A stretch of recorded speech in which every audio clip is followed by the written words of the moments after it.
Good morning. Thank you. Let's try that again. Good morning. Yeah, that's much better.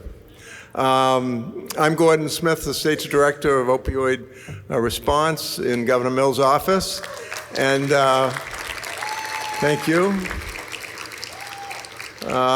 We stood right here six years ago in 2019 and opened up our first summit, and this is our seventh, and the governor will be with us later this morning, and it's my pleasure to welcome you on behalf of Governor Mills and our whole team. We have a fantastic day scheduled, two incredibly good keynote speakers, 24 breakout sessions, 25 amazing voices of recovery, a new film featuring some of our indigenous population.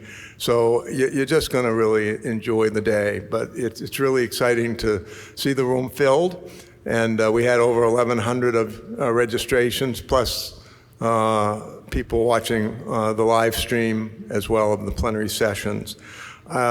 Before we go a minute further, I want to thank people that have put this together. Particularly Madison Barassa from the Office of Behavioral Health, Lorena LaLiberty from ADEPT Maine, formerly AdCare. Probably out in the tent with the exhibitors is Elizabeth Fortier, who's now with the Maine Recovery Council, but agreed to help us put the 70 tabling organizations together. It's not our preferred place to have the exhibits in the tent that's right underneath. You go out that door where it says concessions and restrooms, and then you'll be right into the tent area. And I hope you'll all make at least one attempt today to be out there and visit the tables. But honestly, with 1,100 people and 24 breakout sessions, there was no other place to put people. So again, I really appreciate you giving us your day. Hope you'll visit the exhibitors. I appreciate their support. There'll be two opportunities to get a signed copy of the book. The book that you received, most all of you, of Mark Lefever's. Mark's going to be in the lobby signing books most of the day. So that's a free book to you, and he's happy to sign it. And then Ryan Hampton, the keynote speaker this morning, was selling Ryan's book, Fentanyl Nation, that was published last year. It's a fantastic book, and I encourage you to buy a copy, and they're $29.50, and the print booksellers in Portland is with Ryan in the front lobby, and Ryan will be available different parts of the day to also sign his book. The theme today is sustaining progress through prevention, perseverance, and passion. We're going to be talking a lot about that, how we sustain the progress that we've made. We're very proud of what we've done. I'm not going to steal the governor's thunder or some of the conversations from our office directors, but we are making progress. But as each and every one of you know, it's also absolutely true that we've still got a long ways to go to help people. We're going to start, as we've traditionally done, with an Indigenous welcome from, in this case this morning, we have Chief Clarissa Sabattis from the Maliseet tribe in Halton. It's particularly exciting to have the chief with us because she's a caregiver. She's a trained nurse, and so she's a caregiver with both her tribe and in her professional work, and she's going to open this morning with a song. And Chief Sabattis, thanks so much for being with us this morning.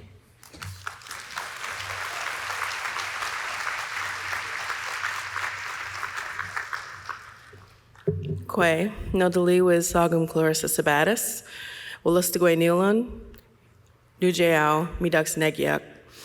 Hello, my name is Chief Clarissa Sabattis. I am Maliseet, and I'm from Holton. We live along the Beduxnikeg.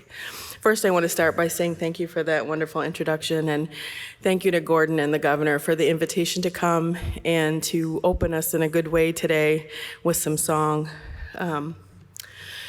It's part of our culture to start off gatherings by offering a song. And when I was asked, it took me a little bit to decide what I would offer to you today. And for some here in the room, they probably won't be surprised.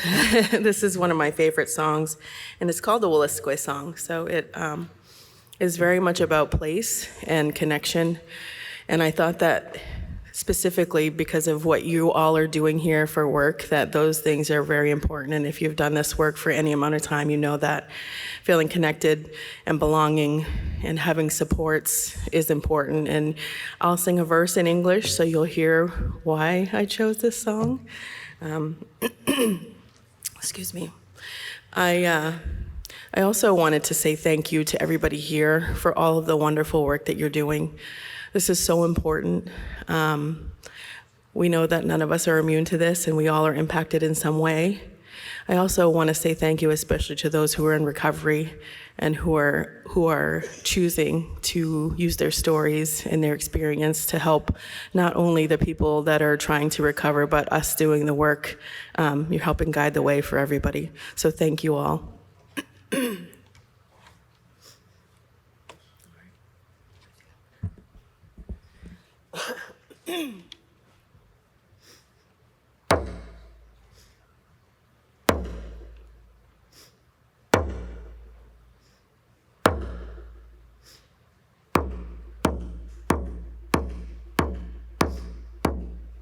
Well, stuck by Malagway, Ajire Bamigo.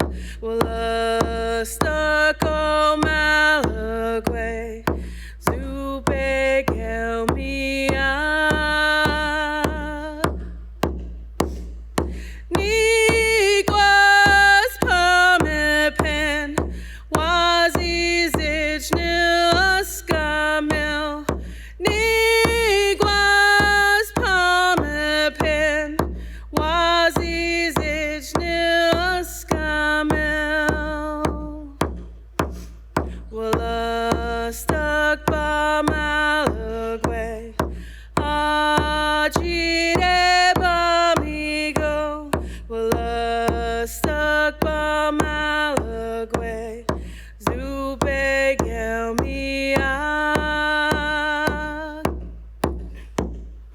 Niguas Pamepen, Wazizich Nilskamel. Niguas Pamepen, Wazizich Nilskamel. Well, stuck is flowing, flowing and growing. Well, stuck is flowing down to the sea. Mother, carry me, a child I will always be. Mother, carry me, a child I will always be. Well, stuck by Malagway, Ajire Bamigo. Well, stuck on Malagway, Zupe Gelmia. Niguas Pamepen, Wazizich Nilskamel. Niguas Pamepen, Wazizich Nilskamel. Tahoe. Thank you.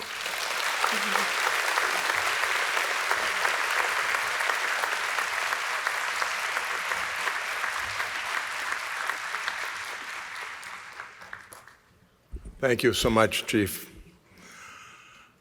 We're next going to hear from two of our office directors within the Department of Health and Human Services. First, we're going to hear from the Office of Behavioral Health, Sarah Squirrel. Director Squirrel's been a really strong partner in this work. It's also true that the Office of Behavioral Health provides most of the funds to be able to do these annual summits. Since moving over her family from Vermont, where she served as the Commissioner of Mental Health, Sarah's been really a terrific advocate for all of you and all the work that you're doing.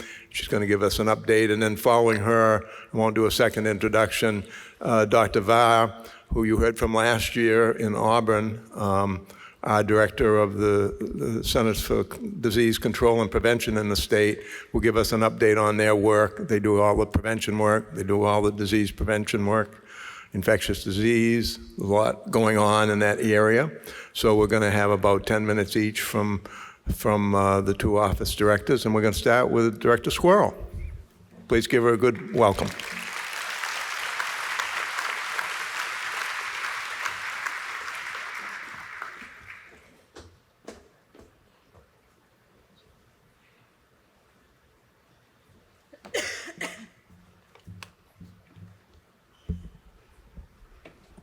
Good morning. It is great to see you all here this morning. Thank you, Gordon, for that warm introduction.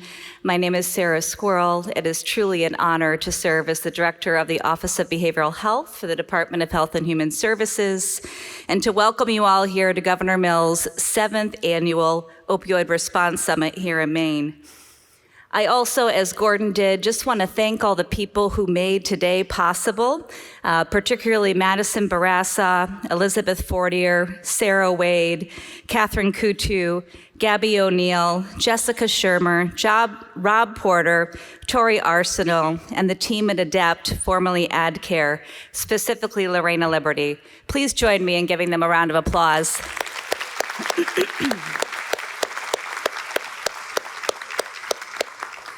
And of course, I want to thank Governor Mills for gathering us here today, for her brave and unwavering conviction and leadership. In her remarks at last year's summit, Governor Mills stated that it takes time to go in a new direction, step by step. Governor Mills has led Maine step by step to address the opioid crisis head on.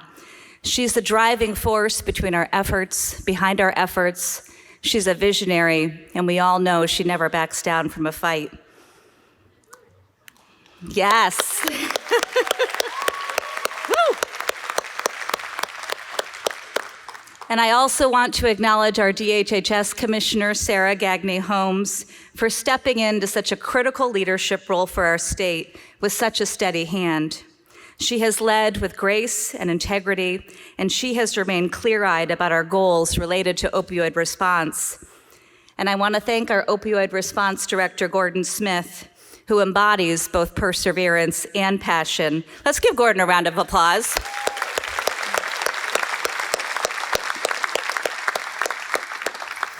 One of the things I've learned in my systems work is that implementation is where best laid plans can fall down. Gordon has never let us fall down in Maine. He's laid the foundation of partnership and trust brick by brick across the state of Maine. He's brought the implementation of our opioid response to a scale that's sufficient to impact social change, and he's anchored that work in policies that will sustain into the future. I also want to thank my fellow leaders from the Department of Health and Human Services, Michelle Probert, the Director of Maine Care Services, Bobby Johnson, the Director of the Office of Child and Family Services, and Dr. Va, the Director for the Maine Center for Disease Control and Prevention. It is an honor to work side by side with all of these leaders. They and their teams contribute greatly to our unified opioid response, as do every one of you in this room. People often say that Maine is one big, small state. And since coming to Maine 5 years ago, one of the things I've most appreciated are the people I get to work alongside. We may come from different walks and perspectives, but we are truly together in this work, and that embodies the Maine spirit. The theme of this year's conference, as Gordon noted, is sustaining progress through prevention, perseverance, and passion. But how do we sustain the scale of the investments that we've made, the systemic and community-based work that we've accomplished together amidst the backdrop of federal uncertainty? In Maine, like Vermont, where I'm from, barn raising is a traditional practice where the community comes together to build a barn, or to help a neighbor rebuild a barn. One of the things that makes Maine unique is how we care for each other and our communities. Together with many hands, we have raised the bar of our opioid response through a spirit of collaboration and determination. And the raising of our bar of our opioid response is about both the structural systemic changes we've made, as well as the community connections, the relationships. It's essential that we preserve it.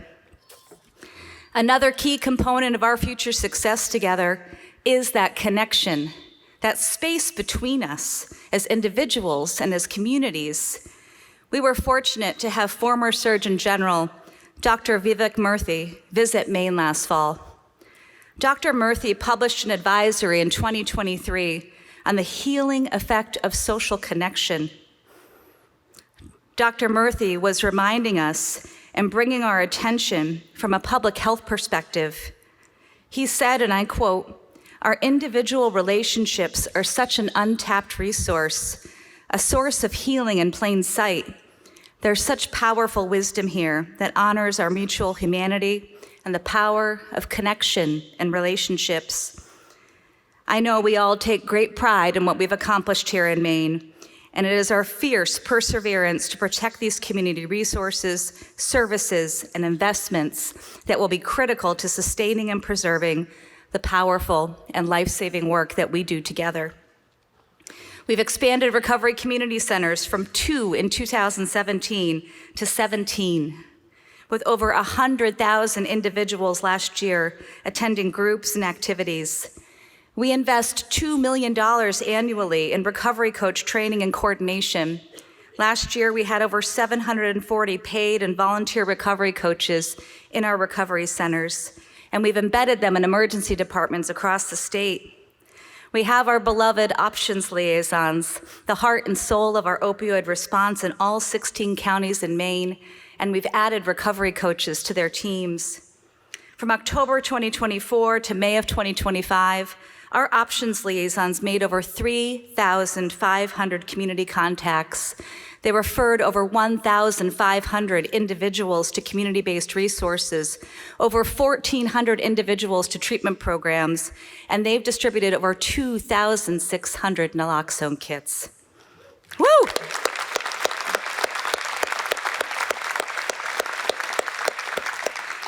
But most importantly, our liaisons are trusted individuals in their communities, meeting people where they are, like Jessica, an options liaison in Androscoggin County, who recently assisted a gentleman in Portland who did not have a place to stay because the shelters were full. She took it upon herself to find him a recovery residence in Portland, supported him in contacting his probation officer, and transported him to the recovery residence herself. We've further expanded access to treatment for substance use disorder. We've expanded the census at our opioid treatment programs across the state by 54% since 2021. And expanding access to SUD treatment and reentry supports in jails has been a priority, and our jail partners and leaders have been tremendous. For example, the Cumberland County Jail has collaborated with the University of New England Harm Reduction Team to work on reentry packs that contain hygiene and harm reduction supplies for every individual who is discharged. In Knox County, the jail administrator organizes a resource fair for those who are incarcerated to allow them to network with community resources before reentry. And in addition to the very specific and targeted opioid response strategies we need, we have to stay focused on the co-occurring nature of mental health and substance use. Every aspect of our system needs to be welcoming and have co-occurring capability. And we've advanced several initiatives that take that approach. In March of this year, the Department of Health and Human Services implemented Maine's Certified Community Behavioral Health Clinics, CCBHCs, through the Federal Medicaid Administration. CCBHCs offer co-occurring mental health, substance use treatment, and support to all individuals. Over 900 individuals in the first 3 months were provided with SUD treatment services, like medication management and counseling. Maine has also joined other states across the country to successfully implement 988, establishing a new front door for anyone experiencing a mental health or substance use crisis. Since we launched 988 in 2022, the volume of answered calls has doubled. We respond to over 12,000 calls a month. Over 80% of those calls are resolved directly on the phone, and less than 1% are triaged to 911. The bottom line is, and research shows, crisis hotlines save lives. 988 will ensure that when Mainers need it, they can get help. And for our young people, they will grow up knowing this number, knowing that help is out there, and knowing that they're not alone. We're also implementing mobile crisis reform across the state, enhancing our mobile crisis teams to ensure that they have a peer response, and developing a comprehensive payment model to support that work. In 2024, our mobile crisis teams provided over 19,000 crisis responses to individuals in their communities. OBH also has a team of 24 intensive case managers across the state who provide support to individuals with both mental health and co-occurring substance use challenges. They work in the jails, our correctional facilities, and the communities. Our intensive case managers have over 250 client contacts each week, and over 60% of those individuals served have a co-occurring substance use and mental health diagnosis. But the key to their success is that our intensive case managers treat their clients with dignity and respect, believe in their abilities, and build trust. We received a letter from a client recently that stated, "Because of you, I've changed my life. I appreciate you treating me the way that you did. You showed me there are good people in the world, and I'm now a recovery coach." And a letter from a mother who wrote us, "I'd like to thank the ICM working in the jail for connecting my daughter to a recovery program. I want you to know how well she is doing and the positive role you played in her recovery." When we receive letters like this, it reminds us of why we do this work, to help each other, and to shine a light on a path to recovery that might not otherwise be seen for those who are impacted in the deepest ways. And what we've accomplished here together in Maine has been the result of intense partnership and collaboration, what I would refer to as collective impact. It's required us to bring our best systems thinking to the table in partnership, to move from working alone to working in concert, to have a shared vision, shared goals, and shared accountability, the key tenets of collective impact. But an appealing framework is not enough. We have to continue to have the right mindset and that Maine spirit to affect that social change and progress we've achieved. And we have been so intentional and strategic in our opioid response under Gordon's leadership. And now more than ever, in an area or an arena of constrained resources, dwindling resources, we need to be disciplined and resist the urge to implement Band-Aids and quick fixes that can get in the way of the long-term solutions that we really need. And we are very proud of what we've accomplished here in Maine, from prevention, early intervention, treatment, harm reduction, and recovery. And to sustain this, we not only need to prepare to respond to new problems and challenges ahead, but to analyze the root cause of our success. What have we done well, and how do we do more of it? Which I think is fundamentally working together. And we have to have bifocal vision to continue to build and sustain a behavioral health system for the future and the now, a system that will reflect the needs of children, families, and Mainers today and 2027 and beyond. And if we get this right, we can set the course and steer the ship of our behavioral health system towards a future that will benefit generations of Mainers to come. And in this current climate of uncertainty, there's a new sense of urgency to take action, to strengthen that connection, that sense of community belonging and hope. The evidence is clear that more connected communities benefit from higher levels of well-being. But how do we act on common sense core values such as relationships and connection? We start by committing today to have a strategy to advance social connection. We start today by continuing to listen to one another, to listen to and raise up those voices of recovery, to listen to the community, and to never forget that there is no greater power than the right to determine the questions that we ask. And as Dr. Murthy said, and I quote, "We can choose to take the core values that make us strong, love, kindness, respect, service, commitment to one another, and reflect them in the world we build for ourselves, our children, and our communities. And I'm committed to working side by side with each and every one of you in this room to build that culture of connection, to model those values in our day-to-day work, interactions, and in our leadership. And I would venture that almost every individual in this room, our life's work is to fight to protect people. Every community matters, every life is worth saving, and the barn we've raised is worth preserving. Our opioid response work is far from over. Our resolve is strong, our commitment is deep, and I know that we will never, ever give up. Thank you very much.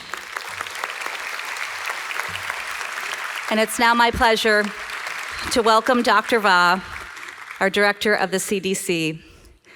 For those of you who have the pleasure of working with Dr. Va, you will know someone who is quietly brilliant, kind, and leads with grace. Welcome, Dr. Va.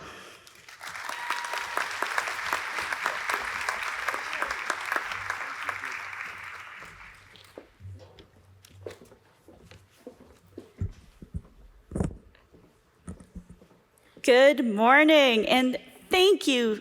My gosh, I'm just going to start the day with just some gratitude to our leadership, of course, Governor Mills, to Gordon Smith, to our commissioner, and to Director Squirrel for you and your team's commitment and dedication to this work. You know, you did a fantastic job illustrating how far we've come. Of course, I'm Dr. Va, Director for the Maine CDC, and I want to welcome everyone to our Opioid Response Summit. I'm going to start here, looking back for just a brief moment. Over the past 3 decades, the opioid crisis has become one of the most complex public health emergencies we've ever faced. It started in the 90s with the rise of prescription opioids, driven by aggressive marketing and increased prescribing, led to widespread misuse and dependence. As the epidemic evolved, we saw a shift from heroin to synthetic opioids like fentanyl, causing a surge in overdose deaths, particularly in the mid-late 2010s. And I know that is such a reductive, simplistic narrative. But there is some good news. Overdose deaths have been steadily declining in most states, including Maine, and the progress is really thanks to a comprehensive and multifaceted response, as illustrated by Director Squirrel. From expanded treatment options and harm reduction strategies to community engagement. However, we know we're still not where we want to be and the numbers remain way too high. And we know that our mission and resolve must endure and continue. To truly make a difference, our main response focuses both on response and prevention, addressing the root causes that lead to substance misuse in the first place. Essentially, where we live, work, and play, and the community we connect with impacts the experience and trauma we endure, but also the quality of our lives and our life expectancy. So what drives substance misuse? It's rooted in environmental factors, social, economic, community influences that shape behaviors. And I know you guys in the audience understands this, but I think it's always important to reiterate. And we've learned that past trauma and adverse experiences, known as adverse childhood experiences, are powerful predictors, especially at the population level. ACE scores measure traumatic events like abuse, neglect, household dysfunction, experienced before the age of 18. So why does all of this matter? It's because we know ACEs can undermine a child's sense of safety, stability, and bonding, with effects that can last into adulthood, leading to chronic disease, depression, and substance misuse, preventable conditions. One study, for instance, found that 89% of young adults who use illicit drugs reported exposures to at least one ACE, and 46% of those adults experienced 4 or more ACEs. This is much different than the general population, 64% of whom experience 1 ACE, and 12% who experience 4 or more. Again, at the population level, what do these ACE scores tell us? Those with 4 or more ACEs are 12 times more likely to die by suicide, 7 times more likely to develop alcoholism, 2 to 4 times more likely to use drugs or alcohol, and more likely to start using substances at a young age. So we understand the message is clear. Childhood trauma is a social determinant of health that often leads to preventable conditions like substance misuse.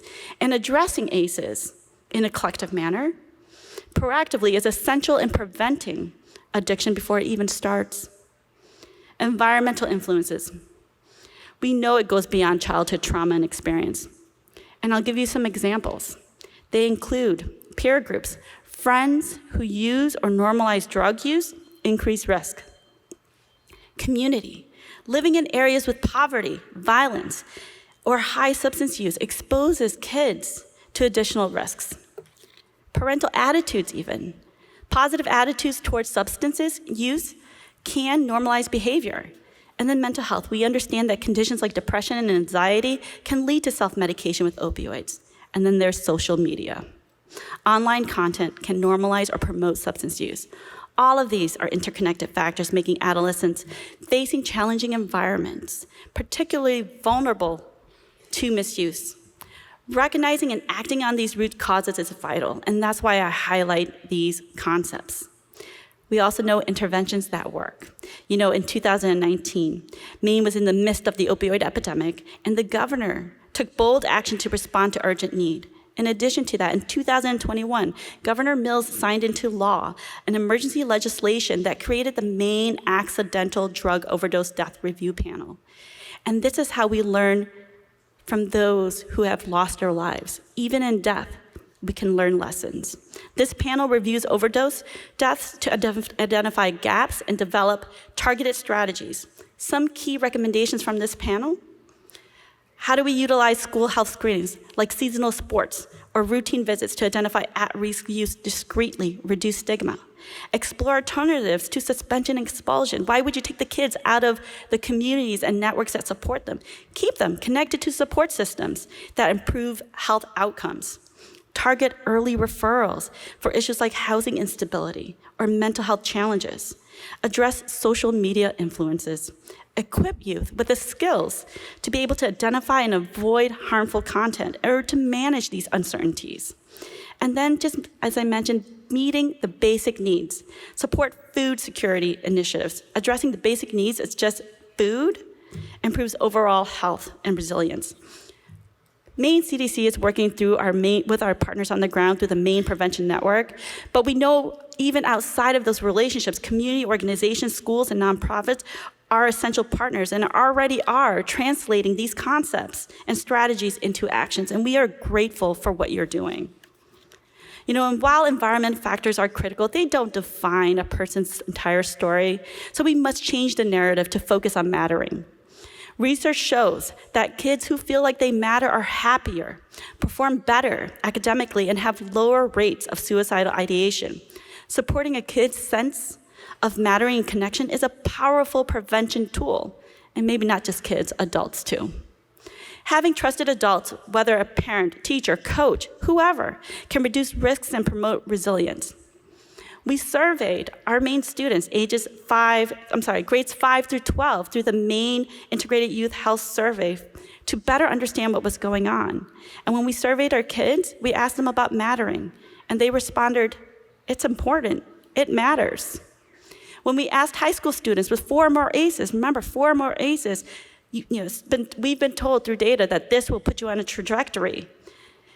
We asked high school students with 4 or more ACEs if they considered suicide in the last year, and this is what they said. 44% said yes, they considered suicide, but that number drops to 31% if they had a support from a caring adult. 45% said yes, they considered suicide, but that number again drops to 32% if they had a caring school environment. 51% said yes, they considered suicide, but again, that number drops to 32% if parents help them succeed. So we know that from our Maine students that those supportive adults or safe school environments were significantly less likely to consider suicide because of the environment and the community that supported them, even when they had high ACE scores. So I want to close with this. Yesterday evening, I had the privilege to moderate a panel of experts, those that you will hear later today. Dr. Sorg, Marcy Sorg, a forensic and medical epidemiologist, anthropologist, who's worked with our state's response and who's been doing this work in the policy space for over 40 years. Our very own Gordon Smith, and then Dr. Nabarun Dasgupta, a street lab scientist, I believe that's what he calls himself, but an amazing researcher, an amazing communicator from UNC. And we talked about a whole slew of things. We talked about where we've been, what this tells us about right now, what the numbers do and don't tell us, and how this might guide how we move forward. At the end of all of this, a few key concepts emerged as critical strategies that we may want to consider going into a very polarizing and uncertain time. First, numbers are not just numbers, they represent lives, families, and communities impacted. And we must remember that, always. Two, there's hidden work that's difficult to measure right now, but cannot be ignored. The impact of community behavior and work that help turn this tide, especially when given the resources and tools to do so. Three, embracing a concept of co-creation, bringing people with lived experiences to help us better understand what is behind those numbers, and bring them into your team, bring them to the table to help create community programs that are effective. And then 4, be humble. There are so many questions that we don't have answers to, but we need to find those answers. And in order to do that, comes the last one that started the conversation and how we ended the conversation, is through communication and listening to one another. So as a child of Cambodian immigrants attending an American public school, you can sometimes feel different, isolated, and not a sense of belonging. But one of my fondest memories, and I have many, but one of my fondest early childhood memories was my 3rd grade teacher reading to us almost every single day. And here's one of my favorite readings from her that I have continued to share with my nieces, and I continue to share today with my young kids. So I'm gonna close you with a poem about inclusivity, the power of shared stories, creating a community of belonging and coming together. And you might recognize this poem. This is Invitation by Shel Silverstein. So let's see if I can try to say this by memory. So, if you are a dreamer, come in. If you are a dreamer, a wisher, a liar, a hoper, a prayer, a magic bean buyer, if you are a pretender, come sit by my fire. For we have some flax golden tales to spin. Come in, come in. Thank you so much and welcome. And I welcome you to come in, share your stories, please listen to one another, and please enjoy the conversations today. Thank you.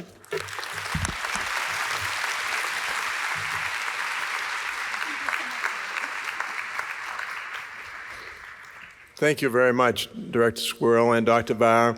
I see people standing up in the back. We're going to be in this room another hour. You don't want to stand up through Ryan's talk. So there's there's about 5 empty tables here on the front. It's not like church. We don't have to keep the front pews empty. I see my friends Dan and Alex back there. I don't want people to have to stand up. And if you've got empty seats at your table, just raise your hand and let people know that you'd welcome some company. One of the major feature of all of our sessions has always been the Voices of Recovery. We began this in 2019 when we asked people to simply check on a box if they were willing to tell their story. And like 70 people volunteered immediately. And it's been really a real highlight of all 7 of our summits. People don't take offense to this, Ryan Hampton or Dr. Dasgupta, who's in the room, I'm sure, but people will forget what the keynote speakers said. But they will not forget a voice of recovery, who tells a particularly compelling story. So we're going to start this morning with a little different because we've never had a husband and wife team present as voices of recovery and an impacted family member. So I ran into this couple in Sangerville, in the heart of Piscataquis County, at the fantastic Recovery Wellness Community Center, one of our 21 recovery community centers. And they presented at the grand opening, and I said, boy, that was really powerful. Do you think you could do that in front of 1,100 people? And they never hesitated a bit. I suspect they're a little bit nervous this morning, but they've got a really powerful story. So Alan and Katie Burgess, if you join me.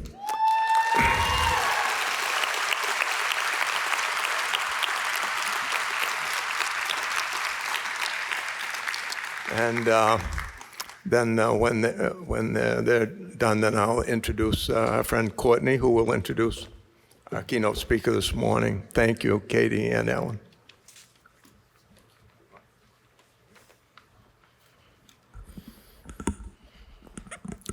Good morning. I want to start by saying thank you to Gordon Smith for inviting my wife and I here today to share with you our journey of recovery. My name is Alan Burgess, and I have opioid use disorder. It's still strange for me to admit that sometimes, even after all this time in recovery and my commitment to recover out loud, because I just told you my secret, my deep secret that I swore I would never tell anyone. A secret that kept me stuck in a pattern of shame and guilt, an endless cycle of feeling pain and causing pain to the people around me that I love the most. It was easy for me to justify drug use at first. I could reason that I won't let drugs become a problem for me because I love my family too much. I thought it was okay to use opiates as long as I was doing it for the right reasons. I would tell myself things like, it helps me at work, and my body is starting to ache. But as my drug use continued to increase, my behavior became more erratic, and my ability to justify my behavior decreased. I will never forget the feeling of fear that gripped me as I started to realize I absolutely could not stop using opiates. How could this be? I have a family. I love my family. No way will I let my family fall apart to drug use. I'll keep this secret. I'll fix this by myself, and I'll never, ever tell anyone. I tried so hard to make that a reality, but it was like swimming upstream. The harder I fought, the more tired I became, the further backwards I went. Finally, as these things do, it all came crashing down. I lost my job, my car was broken, and my family was in disarray. See, for me, it was never supposed to be like this. I could not be someone with a substance abuse problem. That was other people, definitely not me. But that's not how substance use disorder works. I didn't get to choose how substances would impact my life. My addiction was running the show now. That was unfamiliar territory for me. I was defeated, I was beat down, and I was just so scared. I needed to tell my wife, but how? I felt like I was protecting my wife and daughter by hiding this secret, that if I asked for help, I would lose my family. The truth is, I was already losing my family. The only way to save my family was to get help. I didn't know where to look for help. I didn't know recovery communities exist. After telling my wife the truth and dealing with the initial shock and pain, she set a very clear boundary with me. She also helped me. Oh, thank God she helped me. She helped me find recovery meetings in the Bangor area, and that was where I learned the value of peer support.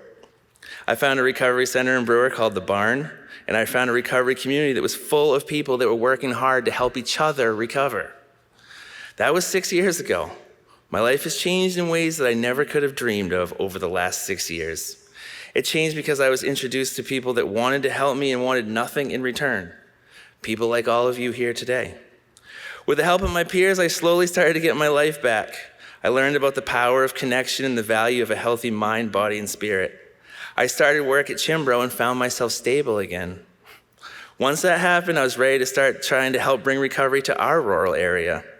It started with small recovery meetings in the evening, and then I met Georgia Underwood and Barbara Skinner. I learned about their goal of opening a recovery center in our area, and I asked if I could join that mission. They brought me on board, and together with the help of the Maine Recovery Council and the Attorney General's office, we opened the Recovery Wellness Community Center in our little town of Sangerville, Maine.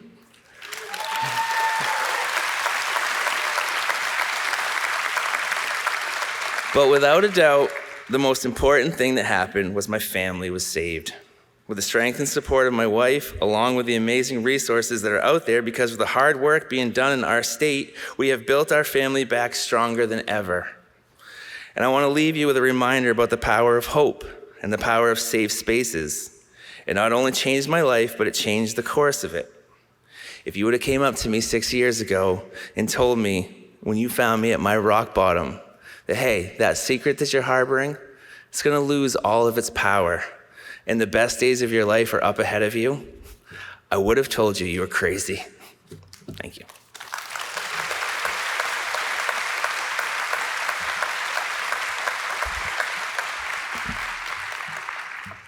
Good morning. I'm here to talk to you about my personal experience of being an affected other. An affected other is a person who has been harmed by the actions of a loved one who has abused substances. This could be your significant other, a parent, child, sibling, aunt, uncle, friend, anyone you care deeply for. So often in recovery, we hear about the person struggling with substance abuse, but we need our voices heard too. Because for every one person in recovery or in active use, there could be dozens affected by that one person. I met my husband in high school. He was fun and outgoing and loved to have a good time. He was the best person to be around. I ignored and at times dabbled in harmless recreational fun. Substance abuse wasn't even a thought when we were young. We were just having fun. We got married when I was 20, and a year later had our first child. Time to grow up, right? There was still some recreational substance use on his part, but I never saw it as drug abuse. There was nothing to be affected by. But over the years, things that I had chalked up as normal or harmless became less normal and less harmless. Substances went from being a fun pastime to necessary for self-regulating emotions, which eventually became unsuccessful. Stress would jump to anger. Anger would entail more substances, different, stronger substances, to quench those pesky, uncomfortable emotions. Slowly, over time, it became more apparent that this was not a recreational pastime. This was a problem, which created an even bigger problem: denial. I turned those blinders on. He didn't have a problem, and if I mentioned it, I was reminded of such. So denial and resentment came hand in hand. As you can see, the progression I've started: ignorance, realization, denial, resentment, and I'm just getting started. I started becoming aware of the effects: anxiety, depression, constantly being in need of control, and bottling up my emotions. I had found myself married to the man that I'd loved since I was 14 years old, except he wasn't the same person. You know when you know something is happening, but you try so hard to just convince yourself you're crazy? That's what I was doing. I would talk myself into the realization that he had a real problem, get up enough courage to confront him about it, and he would promise me, swear up and down, he wasn't using hard drugs. I wanted to believe him, so I did. When he'd fall asleep on the porch, I'd convince myself that he was just really tired from work. When he was gone most nights to friends' houses, I convinced myself I preferred him to be gone. When money was sliding through his fingers like water, I would believe the excuses he gave. When I stood in the middle of the street crying, begging him to pay more attention when he drove, as I was pulling him out of the ditch from yet another mishap, I was even able to convince myself he was just a distracted driver. Around our 11th anniversary, everything came crashing down. My husband came home, told me he'd lost his job, fessed up to the degree of substance abuse. I froze. All of that denial, all that bottled up emotion, all that convincing was over. This was actually happening. I turned to him, told him I could not and would not be married to a drug addict, and I left. Now I was in uncharted territory with not a clue of how to cope. I had to explain to my 10-year-old daughter that our family was no longer going to look the same. Everything was changing. We were unbearably affected. We were mad, outraged, scared, and wondering why we weren't enough. That was the day my husband found recovery, and let me tell you, that is not an easy road. He went to the meetings, he worked the steps, he filled the notebooks and notebooks filled of his deepest hurt. We had to pull all of the hidden, deep, dark, scary secrets into the light. There were lots of tears, uncomfortable conversations, and pain, but he put the work in. We put the work in, and he was successful. But let me be honest with you, recovery affects us too. Don't get me wrong, I love that he found recovery and all the hard work he put in, but there's yet another side for the affective other within recovery. So we've just gone through the most life-altering experience, having our life turned on its axis. And now he's driving to Bangor 2 times a day to go to meetings, 4 hours on the road because there's no places for recovery in our small town of Guilford. He's meeting all these new people. They've become his family. They love him, tell him how proud they are of him and how great he is. All wonderful things. But my daughter and I are still home every night alone because of the choices he made. We are trying to forgive and move on, but he has a new parade of support telling him how wonderful he is. The ways we are affected now is resentful. Now, for his recovery, this doesn't make any sense.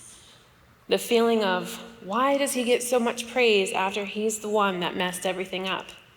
This doesn't seem fair. It can be very confusing because how can I be so proud of him and resentful at the same time? This now creates feelings of guilt, more effects. But I think this is the natural progression. We all needed to grow from this experience, and it was important for us to feel our feelings, whether they were good or bad. Of course, there's going to be a wide spectrum of feelings throughout the process. It was a whole life overhaul. Once Alan was able to move past his addiction to drugs, there was still a pile of work to be done. At the end of the day, the substances are such a small piece of the puzzle. Recovery helped him deal with his inability to regulate his emotions and deal with his own trauma from being an affected other himself. It allowed us to grow together in developing new habits. I chose to seek help through cognitive behavioral therapy to work through my issues while he used a 12-step program for his. We worked to heal ourselves, learn to be gentle with ourselves, and learn how to communicate. We joke now that we might communicate a little too well, and our now teenage daughter would give anything if we would just communicate a little less. What I would like to leave you with today is that you are not alone. It's okay to talk about your truth. It might not be pretty. It might be scary and ugly and make you feel vulnerable. But if you look around this room, you are looking into the eyes of other affected others. Share your stories. You never know how common your situation might be. You never know who is hiding their struggles for fear of being judged, wanting to hide those skeletons deep in the closet. But by opening up, you could find someone with the tools you need to heal, or you could be the tool someone else is looking for. Thank you.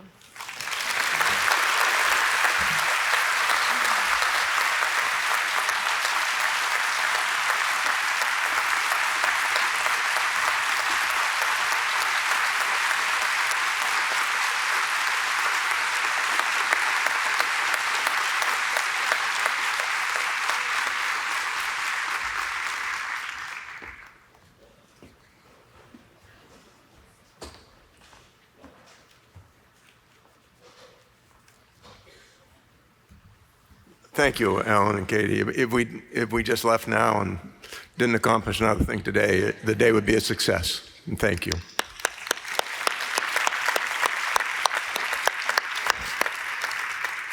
So I'm here with our good friend, somebody that probably the only person in the room that's better known than I am to those in the room, Courtney Gary Allen, Augusta City Councilor, law student, executive director of MERAP, advocate, mother, spouse, friend.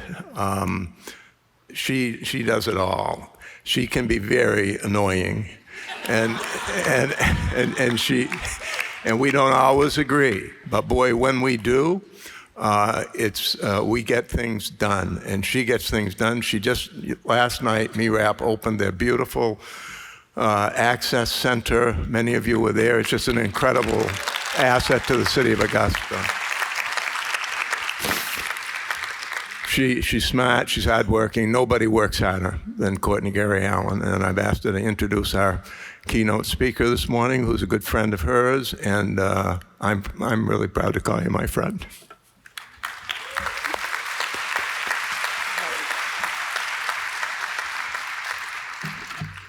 Good morning, everybody.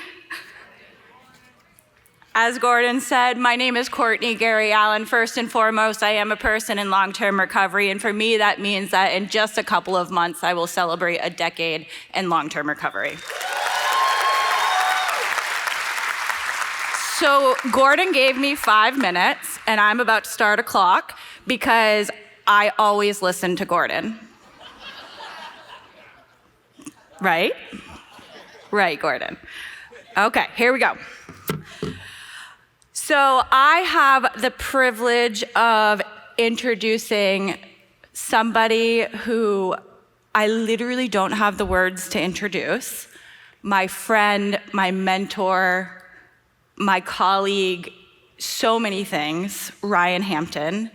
And so what I'm gonna do is I'm gonna read this little short bio in the back of Ryan Hampton's book, and then I'm going to show you what Ryan has taught me instead of telling you. And so Ryan Hampton is a national addiction recovery advocate, author, media commentator, and person in long-term recovery. He is the executive director of Mobilized Recovery, which is the parent organization of MERAP, so thank you for your dedication to our service here in Maine. And has helped to lead in so many capacities all across the nation for various community organizing initiatives on addiction recovery. Ryan is in recovery from a decade-long opiate use disorder and is a leading voice all across America. He's the author of Unsettled and American Fix, as well as the newest book, Fentanyl Nation, one of my favorites. And he lives in Nevada with his husband, Sean, and their boxer dog, Quincy. And he is a dog dad through and through. And we love Quincy and we love you, Ryan. Thank you so much for joining here in Maine.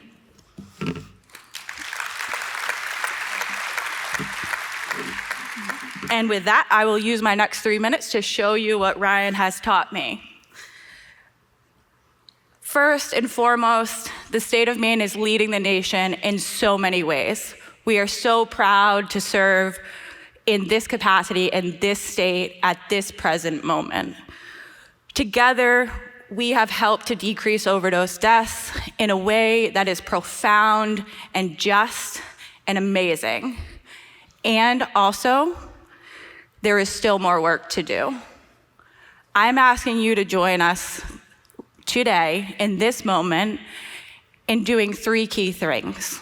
Right now, all across Maine, there is millions of dollars of opiate settlement funds. Funds that our community, people in recovery, folks who use drugs, and Ryan Hampton in particular, fought on the front lines to ensure that that money hits the ground for people to be served.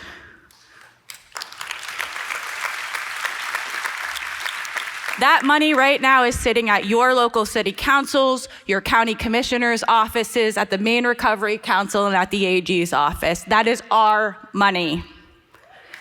Let me be very clear, that is our money, and our elected officials must make every decision in a transparent manner. There should be no decisions made behind closed doors in boardrooms or in doors that are not open to our community. That is how we got here today. Second, I ask that you join me in voting like your life depends on it, because for some of us, it does. Many of you are thinking the races aren't coming until 2026, but guess what? There's an election every single year on your ballot. And in November of this year, there will be local races, city council races matter. School board races matter. County commissioner races matter. Every single election matters, and I ask that when you make your decision to vote, make it with recovery in mind.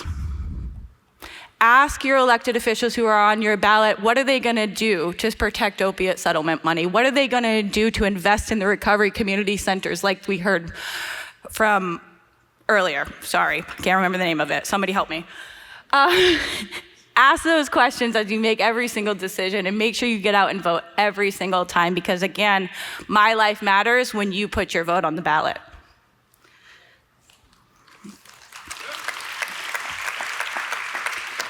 And finally, please speak up. Do not be silent in the face of adversity. Listen to people who use drugs, to people in recovery. And when we call for policy change, such as the redirection of cannabis tax revenue to recovery community centers in Maine, listen. Thank you for all who did.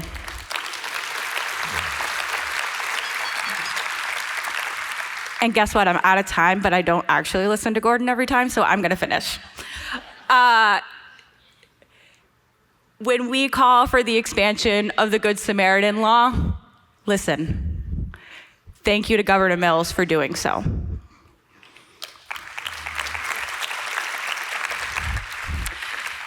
And yes, even when we call for overdose prevention centers, listen.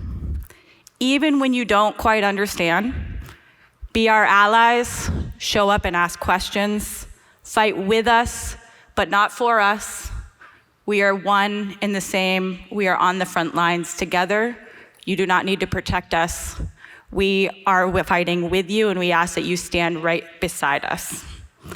Because together we can and are creating a Maine where not one more person dies from a preventable overdose. Not one more. Not one more. Not one more. Not one more. And with that, my friends, I give you Ryan Hampton.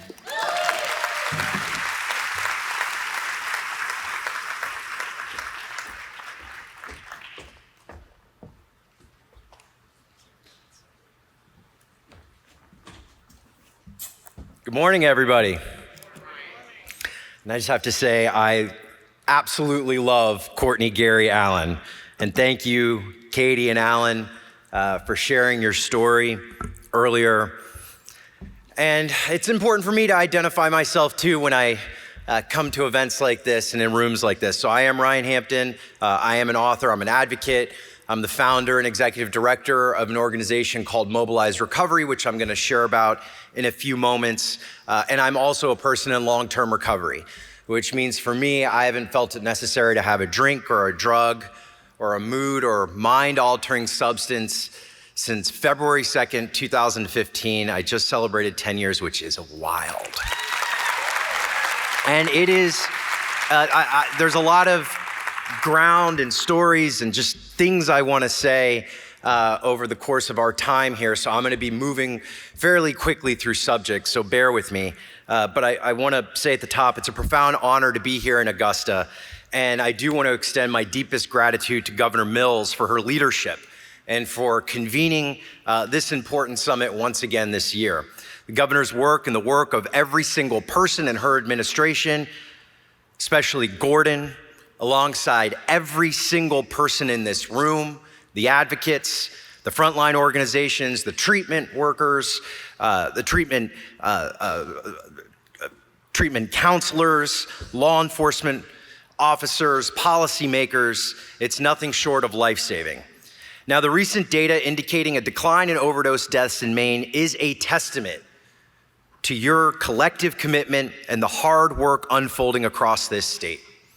It shows that with dedication and with the right strategies, progress is possible. It is a beacon, I believe, in a national landscape that often feels overwhelming for most of us. And I want to acknowledge right at the top of my talk this morning that this is an incredibly challenging time for this movement and for the communities that we serve. Many of us are feeling the immense strain, the pain, the agony, and the uncertainty caused by catastrophic funding cuts and a deepening ambiguity coming from the federal government regarding the future of addiction and mental health support. It can feel disheartening, like the ground is shifting beneath our feet just as we've begun to make hard-won progress. But let me be unequivocally clear. Now is not the time to give up. Now is not the time to retreat or to allow frustration to turn to despair. In fact, this is precisely the moment that calls for us to dig deeper, to come together with even greater strength and unity than ever before. This is the time for us to fight like hell for the progress that we have made, to protect the life-saving services that we have built, and to continue to forge a better, more compassionate, and more effective system for everyone impacted by this crisis. Despite the headwinds, our collective resolve, our shared experience, and our unwavering commitment to human dignity must be the force that propels us forward. So my journey here today isn't really just as an author or an advocate, it's as a human being who navigated the darkest depths of opioid addiction and thankfully and gratefully found my way into long-term recovery. For over a decade, addiction had a vice grip on my life. I went from a promising young staffer at the age of 19 in the White House, full of ideals, to someone who was homeless, who was couch surfing, who was wrestling with shame and eventually injecting heroin just to feel normal and just to stop the sickness. I remember hitting what some folks will call rock bottom, which for me was a place of utter dissolution. I was broke, I was broken, and I was on the verge of losing everything, including my life. And in that moment of profound crisis, when I finally became willing to ask for help, there was one program that literally saved me, and it is called Medicaid. Let me be very clear. I would not be here today without Medicaid. It was Medicaid that paid for the treatment that put me on the path to recovery. It was Medicaid that gave me access to the medical care and the support that I desperately needed when I had absolutely nothing else. For me and for millions of Americans struggling with addiction, Medicaid is not just a healthcare program, it is our lifeline. It is the difference between a chance at life and the near certainty of death or continued suffering. We hear a lot about cutting Medicaid these days, about it being a drain on resources. But I am living proof that Medicaid is an investment in human potential, an investment in families, an investment in communities. It is not a handout. It is a hand up. And when we talk about seriously responding to the overdose crisis, when we talk about building a system that truly supports recovery, we have got to talk about protecting, expanding, and fighting for Medicaid at all costs. To cut it, to weaken it, is to pull the rug out from the most vulnerable among us at the very moment they need that support the most. It is cruel, and it is a direct assault on our efforts to save lives. I remember the desperation of trying to find a treatment bed, the countless calls, the waiting lists that felt like a death sentence. I remember the gnawing reality that my lack of stable housing, the economic despair, the isolation, these weren't just side effects of my addiction. They were part of what actually fueled it and made escape for me feel impossible. Medicaid helped me break that cycle. I share this not for sympathy, but more for context and with fierce urgency for each of you. Because when we talk about the addiction crisis, when we talk about the overdose crisis, when we talk about fentanyl, what we are talking about is human lives. We are talking about families that have been shattered. We are talking about a healthcare and a societal system that has too often failed those in greatest need. My experience has taught me that recovery is possible, but it also ignited a fire within me to fight for a system that doesn't just treat the symptoms, but also addresses the roots, a system that doesn't leave people behind, a system that doesn't kick people when they're down. And that fire led me, along with dedicated colleagues like Courtney, to start something called Mobilize Recovery. Now, Mobilize Recovery is an initiative that trains and supports new leaders in the recovery movement from all across the United States. We believe in the power of lived experience. There is no substitute for it, in my opinion, and in equipping individuals with the tools to advocate for change in their own communities.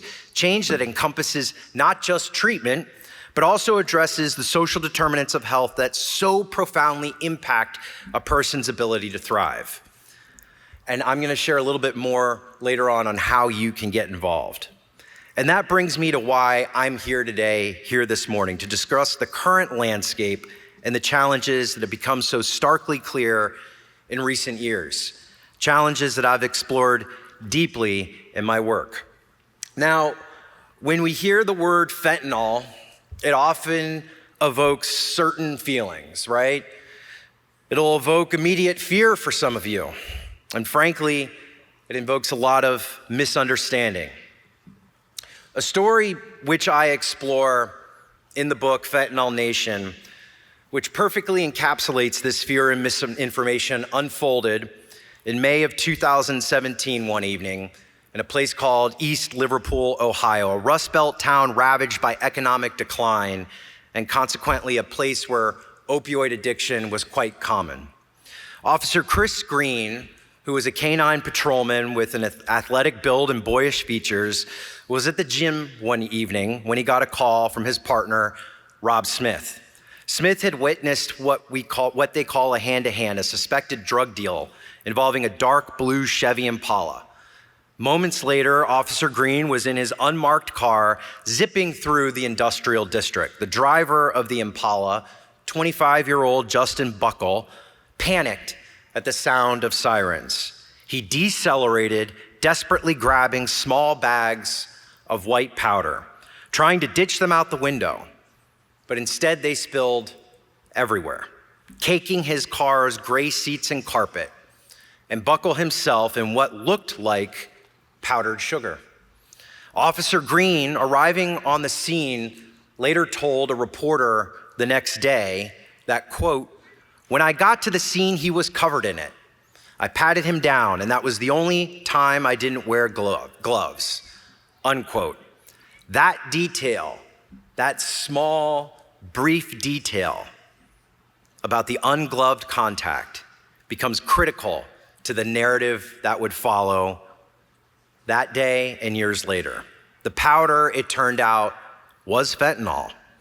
Buckle was immediately arrested and taken to the station. He was sweating profusely, not just from the stress of his impending charges, but from the brutal, rapid onset of opioid withdrawal, an agony of what many of us know as muscle cramps, nausea, and anxiety that jails, unfortunately, rarely treat with the medical seriousness that it deserves. An ambulance was called for Buckle. Then the story takes its infamous turn. The captain at the station pointed out a white smudge on Officer Green's uniform.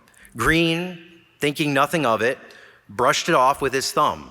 And moments later, as he recounted to numerous news outlets, he started feeling quite strange. He said, "I started talking weird. I slowly felt my body shutting down. I could hear them talking, but I couldn't respond.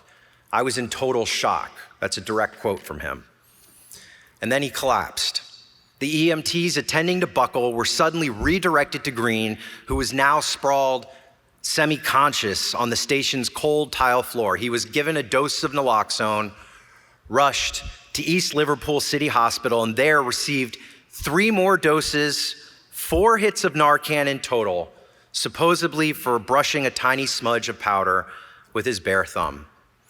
His story exploded in 2017. CBS's The Morning, the New York Times podcast The Daily, CNN, Fox News, MSNBC, it was everywhere. The opioid crisis is not only dangerous for those addicted to the drug, but also for first responders. I can remember one anchor gravely mentioned. Another reporter compared fentanyl to anthrax as a chemical weapon. Officer Green himself fueled the fire, saying, quote, "This stuff is as dangerous as anthrax. If I mailed you this stuff, it's going to kill you quicker than anthrax." Now, the nation was gripped by this terrifying account. Some of you may remember it. There was just one problem. As emergency medicine doctor and addiction specialist Dr. Ryan Marino, then working in nearby Pennsylvania and Ohio, immediately recognized Officer Green's story was, to put it bluntly, physiologically impossible to be true.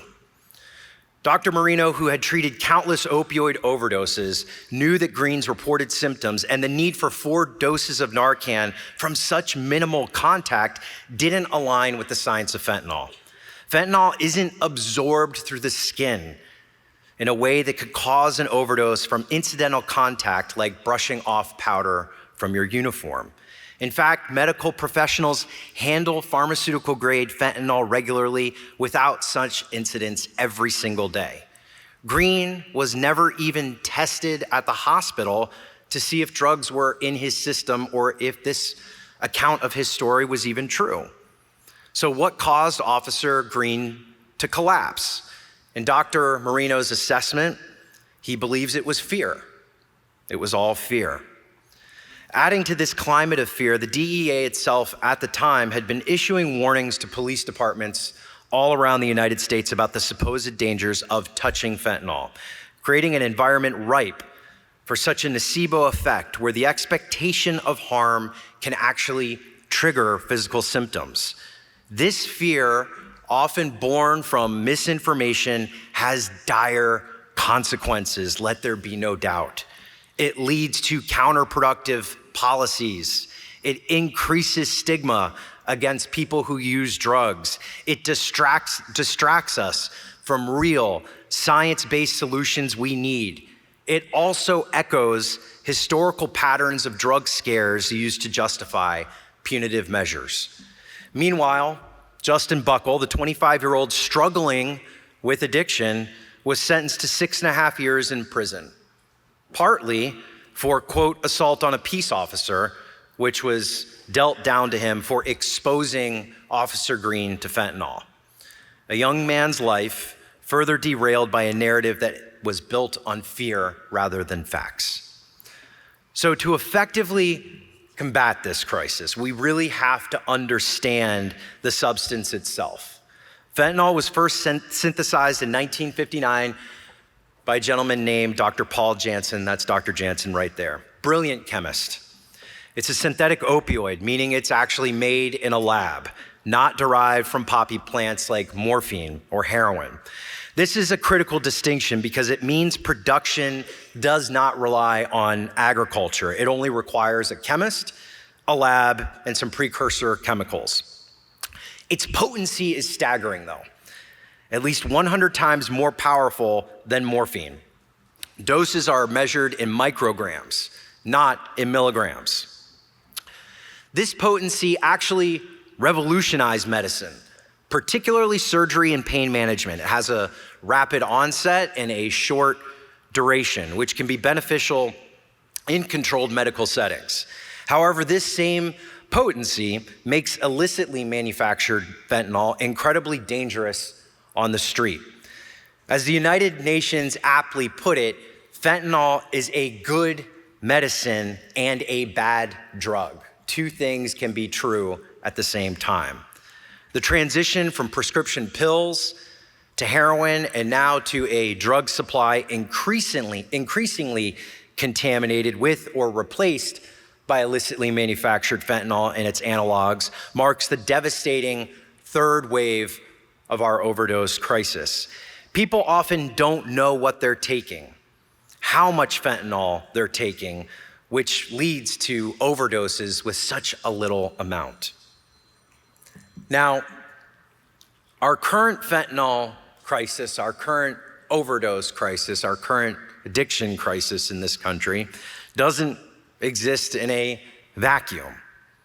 I believe it's deeply rooted in the catastrophic failure of America's longest war, the war on drugs.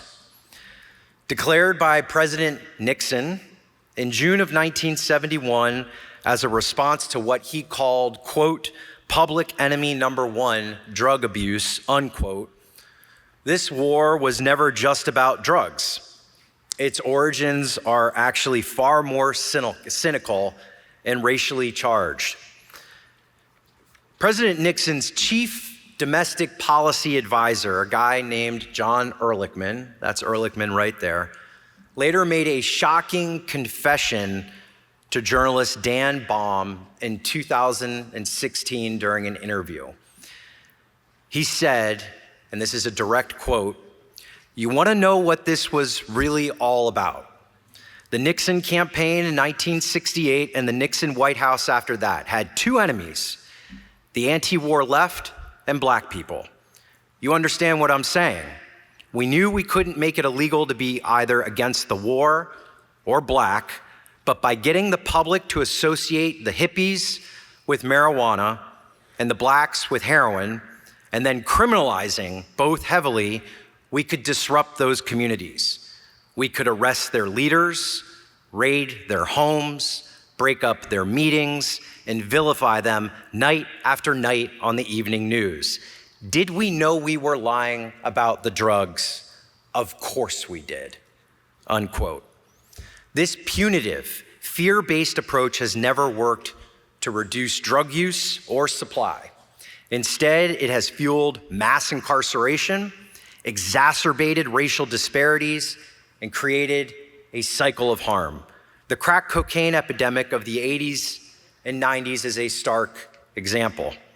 The response was not public health, it was militarized policing, disproportionately impacting black communities, leading to draconian laws like the 100-to-1 sentencing disparity between crack and powder cocaine.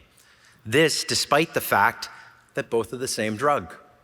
Families and communities were decimated, not by the drug alone, but by the state's punitive response that chose punishment over treatment and retribution over repair. And now as we face fentanyl and the fentanyl crisis, we see many frightening parallels to those times. We see the same fear-mongering, the same calls for harsher penalties, the same attempts to scapegoat and to criminalize. There's a terrifying push for policies that echo the same failed strategies of the past, strategies that I believe will inevitably lead to the same devastating outcomes, particularly for marginalized communities. We cannot afford to repeat these mistakes. If we only focus on interdiction, if we only focus on punishment, we are ignoring the lessons of history and we are condemning an entire another generation. And speaking of echoes of failed past strategies, I feel it's important when we talk about the fentanyl crisis, if we're gonna be honest here, we've got to address the dominant, and what I believe and what the data shows is a dangerously misleading narrative surrounding fentanyl and our southern border. We are constantly told that the border is the primary source of fentanyl and that it's an invasion of drugs being smuggled by asylum seekers and migrants. This narrative fuels calls for more walls, more militarization, and more division. But let's take a look at the facts. What do the facts say? The data, which of much I detail in the book Fentanyl Nation, tells a very different story. According to our own federal government and the Drug Enforcement Administration and the United States Customs and Border Protection Agency themselves, the overwhelming majority of illicit fentanyl is actually seized at legal ports of entry, not in remote desert areas where migrants might cross. We're talking about official border crossings in cars, in trucks, and by pedestrians. Furthermore, the primary traffickers of fentanyl are not, by and large, asylum seekers or undocumented immigrants. Overwhelmingly, they are United States citizens. Data from our federal government, from the United States Sentencing Commission, has consistently shown that US citizens account for the vast majority, upwards of 80 to 90% of convicted fentanyl traffickers. This is fentanyl largely being moved by Americans for American consumption through established legal channels. So you might ask yourself the question, why the relentless focus on asylum seekers and building more walls? I'll tell you why. It's a political distraction. It's a convenient scapegoat that allows politicians to avoid addressing the complex realities of this crisis, the demand for drugs within our own country, the failures of our own healthcare system, and the deep-seated social issues that drive drug use in the first place. It is easier to point fingers at a vulnerable group and a physical border than it is to implement comprehensive public health solutions. This misdirection is incredibly harmful. It diverts billions of dollars in resources towards ineffective and often cruel enforcement measures, money that could be invested in treatment, prevention, harm reduction, and addressing the social determinants of health. It fuels xenophobia and anti-immigrant sentiment, further harming hardworking, law-abiding members of our communities. It undermines our ability to engage in meaningful international cooperation to address the global nature of synthetic drug production. And most tragically, it does little to nothing to actually stop the flow of fentanyl into this country and save American lives. It is, in essence, a modern iteration of the same fear-based, scapegoating tactics that have defined the failed war on drugs for decades. As people in recovery, as advocates, as folks on the front lines, we have got to demand policies that are based on facts and not emotions and fear. One of the most troubling trends and stories that I hear as I travel the country that arise from the fentanyl crisis, an echo of what I believe are the harshest impulses of the crack era, is the aggressive use of what's called drug-induced homicide laws. The premise seems quite straightforward. If you provide drugs that lead to someone's death, you should be charged with murder. It's an understandable emotional response, but is it really effective justice? Let's consider the story of Emma Semler, who was a young woman from Pennsylvania, whose experience really highlights the devastating impact of these laws. Emma and her friend, Jenny Rose Wursler, met in rehab. They both struggled with heroin addiction. On Jenny Rose's 20th birthday, though newly in recovery, she had an urge to use. She messaged her friend Emma on Facebook, asked her to get heroin for them and for Emma's sister to celebrate her birthday. They met, they divided the bag, and they went to a KFC bathroom to get high. Jenny Rose was given an extra dose for her birthday, and she overdosed almost immediately, and she collapsed.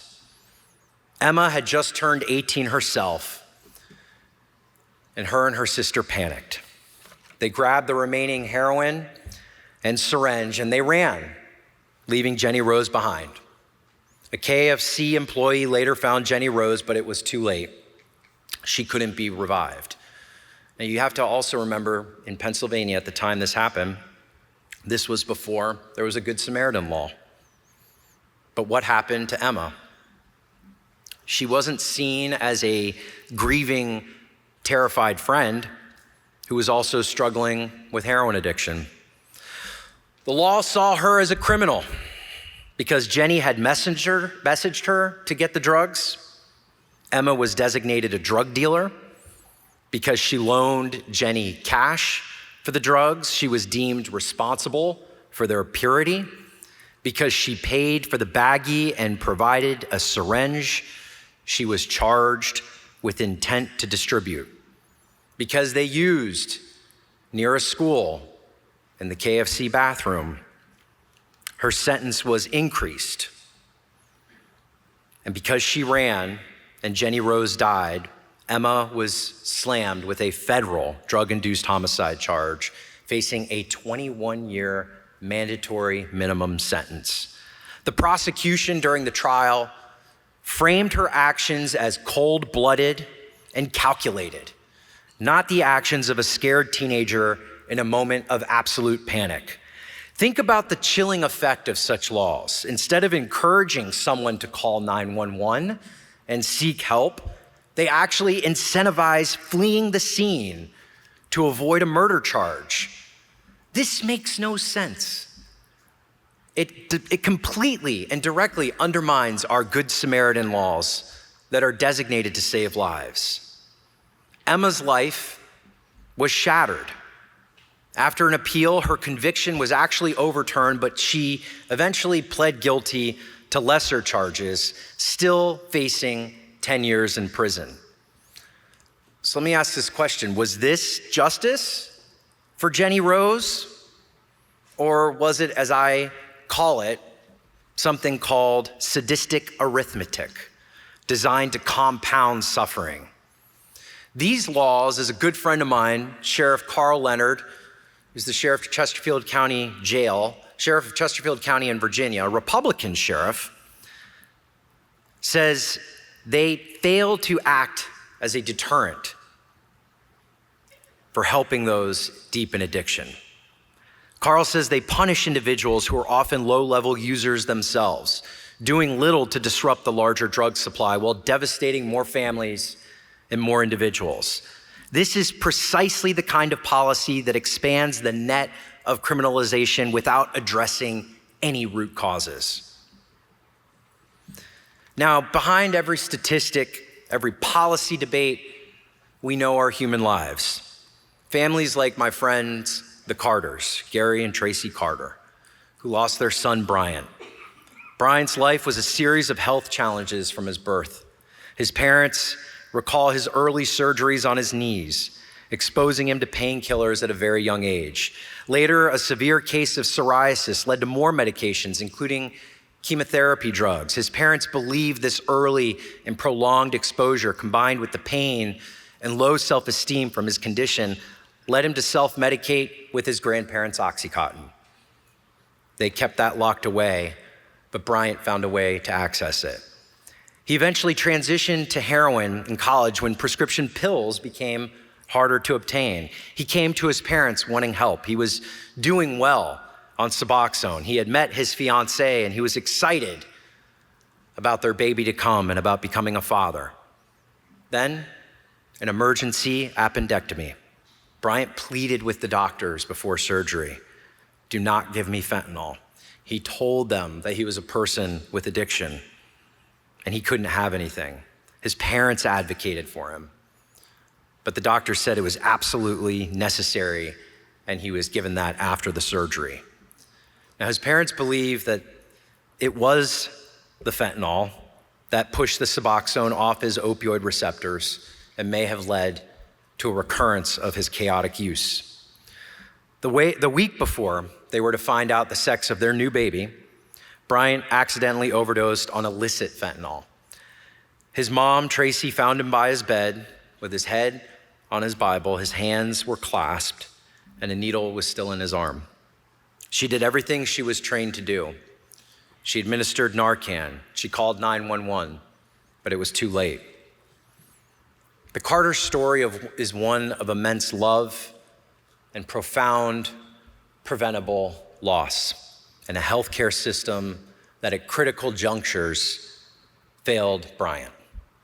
Or we can consider the story of Tierra Renee Brown Lewis. Some of you may know her mom, T. Scott, who's a great advocate nationally with our work. Tierra was a vibrant 28-year-old Black woman living with sickle cell anemia. Her life was a constant battle with pain managed by a staggering 19 prescribed medications, including Oxycontin, Dilaudid, morphine, and Percocet. Tierra had expressed concerns to her mom, Tiffany Scott, that the meds were only putting her to sleep, that her doctors kept refilling them despite her worries and looking for alternative treatments.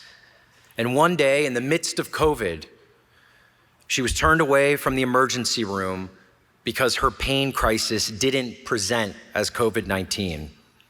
That afternoon, Tierra died alone in her bedroom, surrounded by pill bottles, an unopened box of naloxone on her dresser. When the EMTs arrived, their focus immediately shifted from a young woman with a chronic, painful illness to the pill bottles, and their demeanor changed as they labeled her, quote unquote, obviously drug dependent. Her mother had to explain over her child's dead body that Tierra was a lifelong pain patient and not a drug addict.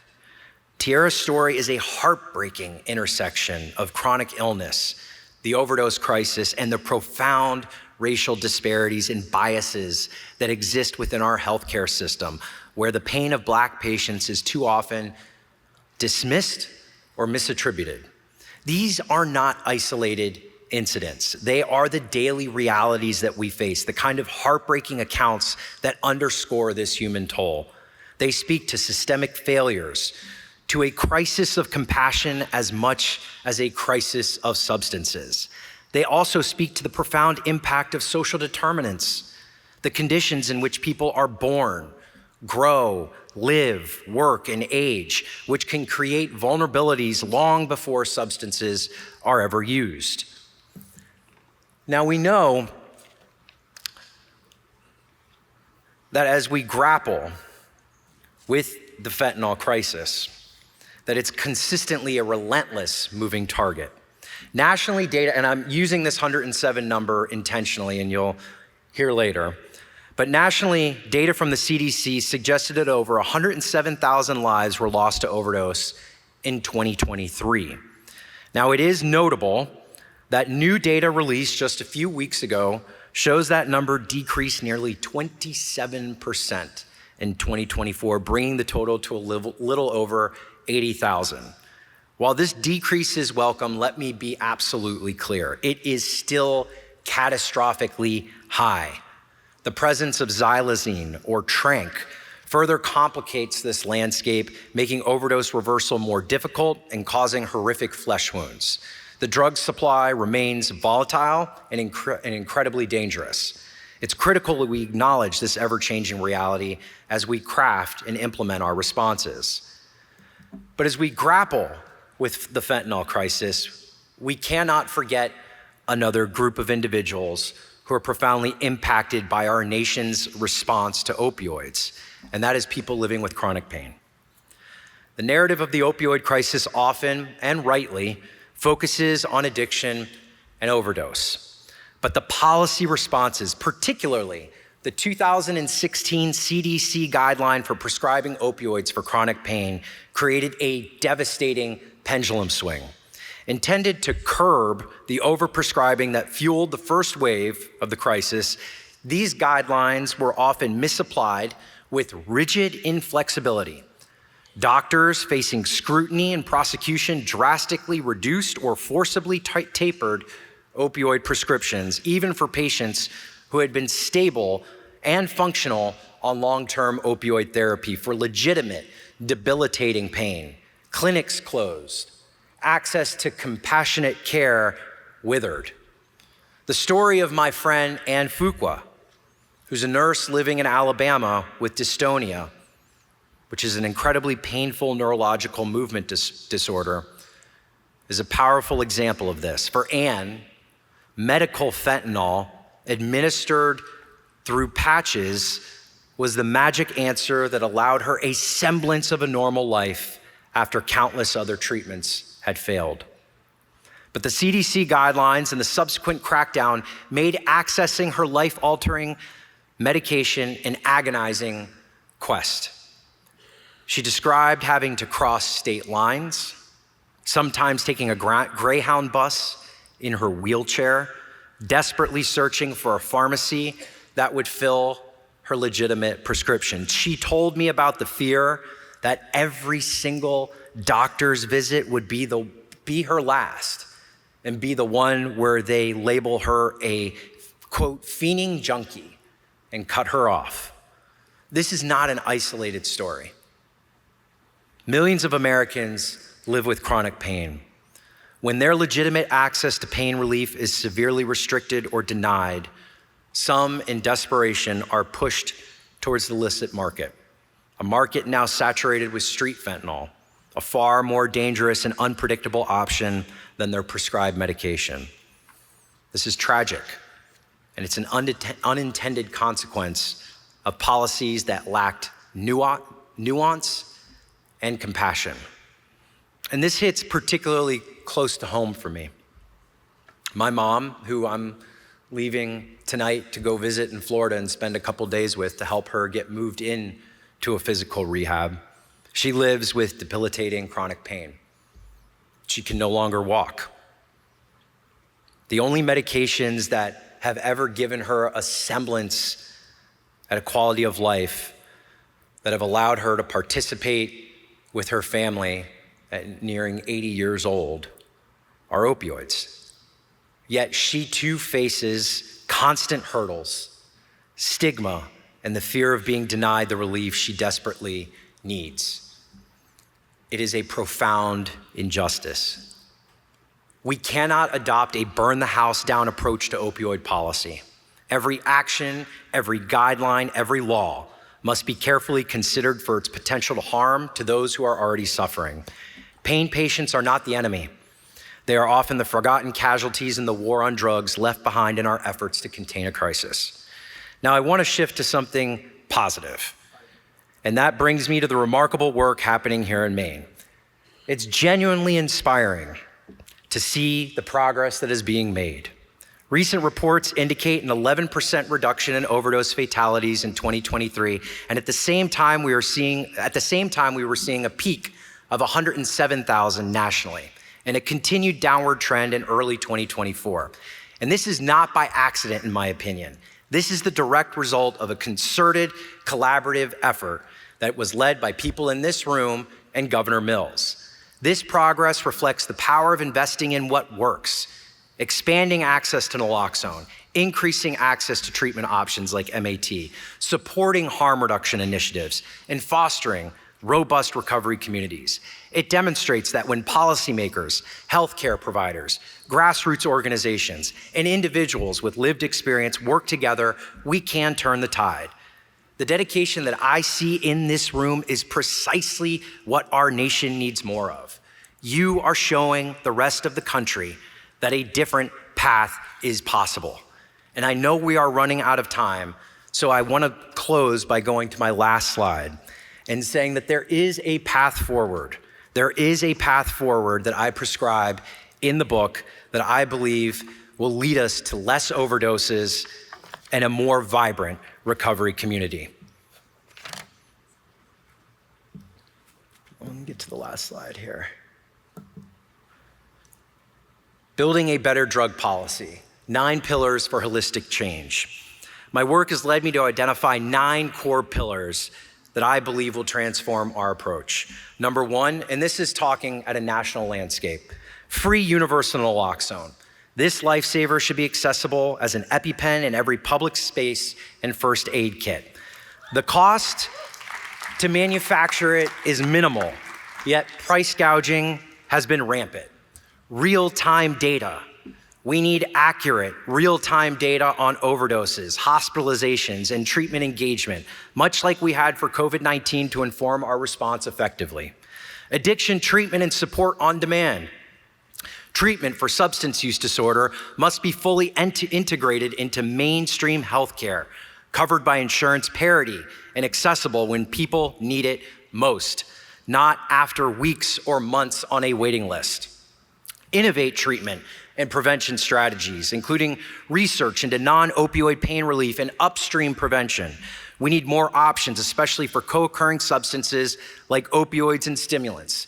The NIH budget for research into addiction pales in comparison to its overall budget, and I believe this must change. Going beyond treatment and addressing social determinants. This is key. If we only fund treatment, we are too late. We must invest in stable housing, quality education, meaningful employment opportunities, and address systemic inequities that drive despair and vulnerability. This, in my opinion, is prevention. End homelessness, Houston style, which is also a housing first model. Housing first is healthcare. It provides the stability necessary for recovery. Reimagine public safety. Shift from punitive to health center approaches. I believe in the decriminalization of personal use and to focus law enforcement on serious crime while equipping officers to connect people with services. Urban and rural harm reduction. Robustly fund and defend tailored harm reduction services everywhere from cities to rural towns. And leave no one behind. Equity must be woven into every policy, addressing the specific needs of BIPOC, LGBTQIA+, and other marginalized communities who are disproportionately impacted by both addiction and the war on drugs. Now, let me be clear. These are not radical ideas. They are evidence-based, they are compassionate, and they are achievable. However, achieving them requires unwavering advocacy, especially right now. We've seen how quickly progress can be threatened. There are significant efforts underway right now to cut funding for addiction treatment and mental health services and a rollback of consumer protections in healthcare. While some of those are currently being addressed, the fight for sustained, robust funding and supportive policies is constant. That is where every single person in this room comes in. The path forward is paved by advocacy that is broad, that is deep, and that is relentless. It is paved by raising our collective voice, by demanding that our leaders prioritize human lives and human dignity over outdated ideologies and political expediency. As I've shared many times, my own journey into advocacy was born by loss and frustration. From seeing a system that was failing the people it was meant to serve. I learned early that silence equals death, and that sharing our stories, demanding accountability, and organizing for change is not just an option, it is an imperative. We need to ensure the lessons from today, the understanding of fentanyl science, the deconstruction of its myths, the historical context of the failed war on drugs, and the embrace of human-centered, equity-focused solutions translate into tangible actions here in Maine and across the country. So here's my final call to action for you. Support the organizations on the front lines. Hold your elected officials accountable, not just for crisis response, but for root causes. Educate your communities. Challenge stigma and misinformation wherever you encounter it. Advocate for policies that expand access to care, that fully fund harm reduction, that ensure housing, that promote economic opportunity, and that treat addiction as a public health crisis that it is, not as a moral failing or a crime. The The progress in Maine shows what's possible. You all know that. Let that be your fuel. Let the memory of every life lost be our resolve. We have the knowledge, we have the data, we have the science, we have the solutions on our side. And looking out at what everyone has accomplished in Maine, I know that we have the passion. I hope you all leave here not just informed, but ignited, and that you take that spirit of collaboration and determination fostered in your community and build a future where the title of my book, Fentanyl Nation, is just a chapter in history, not our daily reality that we live through every day. A future where recovery is not just possible, but where it's accessible, where it is celebrated, and where it is sustained for all in communities that are healthy, that are equitable, and that are just. Thank you all so much.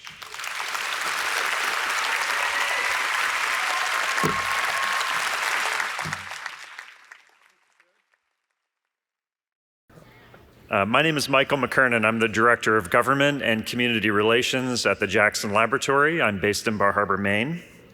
A brief word about the Jackson Laboratory, because as I travel around Maine and talk to people, neighbors, people in the state, organizations, we hear a lot of people who say, well, yeah, I've heard of the Jackson Laboratory, and I think what you all do up there in Bar Harbor is good, but I have no idea what you actually do. So one of the things that we'd like to do is tell you a little bit more about what JAX does as a research institution, and then really the focus of today's panel is a deep dive on the genetic basis of addiction. So the Jackson Laboratory is an independent, nonprofit biomedical research institution. Our mission is to discover precise genomic solutions for disease and empower the global biomedical community in its shared quest to improve human health. From its base in Maine, JAX is empowering the global biomedical community through education and, yes, through its mice. So a lot of people know JAX as a mouse house, and it's true. We have a lot of mice in our house, probably several 100,000 more than you do. But ours are more or less under control. Actually, I should say completely under control. I don't want to steal any thunder from my colleagues, so they're the mouse experts. I'll let them do the talking about that. But in addition to JAX, we're not the only member of Maine's really rich and strong research community, and this panel really couldn't have been teed up any better than was done by Ryan Hampton in talking about the importance of the science. We're joined in this biomedical effort by organizations like the University of New England, Maine Health Institute for Research, certainly the University of Maine, Wabanaki Public Health and Wellness, and many others. So several of these institutions have projects focused on the biological origins of substance use disorder. And while broad understanding of the biology of SUD is critical, research is increasingly focused on personal genetics and how my genetic background, your genetic background, all influences in subtle ways the way that we all experience different types of illness. That is also combined with environmental factors and provide an important context for how diseases manifest differently in every single person and how they must be treated differently as well. So we've assembled an expert panel here today to share some of the important work they've been doing in their own labs and centers. As a panel, we know this is a pretty heterogeneous audience, including some fellow researchers, maybe a physician or two who have deep knowledge of these topics and would very happily, have passed their high school biology class. Others, biology may be a far distant memory, and we're going to try to make sure that you're included in this discussion as well. And we have a microphone here, so please at any point, when the panel is over, we'll do Q&A. And the other thing is we have an opportunity for you to pose your question anonymously if you wish to, so you can log into Slido and post your question there, and then at the end we'll wrap those up and make sure that your question is addressed. Okay, enough from me. My pleasure to introduce our panel. I'll introduce them one at a time, and then they'll give their presentations. So our first speaker is Alyssa Chesler, professor. Alyssa is the Ann Watson Symington Chair in Addiction Research and is Senior Director of Integrative Data Science at JAX. Our second speaker is Jason Boubier, Senior Research Scientist in the Center for Addiction Biology at JAX. Our third speaker is Vivek Kumar. Vivek is an associate professor, also in the Center for Addiction Biology and again, Jax. And our final speaker is Jake Byerly. He's a postdoctoral associate. Postdoctoral associate means that Jake is still in the process of his training and leading to a next step, which maybe he'll let us know what his goals are so I don't invent them for you all. Anyway, Jake is a great example of that Jax is not only a research institution, but we're also an educational institution. So he is part of our community as well as many graduate students and even undergraduate students, graduate and undergraduate students too. So a lot to get through this morning, and we'll get it kicked off right away with Dr. Chesler.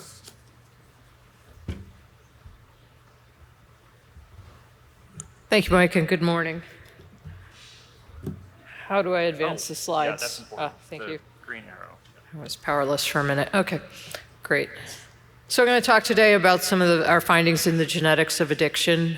We do these studies in mice, and then we try to understand what they tell us about people. We know that substance use disorders are among the most complex of disease. You think about the variety of substances that are out there that people are using, the trajectory, when they start using, how they start using, what their life experience is before using and throughout treatment and recovery. We know there's many, as we heard this morning, predisposing environmental, developmental, and genetic effects that influences a person's trajectory. And mouse genetics give us tools to understand the complex relationships among genetics and behaviors of many different kinds and different psychiatric disorders, et cetera. Mice share over 90% of our genes, and genetic analysis that we do in mice can actually help us understand what is happening in people. We can look at how the genetic findings that we have directly compare to the genomes of individual humans and try to understand from existing data, cellular assays and other things, how those results in mice relate to what we know from humans. People, we call them people. Human people, all of us.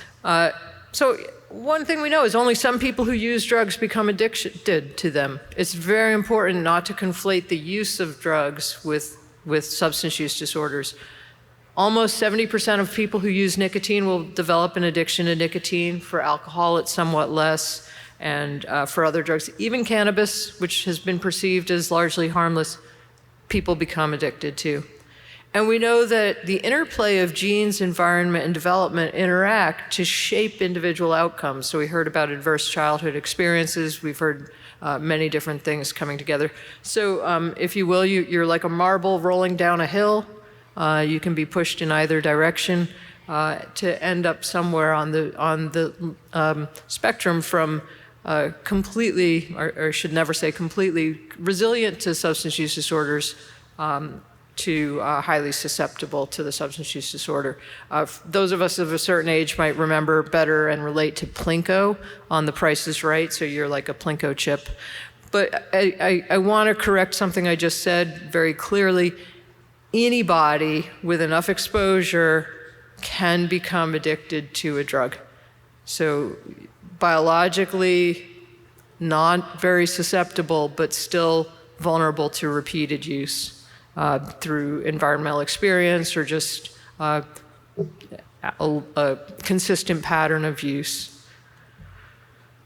We know that young people who start using early, and we heard that the life experience can play a role in when people start, young people who start using early are most likely to develop a substance use disorder. So this is a chart of the age at first use. So the gray bar, the height of the gray bar is the age at which someone first uses. And the black bar, the black shading over that bar, tells you what proportion of adults who started using at that age develop a substance use disorder. So you can see it's for nicotine, alcohol, other drugs. It's very likely if someone starts using before the age of 14 that they're going to develop substance use disorder after the age 18. We know some things from mice too. We know that the complexity of the environment influences how likely a mouse is to engage in substance use disorder. Mice that are reared in complex environments are, well, we don't call them substance use disorders in mice, but mice that are reared in complex environments are less likely to intake drugs. We don't know if they're using them. Mice that are exposed to nicotine in adolescence are more likely to self-administer cocaine in adulthood. And this is an experiment that we did in our lab recently, where we asked the question, I was trying to find out what happens, like how do mice spend their day, and how does their day change if they become frequent self-administer drugs frequently? Does that alter their normal behavior patterns? Do they stop making a nest? Do they stop doing other things? And if I take the drug away, are they going to go back to doing all the things that they did, or develop a different compulsive behavior, or basically hang around looking for the drug? Anyway, I couldn't do the experiment. We found that when we put mice in a complex environment, like just with other things to do, they simply didn't acquire drug self-administration. And so we said, okay, let's put them in the box where we normally do these experiments and say, oh, see if the mouse can be trained to self-administer drug. They do. And that's what's shown in the leftmost panel. And if we then move them to their home environment where they have things to do, they completely stop self-administering the drug. And if I then put them back, I say, well, maybe they just extinguish that behavior and it's all good. Let me put them back in that kind of impoverished environment again, nothing to do but drugs, and they go right back to the level of drug intake that they were at in the more complicated environment. Now, we don't want to anthropomorphize too much. People aren't doing all the same things that mice do, but we can see here that given enough other stimulation, given enough other options, the mice are less likely to self-administer the drug. So, as I said, it's not the whole story, but genetics can explain a large amount of addiction vulnerability. So if we look at cocaine here, 70% of twins exposed to cocaine are likely to share a cocaine use disorder. Similarly for opiates and other drugs and even gambling, there's some fraction of heritability to substance use disorders. And when we look at mice, these are 8 different strains of mice, and every color represents another strain. These are perfectly inbred, so every mouse, it's not like twins, it's panels of clones. Every purple mouse is the same as every other purple mouse. There's 1 dot here for males, there's 1 dot here for females. But what we can see is that all of these other behaviors, their novelty response, risk-taking, impulsivity, self-administration, the sensitization of cocaine, how much they're acutely influenced by individual doses of cocaine, and even the circadian rhythms, which we know are a risk factor for substance use disorders, all of them vary in genetically different mice. So the mice that are genetically the same are more similar to each other than they are to other mice. And you can see that there are some strains of mice. If we look at the lower right, there's a lot of jargony abbreviations there. But in the middle of the bottom row, we see how likely mice are to infuse cocaine, how likely they are to take a dose of cocaine. And we can see the red strain, very high self-administration of cocaine. Other strains like the purple one and the pink one, not so much. And sessions to acquisition, that's how rapidly they develop that repeated behavior. And we could see again that red strain of mice, PWK we call them. PWK very rapidly acquires self-administration, whereas most of the other strains not so much. We also see that gene expression in the brain differs across these mouse strains when we administer cocaine, but also just how they come into the lab before they start using the cocaine. So we looked at, you could see that the patterns of gene expression, I'm not going to go through all the math here, but on the upper left we can see that gene expression patterns in the brains of these mice is enough to classify them into these different groups. We could actually tell the mice apart by what's happening in their brains. And we can see that in terms of the response to cocaine, the number of genes that are influenced by different factors, sex, differences, male or female, the strain of the mouse, and that exposure to cocaine. The number of genes that are influenced by cocaine exposure most of the genes that are influenced by cocaine exposure interact with sex differences in genetics. So the biology of the individual plays a major role in how the brain responds to cocaine. And this is just on the bottom, an example of one single gene and how the response to cocaine differs across different strains of mice. Here's another interesting thing. Exposure to drug, learning that self-administration of that drug, so repeatedly self-administering cocaine, creates lasting changes in brain gene expression, and that effect is different in different strains of mice. So the strain that we'll call NZO, New Zealand obese, I think, NZO stops drug seeking. I'll go back here. On the left, this is the baseline. They come in, they don't have drugs yet. In the middle, they've self-administered the drug. And then on the right, we've taken the drug away. And if we look at NZO, stop seeking the drug when we take the drug away. They walk away, they leave it alone. And the expression of a group of genes goes down in that strain of mice. But if we look at CC19, we take away the drug, and CC19 mice are still looking for it. They're pressing the lever even though nothing happens.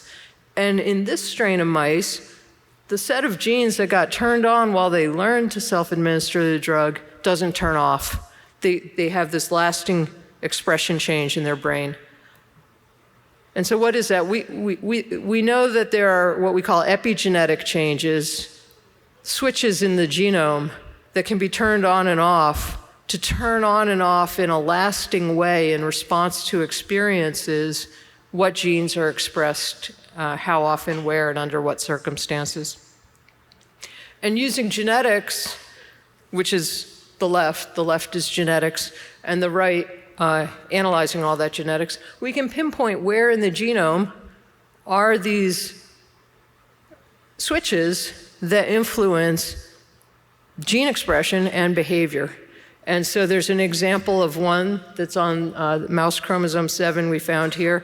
And using other methods, genomic experiments, we were able to see that the variant that we found on chromosome 7, the difference between different strains, one or a few, we don't know yet, base pairs in the mouse, is at the location of what's shown in green at the bottom, one of these genetic switches that regulates 3 other genes, 2 of them highlighted in yellow, but connected to that green switch. You could see the loops. Those are the other genes that are turned on and off by that switch. And I told you, one strain of mouse has a good on-off switch.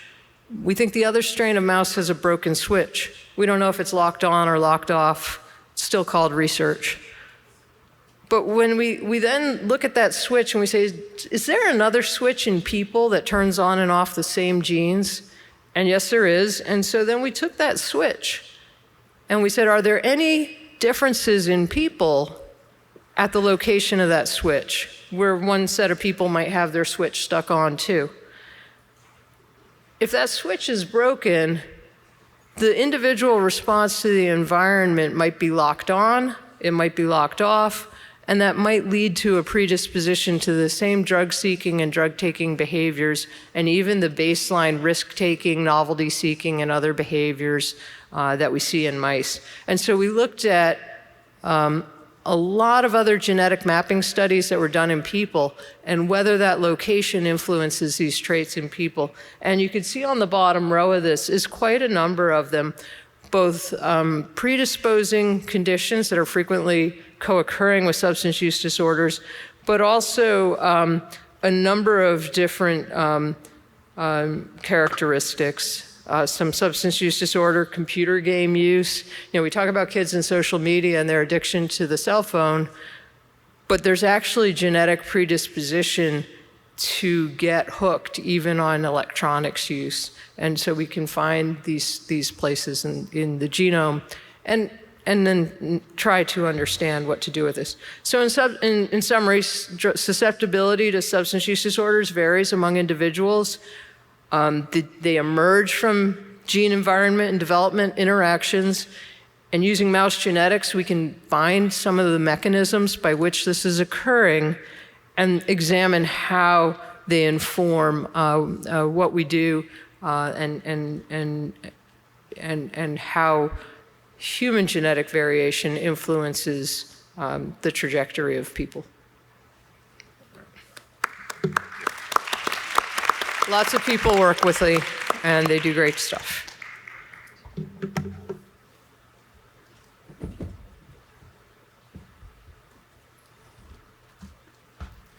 Thank you, Alyssa, for that introduction. Now I'm going to tell you a little bit more about the actual cause of death that we see with substance use disorder, at least with opioids, is the opioid-induced respiratory depression. So Alyssa showed you about the heritability of your addiction to different compounds, how likely or how much your genetics contributes to your susceptibility.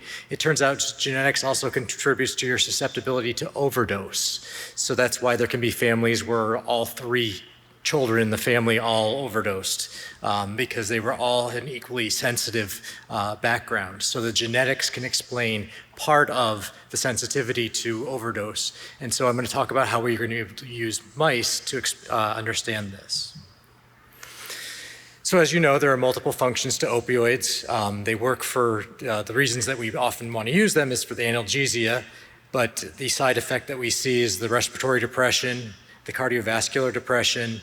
A lot of people who've used them know that they result in decreased gastrointestinal motility or constipation.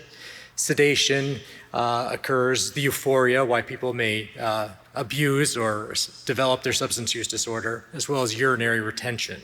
So the opioids can do many things. I'm going to be talking about that aspect of which the opioids are working on respiratory depression. A quick little basis of how opioids work in the brain.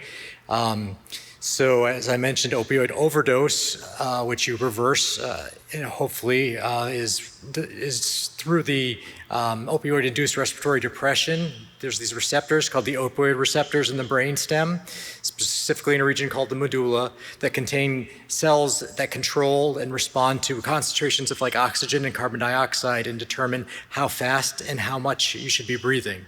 And it's opioids binding to those receptors that can cause the depression in your rate and result in death.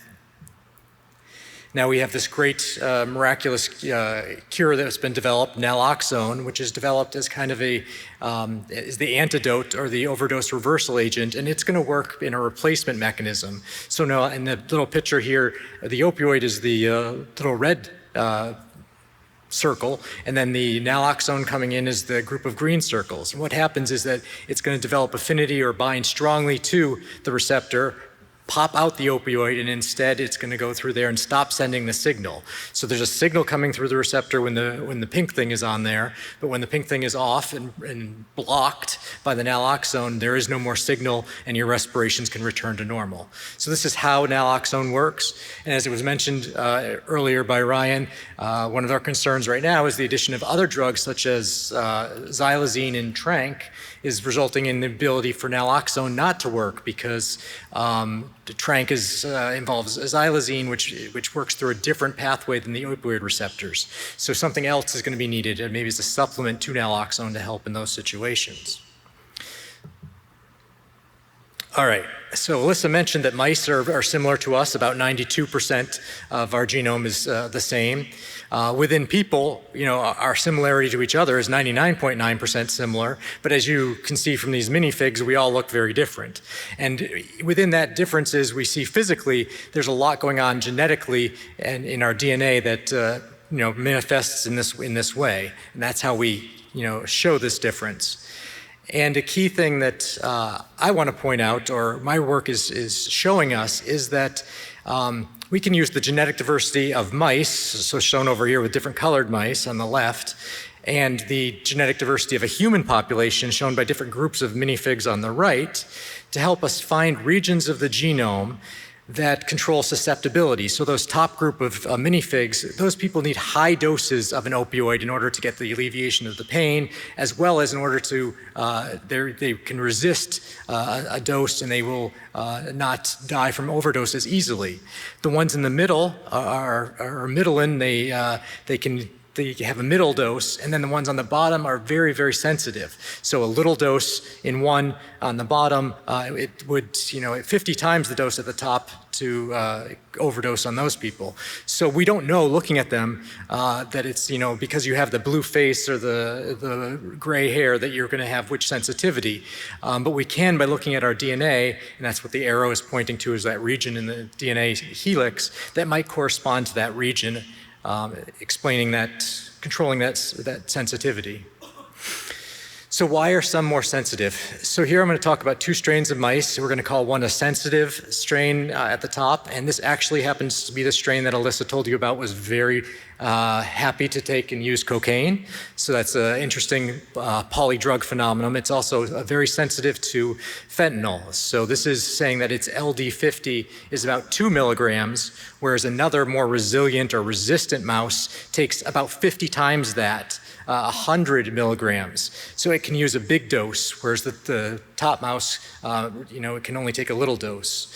So then I have 3 plots here where I look at a couple of the characteristics of a response to the opioid. So I give the mice fentanyl, but first I measure their number of breaths in the top left. And so what you can see is that the resistant strain is breathing a lot, high frequency, and the sensitive strain has a less frequency, and this is without any opioids. This is their natural baseline respiratory rate. And then if you look at the second plot, it's their depth of their respiratory breaths. So are they big breaths? Are they breathing in big, or are they shallow? And you can see that the resistant or resilient mouse has more shallow breaths than the sensitive mouse. And then if you go over to the final figure on the far right, on the bottom, this is looking at the arterial blood gas. So this is the gas coming out of the lungs after it's been given its fresh dose of oxygen, and how much oxygen is dissolved in the blood. And the resistant mice are resilient, already starting this game with a more oxygenated blood than the sensitive strain. The sensitive strain is starting the game with a less oxygen capacity in its blood.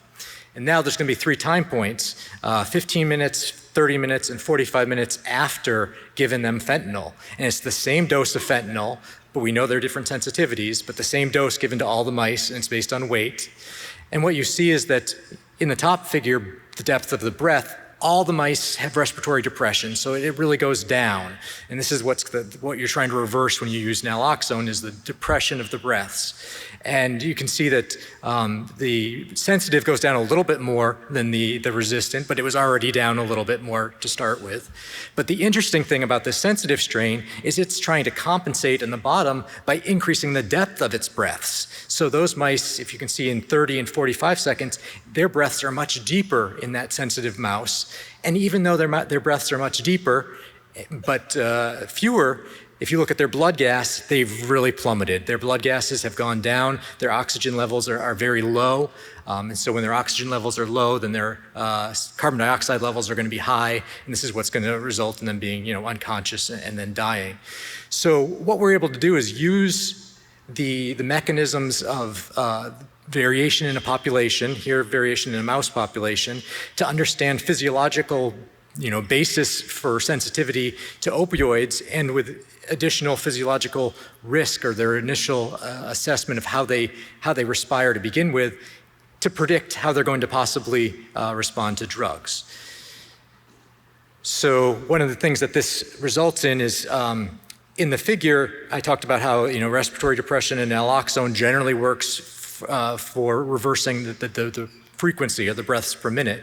But over on the right, you can see that, and if you remember back into your high school biology, that there's a level of gas exchange happening at the lung, where the oxygen and the carbon dioxide are exchanging with the blood cells. That's a level that we don't target with any of our respiratory depression agents, but could be another place that we could target. So if we wanted to look for a reversal agent that increased the oxygenation of the blood, that increased the permeability at that barrier, and we could maybe look at other compounds that are being used for other diseases to see if they could be added in combination with naloxone to increase the response. And this is especially important when these other second and third generations of drugs like carfentanil, the elephant tranquilizer, that one is synthetic, designed in a lab to bind so tightly to that opioid receptor that it never really wants to leave. So it's very difficult to displace it, and it requires sometimes these multiple 3-4 doses of naloxone to reverse it.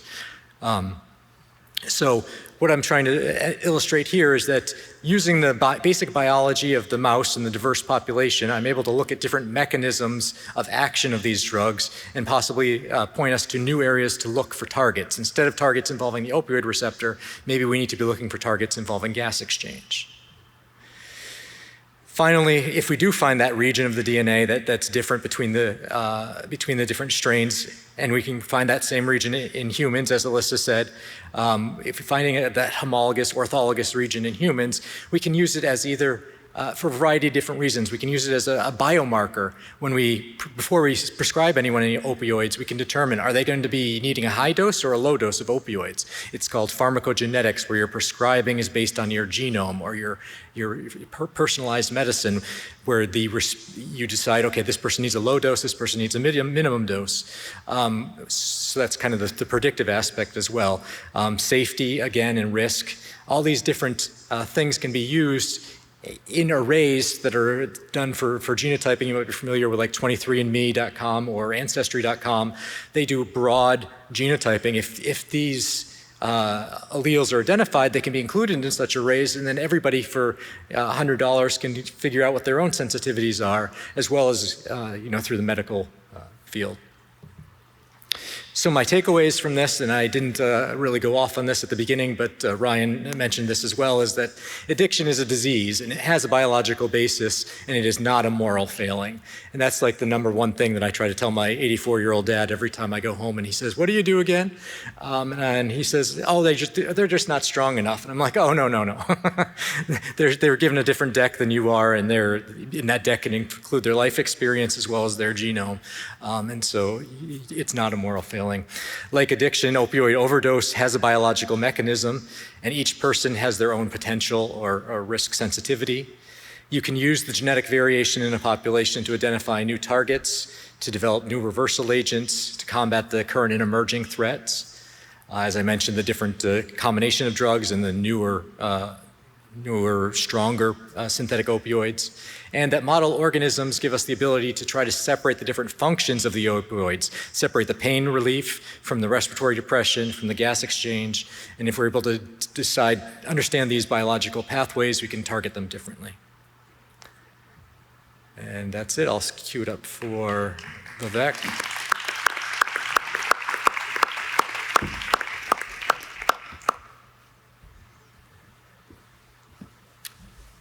Thanks, Jason. Thanks, Alyssa. Thanks, Mike.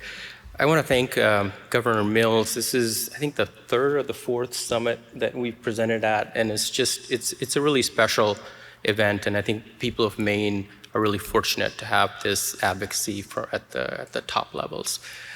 So I'm going to tell you about something related to addiction and substance disorder, but still different. So we know that substance use disorder is not an event that happens to individuals by itself.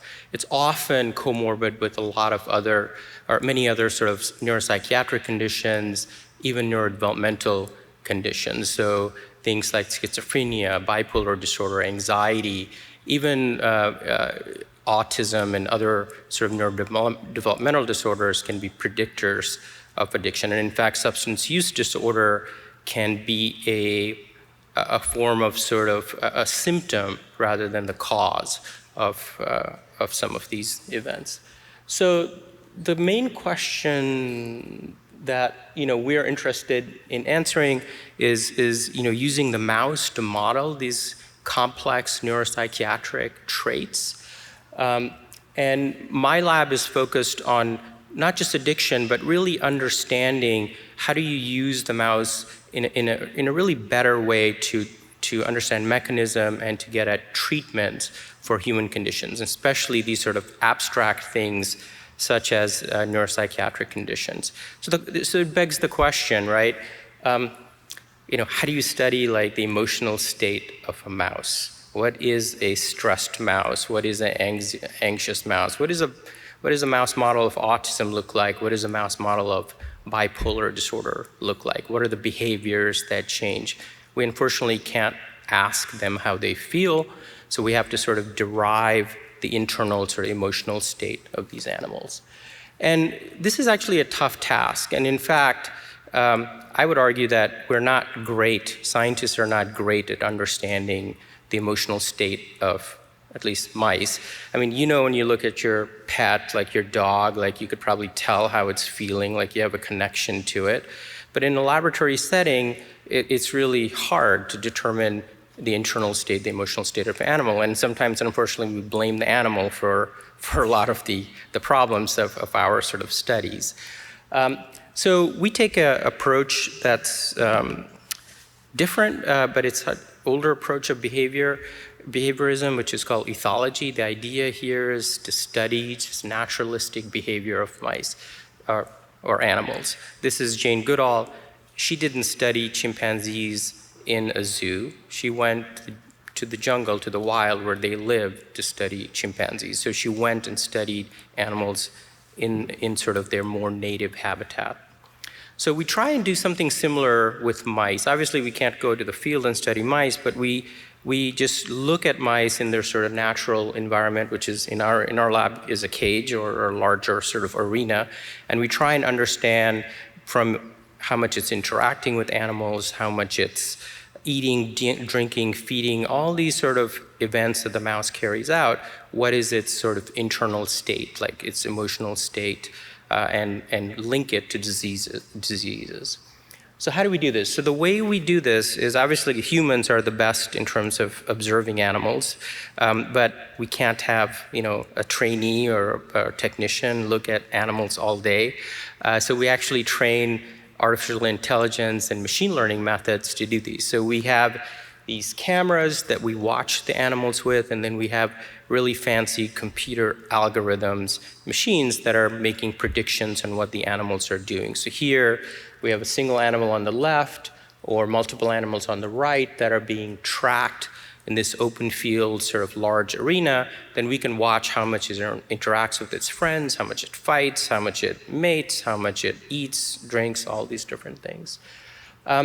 This technology that we've been working on for almost 10 years now has really sort of taken off in the field, and the Jackson Laboratory has turned it into like scalable platform. So now people all over the world can use these technologies.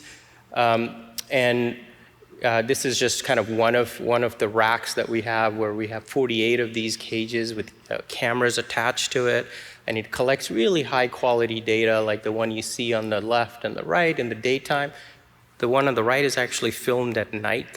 Mice are nocturnal, so you really need to observe them in the dark for interesting behaviors. And we operate on data like this.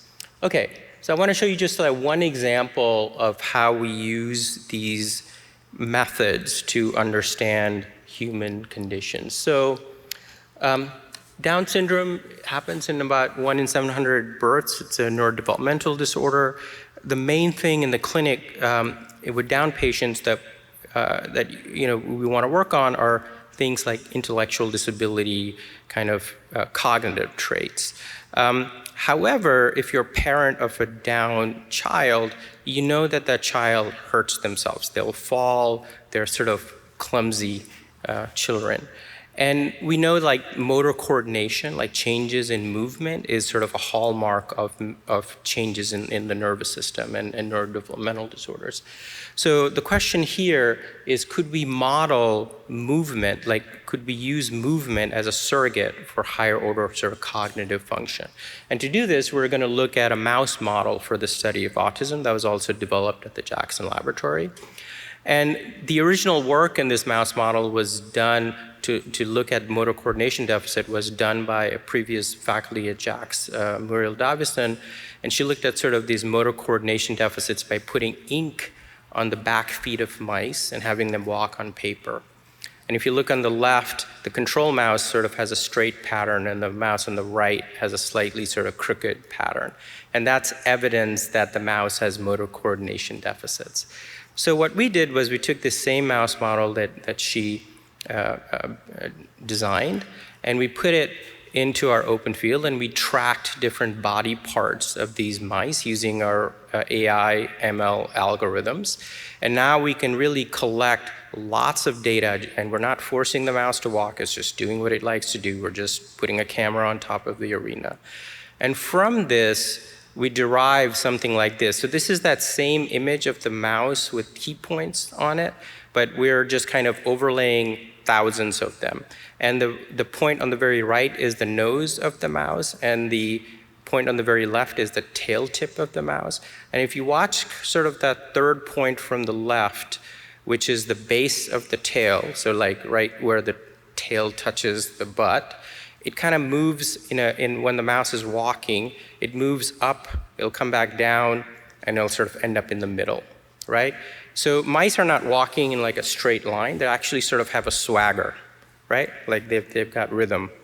And so we looked at that, and you can actually quantify that in using sort of mathematical models or fitting of data. And we can look at sort of the phase and the amplitude of that movement of that base of the tail, or we can call this like the posture of the mouse.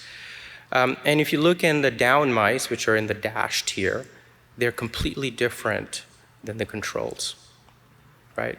So here it is, this is a mouse model that's been sitting on the shelf for 20 years. We're interested in fixing or using it to understand mechanism and develop therapeutics for a cognitive trait. And by studying, but the cognitive traits are really hard to study. You have to train mice for months, weeks, months to really perform a cognitive task. But here we could use a motor task as a surrogate for that cognitive task and screen hundreds and thousands of therapeutic compounds using this approach, at least theoretically. So that's the idea. I'll also just kind of mention that to do this work, we are really a multidisciplinary team. Like at the Jackson Laboratory, we have neuroscientists, we have geneticists, we also have AI ML experts, we have computer scientists, we have statisticians working together. And all of our work is funded by NIH. I think the keynote speaker mentioned the need for more kind of continued research funding. And I think the funding from NIH has enabled a group of us, really good, important people, but still on an island, to do just really meaningful work in Maine. So I'm always appreciative of that. All right, thank you.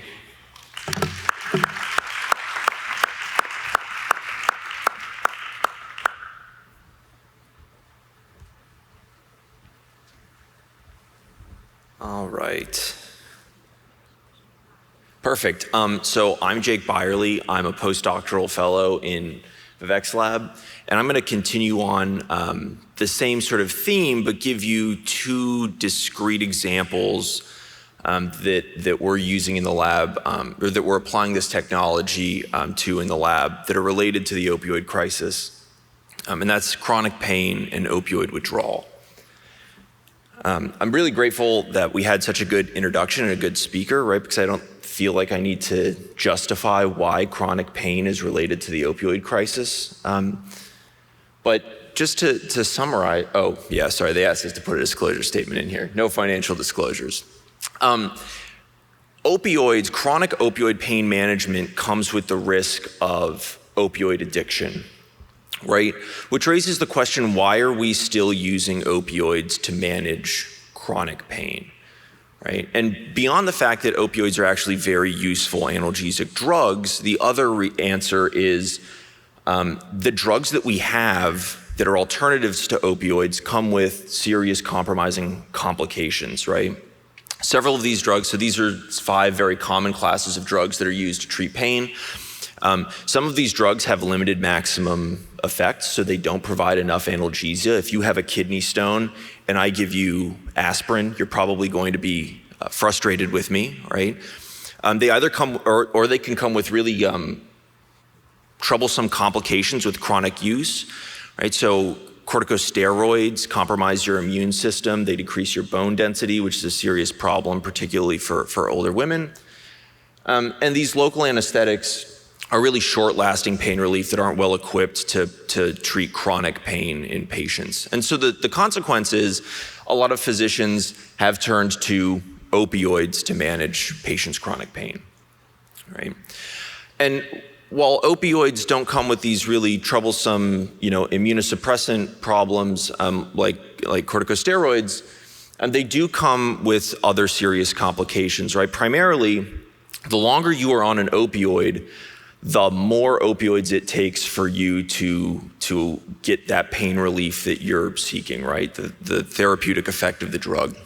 And that's kind of illustrated in the blue curve on the left and the red curve on the right, where to get the same amount of pain relief, after chronic use, you're using much more opioids. And escalating your opioid dose puts you at increased risk, not only of overdose, like Jason discussed, but substance use disorder. So why then are we having such trouble developing chronic pain medications? This is a schematic that's showing you sort of the drug approval process from the most basic steps on the left to a single approved drug on the right. And what I wanted you to focus on is that third preclinical test phase, where it takes about 10 to 20 compounds to be tested in animal models to yield one usable drug in humans.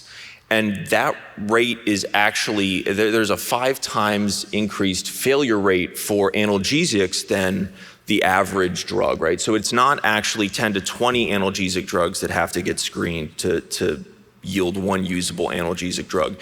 It's about 50 to 100, right? And so the question that I'm asking and that Vivek is also asking in the lab is, are we identifying the right candidates in our mouse models, and how can we improve the way that we screen these drugs so that we can really select the appropriate compounds to move forward with in patient populations? And one of the reasons that we think we're having trouble moving from mice to humans is because we use fundamentally different tests in mice than we do in humans to assess pain, right? So this is a sensory test that we use in mice. It's a very thin filament, and we use it to apply a very light mechanical pressure to the bottom of the mouse's foot. And depending on how much pressure it takes for that mouse to withdraw its foot, we sort of infer its relative pain state. But as anybody who's been to the doctor for pain knows, when you go to your clinician and you say, I'm in pain, they do not pull out a Von Frey filament and poke the bottom of your foot. They simply ask you, on a scale of 1 to 10, how much discomfort are you in? And so the goal of the work that we're doing in lab is to move away from those artificial mechanical stimulations and move closer towards this sort of scale where we can infer the psychological state of the animal instead of relying on a sensory test. And so the underlying hypothesis that we have is that by using these voluntary behaviors, ethology like Vivek just said, we can better model patient-relevant outcomes, and we can have higher success rates at lower cost when we develop analgesics for patients, and hopefully divert patients away from opioids and remove the risk that they transition into a substance use disorder. So the way that we do that, like Vivek sort of discussed earlier, is we let a mouse voluntarily behave in what we call an open field arena, which is essentially a box, right? And as the mouse behaves, we use a machine learning algorithm to tell us where its head is, where its tail is, where its paws are, and where its spine are. And the way that these points change over time and in relationship to each other and in relationship to the arena, we can get a really rich index of behaviors that we can then use to try to understand the way that the mouse is feeling, right? And these include some of the traditional measures that have been used in the field for a very long time. We can classify behaviors that we're interested in, like grooming and exploring on its hind paws as it stands up, and freezing. And we can also extract those gait and posture measures that Vivek was discussing in the Down syndrome model. So I've applied this principle to a modality of pain called neuropathic pain. It originates when you injure peripheral nerves that encode sensory stimulation, so mechanical, thermal, proprioceptive stimulation. And the reason that this is a very interesting pain condition, at least in the terms of opioids, is it is very poorly managed by opioids, but does not have a lot of other particularly efficacious drugs. There are first-line treatments that are not opioids, but a lot of patients get diverted to opioids and have that really severe dose escalation because of poor pain management. So we want to develop better measures in this model so that we can screen compounds that have potential therapeutic efficacy that allow us to move away from opioids. So what I'm showing you is kind of a scary figure, but essentially what each column is a time point that I'm observing the mouse's behavior, and each row is a behavior that we can extract using our sophisticated machine learning tools. And the darker color, either red or blue, of those tiles indicates a more significant disruption in that behavior following neuropathic injury. And as you can see, we've got groups of behaviors on the top and the bottom that represent very stable disruptions in the mouse's behavior after injury and during neuropathic pain. And then in the middle, we have these dynamic changing behaviors that probably represent some sort of functional recovery or a dynamic change in the mouse's psychological condition. And so we can now use this as a baseline to understand how drugs restore mice back to their normal behavior and use that to infer pain relief. The other thing that I want to really briefly talk about, a more nascent project, is using these same theories or these same approaches to quantify opioid withdrawal. Right? Because opioid withdrawal, as we kind of heard earlier, is one of the primary maintainers of opioid use, at least while people are initially trying to quit, right? It's very unpleasant. And within mice, much like cocaine acquisition and respiratory depression, different strains of mice have different withdrawal severity. So what you're looking at right here on the left is a mouse with no withdrawal. It's ambulating, it's moving around, it's exploring the arena. In the middle, we have a mouse with low withdrawal phenotype where the mouse is going to freeze. It's a prey response. It's trying not to be seen by an aerial predator. Right? And on the right, we have the same mouse strain on the left with a high withdrawal response. And this mouse is trying to escape the arena by jumping. And then within those bouts of jumping, the mouse is freezing as well. So what we propose to do in this particular project is take those videos where we use AI to extract behavioral features.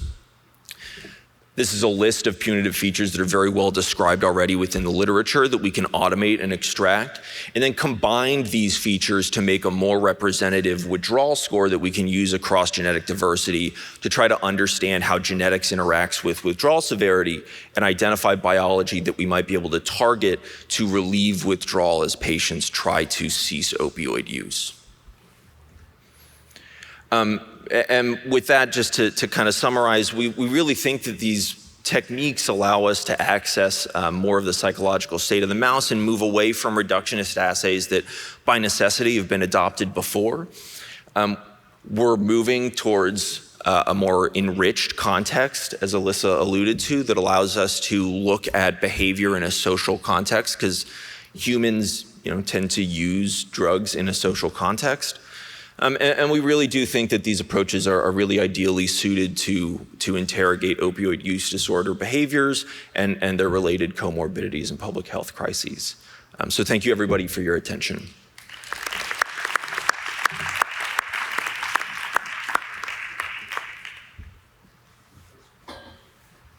All right, thank you very much. Excellent panel, lots to think about. We have a couple questions that have already come in via Slido, and I'd invite others who are considering asking a question to go ahead and use that, or again, to come up to the microphone in the center of the room.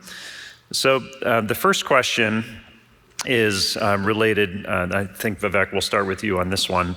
So the question is, how do we know all identified, in quotes, Down syndrome mice are actually arthritic mice, for instance, and thus all the results discovered regarding Down's mice are actually results for arthritic mice? So how do you sort of exclude these other potentially confounding factors? Yeah, that's a great point. So this is where we rely on that precise sort of mouse model that's been created. So that mouse model that Muriel Dobson created, she's taken, so Down syndrome is trisomy 21, so it's the 21st chromosome of the human genome that's duplicated essentially, so you end up with 21 chromosomes. So she took the same region of chromosome 21 in mice, that's called a synthetic region, and she essentially created a duplicated model. So she, in the mouse, created a duplication of the region, chromosome 21, synthetic region of chromosome 21. So we're relying on that. So when we study, for instance, a mouse model for the study of autism, we take mutations that are known to cause autism in human cases, and recreate them in the animal. So that becomes sort of our our sort of avatar type mouse, or like a mouse model for studying these things. Yeah, but we can also look, if you're interested, like a lot of developmental disorders do have comorbid conditions. So we could easily look, for instance, at joints and functioning of muscles and bones also. Got it. Thank you. One of the things that's amazing at JAX is our ability to measure almost anything that could potentially be designed and measured in a mouse. It's rather remarkable. So the next question is, as researchers and practitioners, what is your opinion on the fairly new non-opioid pain relievers coming out in the market? Also, any thoughts on or opinions on non-drug procedural pain management, i.e. epidural steroid injections, et cetera? So I don't know who wants to take that on. So I think that there is a valuable move towards non-opioid therapies, like physical therapies, right? Combinatorial therapies. And there have been newly approved sodium channel blockers that are used for pain management right now. It's a really interesting philosophical topic when you think about what makes pain and a good pain management drug. Anything that fundamentally blocks incoming signals is not necessarily what you want, because pain is very informative and helps you preserve your own health, right? And what you really want to do is probably alleviate the associated discomfort and negative emotion that comes with pain. So it'll be really interesting to see how these sodium channel blockers evolve as they get prescribed and how efficacious people find them to be. I think there's still, room and demand for new drugs beyond that don't just block the encoding of noxious stimuli, because that is really important information for an organism and, humans. Thank you, Jake. So I'm going to address the next question to either Alyssa or Jason, and you can duke it out. Earlier, we heard about correlation between adverse childhood events, ACEs, and addiction. Does research show that ACEs are able to induce epigenetic changes in specific genes that affect addiction susceptibility or behavior regulation? And you might need to define epigenetic. So the answer is yes, that indeed life experiences can influence later vulnerability to addiction. Some specific epigenetic mechanisms have been identified. Transgenerational inheritance has been seen. Some of the populations people have looked at are people that survived the Dutch hunger winter, classic studies on that, those individuals that had starvation during that period. There's another in China where there was a large famine, where those populations had increased rates of substance use disorder, vulnerability to schizophrenia, and a number of other conditions. People have looked in epigenetics from a number of populations that have experienced trauma, and there are indeed increased epigenetic effects of those life experiences.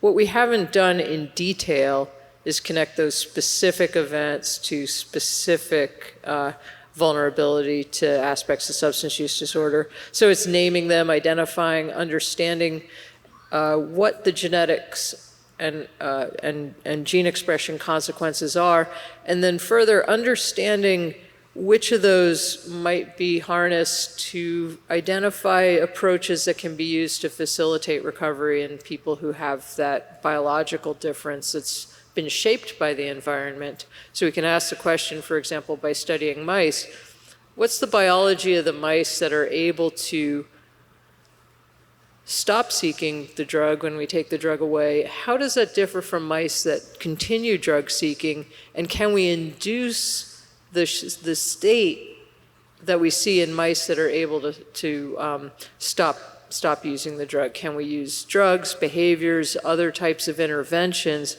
to get those mice into a condition where they're more likely to stop that drug-seeking behavior? Good question. All right. Yeah, these are all great, and the questions are coming in, so it's exciting. So, Jason, you mentioned xylazine tranq. The question is JAX currently working in collaboration with or in a joint venture project to create an agent to combat xylazine or tranq, is the question.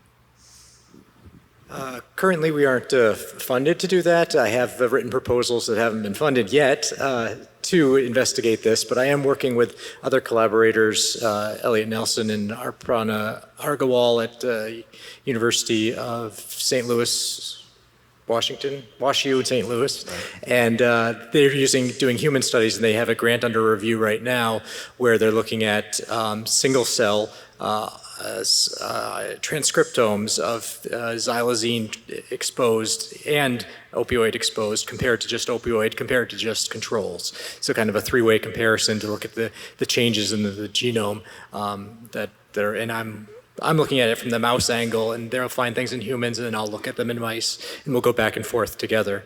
And so hopefully that one is under review and will be funded. And if that's funded, is that a multi-year study that's been proposed? Oh yeah, it's pretty expensive because it's a human study. So getting these samples, people have to generously donate them post-mortem, and then it's a smaller sample size. But a lot of these genetic technologies are very expensive. So trying to do single cell on large populations, it's 5 years. Right. Yeah. Just really underlines the importance of that continued support. An interesting question has been asked here. Has anybody studied alternative medicine options? And acupuncture has specifically been mentioned. But are there thoughts or studies in any alternative medicine avenues? I am not aware of something like acupuncture or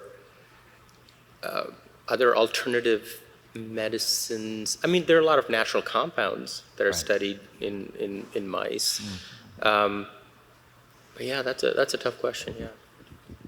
So Jeff Mogul, who's I guess pioneered the genetics of pain in mice. I know there were some earlier studies that predate him, but he did most of the foundational work in the field. Did have a collaborator, Wan Yu from China, who was studying acupuncture, and I don't remember the results of those studies, but using this notion of looking for strain differences, how different mice respond to the intervention, he did look at acupuncture effects in pain management. So a couple more questions here. What are your thoughts on the hyperalgesia in chronic opioid use? And I don't know what hyperalgesia is, so that more pain. Okay. Yeah, so for those who don't know, hyperalgesia is this counterintuitive sort of paradoxical effect where as you continue to have prolonged opioid exposure, opioid goes from managing your pain well in the short term to actually eliciting more pain in the long term. This is just another reason to move away from opioids for pain management. I didn't really get into it because we're kind of focused on the substance use side of things, but it is another counterindication and danger of using opioids, that not only do you put patients at risk for developing opioid use disorder, but you no longer manage their pain efficiently on top of that. Great, thank you, Jake. Okay, so final question here. I saw that mice share 90% of our genetics. I think it might be a little higher than that. But have you found any trends in mice that are not applicable in humans in terms of drug abuse patterns?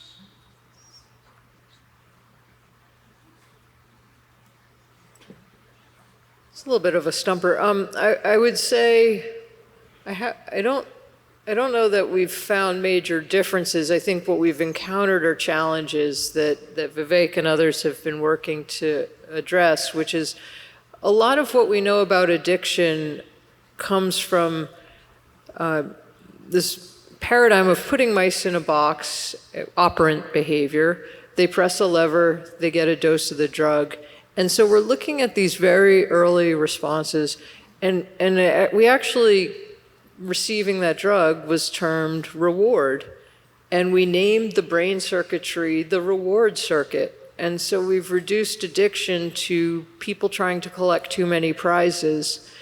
And I think a challenge is, we know there's very little rewarding about getting a drug when you're fully addicted to that drug. It relieves your withdrawal. It may, it's more of a compulsive behavioral drive.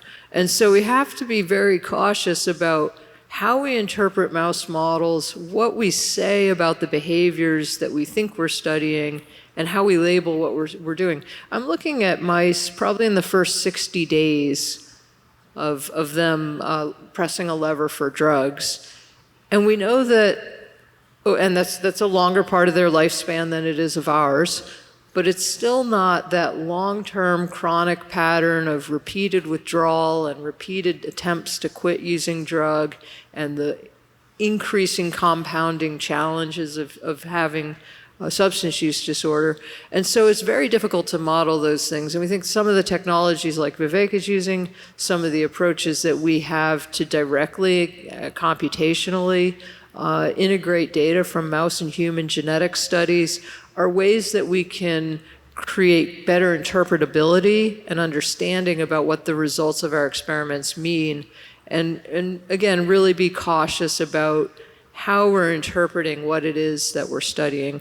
How do we study that locked in behavioral drive, the behavior of getting stuck in repeatedly using a drug, spending most of your mental energy trying to find that drug, obtain that drug. That's not something that we can easily study in mice, but we can understand what it is that we do in mice that relates to what it is that's happening in people by evaluating the similarities of these genetic findings that we have. Well, the search continues. Always more questions to be asked and answered. The need is tremendous. And Maine, and I think, just speaking as your colleague, I'm personally, express a feeling of great fortune that we have the minds at work that we do in the state on this tremendous challenge. So thank you all. Thank you all.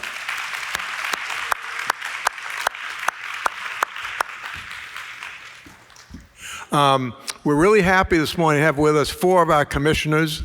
And we actually have a recovery and prevention cabinet that includes all of the governor's cabinet, because there's not a single department, whether it's transportation or agriculture, conservation, and forestry, marine resources. We're concerned about the impact of opioids on the fishing industry. So all the commissioners have some interest and some stake in the game.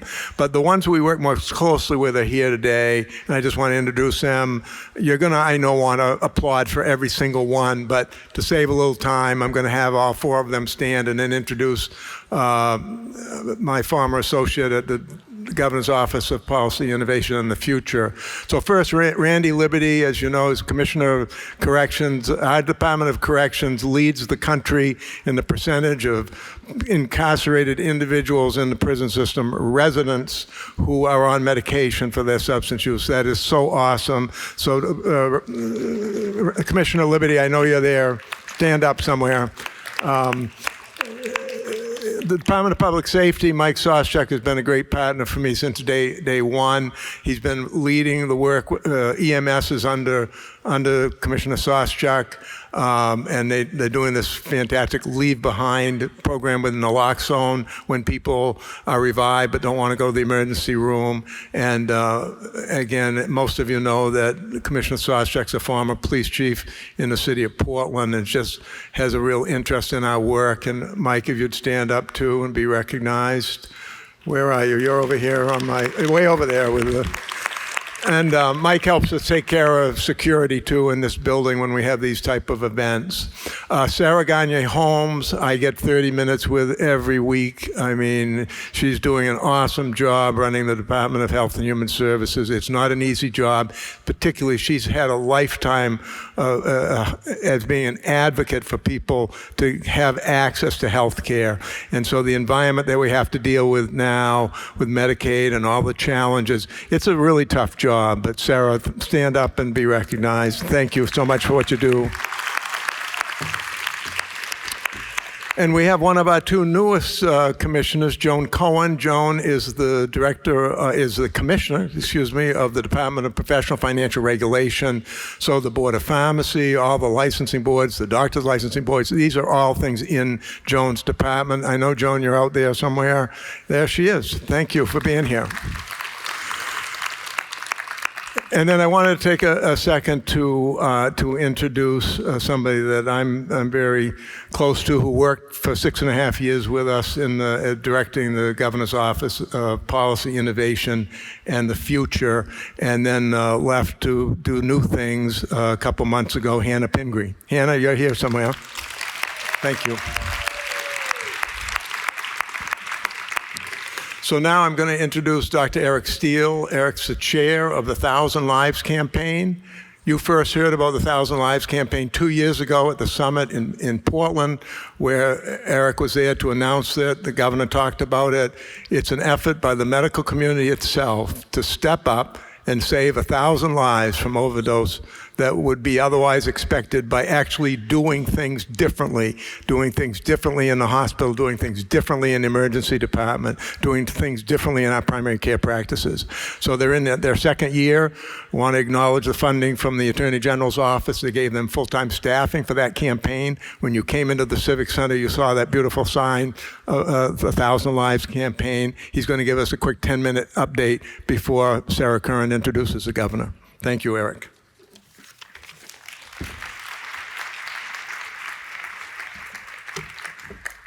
Well, good morning, and thank you all for this opportunity. Good morning to the Honorable Janet Mills, excuse me, Governor of the State of Maine, and to all of you, my colleagues, in the care of the people of the great state of Maine. As chair of the 1,000 Lives Campaign, I'm honored to update you all on the status of this provider-led campaign. Among the things we've accomplished in the first 2 years, the campaign has been signed onto by almost every significant healthcare organization in Maine, from rural health centers to Maine Medical Center, from the Retail Pharmacy Association to the state's orthopedic surgeons, its nurse practitioners, physician assistants, and the organizations representing its nearly 5,000 physicians. Thanks to the support of the Attorney General, we have been given opioid settlement dollars to support the campaign, with which we've hired the wonderful Christy McGlynn, our project manager of just 6 months. She's brought her professional experience in the care of patients with opioid use disorder and in management to the campaign, and has given us a big boost in our ability to connect with other organizations, with caregivers, and to be more effective in this work. My sincere thanks to the Attorney General, not just for that support, but everything else he's done for the support of this work in Maine. Thanks to Christy and others at the Maine Medical Association, we have a website now and a newsletter that can provide resources and connections to the campaign, and we want to know how the campaign can help you. We've been able to extend our engagement with many campaign partners. So connect with Christy at our table out in the tent. We'd love to connect with you and work with you. Most importantly, though, we've done what our real goal was, to bring Maine physicians, NPs, PAs, and healthcare systems and their hospitals and their emergency departments into this effort to save the lives of Maine people afflicted with OUD. There's only one place in Maine you can go to anytime, day or night, to get help with a medical crisis such as OUD, and that's an emergency department. And so our main goal in 2025 has been to put together an OUD safety net in Maine to ensure that every Mainer with OUD and their families knows one place they can go to anytime, day or night, to get help with OUD: the local emergency department and the local hospital. Through the efforts of the Maine Medical Association Center for Quality Improvement, Gordon Smith, Lisa Letourneau, the campaign, and many others, 28 of Maine's 32 emergency departments now are able to provide life-saving buprenorphine to patients in the emergency department with OUD on a 24/7, 365 basis. And we're working with those other 4 emergency departments and expect to have every emergency department in Maine be able to do this by December of 2025. Through the campaign's November 2024 survey of Maine hospitals and emergency departments, we know that 18 of Maine's acute care hospitals are now able to start admitted patients with OUD on buprenorphine on a 24/7, 365 basis. We know that 14 hospitals cannot do that on a consistent basis, and a few don't do it at all. And we expect that will change. Thanks to generous support from the Rural Health Research Center to the Maine Medical Center's Quality Improvement, Center for Quality Improvement, we are starting an inpatient MOUD learning collaborative focused on helping those remaining hospitals develop the ability to treat the life-threatening illness of OUD just as they would a patient with a life-threatening heart attack, with the right medication available for the right patient on a 24/7, 365 basis. If your hospital needs that kind of help to be able to give the right care to patients with OUD, have them get in touch with the Maine Medical Association and its Center for Quality Improvement. We want to help them. The message of the campaign to all of Maine's hospitals and emergency departments has been and is a simple one. Treating OUD for patients who need and want buprenorphine is not, repeat, not an optional treatment. It is the standard of care. Let me repeat that too. It's the standard of care. That means not treating appropriate patients with buprenorphine is substandard care. There's no other word for it. The equivalent of not treating a patient with a heart attack in your ED or your hospital. Untreated opioid use disorder has the same mortality rate as an acute heart attack. In a recent study of 90,000 veterans discharged from hospitals with untreated OUD, 1 in 12 was dead within a year, and the greatest risk of death was in the 1 week after discharge. Failure to treat OUD in the hospital results in avoidable deaths. For the past year now, we've been going hospital to hospital, ED to ED, talking to hospital CEOs and their clinical leaders, asking them not to do something extraordinary, just meet the standard of care, and telling them we can help you do that through our learning collaborative, through protocols, procedures, clinical champions, and more, but also telling them, get your moose poop together and get this done. This is the standard of care. Everywhere we've gone, we've found people in those organizations who want to meet this standard of care. They just need help, like the campaigns, to get things rolling. We recently met with one hospital CEO and his leading physicians and nurses. We talked with them about this standard of care, showed them the tools that they can use to help staff do this work, and left them with their commitment. They gave us their commitment to bring their hospital to that 24/7, 365 capability.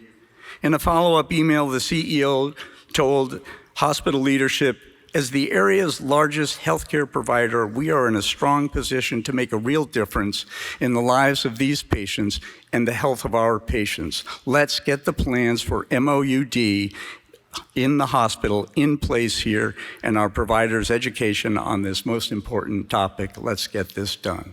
That CEO knows what we all know, that all the old reasons not to treat MOUD in the ED and hospitals and in my primary care office are really gone. We know that the evidence for MOUD is incontrovertible. It's more effective saving lives than almost any other medication that I prescribe. I need to treat 60 people with cholesterol medicine to save 1 life. I just need to treat 2 patients with OUD with buprenorphine to save 1 life. There's no more X waiver requirements. We know that buprenorphine is safer than the other opioids I prescribe all of the time. There's growing access to specialty treatment programs for follow-up if I need help. The effects are life-changing for patients, and those patients are some of the most appreciative and transformed patients I have ever cared for. Treating them, for me, is not just the standard of care, it's the antidote to burnout.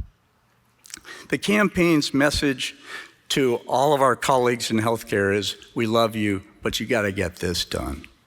When you leave today, I hope you'll do so knowing that the care of patients with MOUD, with the same compassionate, up-to-date care given to patients with acute heart attacks and other deadly illnesses, is the standard of care. I want you to go home and wave that standard with confidence wherever you see it not being met.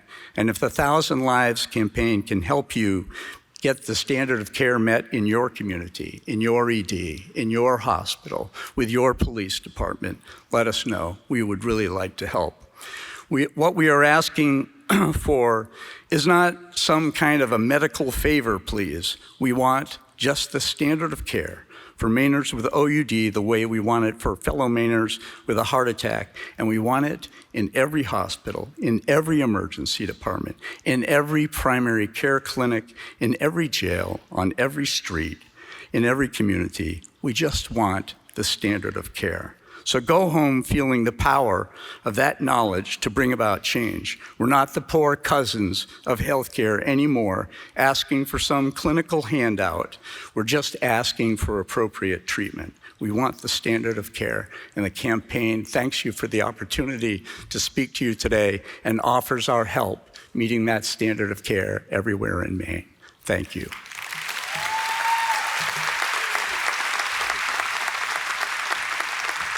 Thank you, Dr. Steele. We're very fortunate to be able to have Dr. Steele lead this campaign. The best thing about the campaign is that it's not a state campaign. This is the medical community itself, led by Dr. Steele, the Maine Medical Association, Maine Hospital Association, and 20 other medical organizations. And it's just awesome to see. It's now my pleasure to introduce our new Director of the Governor's Office of Policy Innovation and the Future, Sarah Curran, who is going to introduce Governor Mills. Sarah.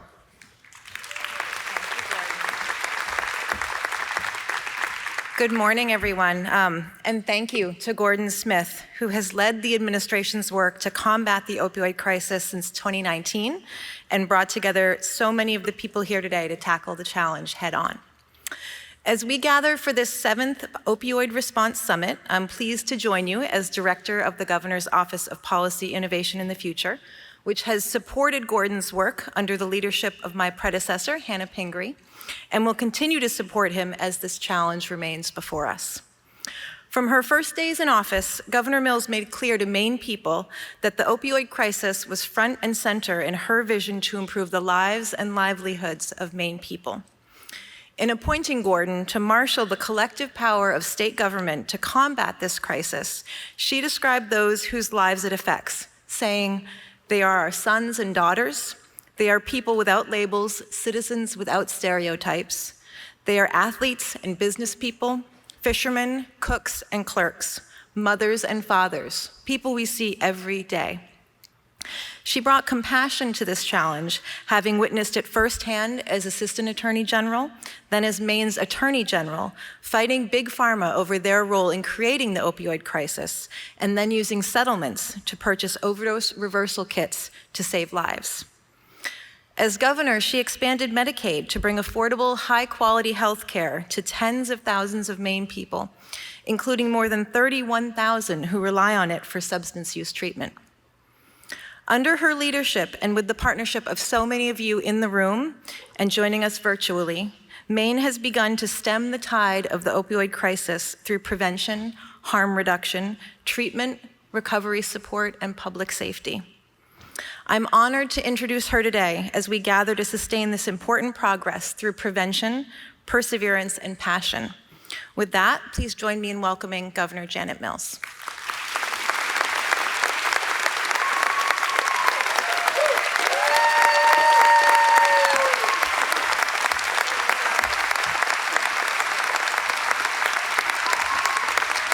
Thank you. Thank you very much.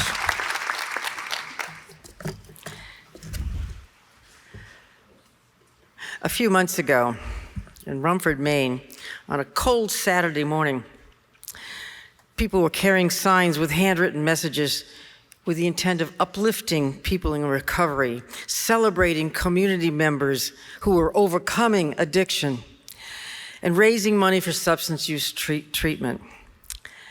I believe in you no matter what, one handwritten sign said. Recovery is possible, another one said, and another one said, progress over perfection. Good motto, which I interpret to be an offer of grace and at the same time a reminder of strength for anyone struggling with addiction. I don't think we would have seen such a demonstration of compassion and hope in Rumford or anywhere else 10 or 15 years ago. But the perseverance these signs and these people encouraged, sustained by people in communities all across Maine, is at the heart of the progress we've made against the opioid epidemic. It is because of the sustained efforts of people like Gordon Smith and Dr. Steele, God bless you, and Sarah Curran, that this progress is being achieved.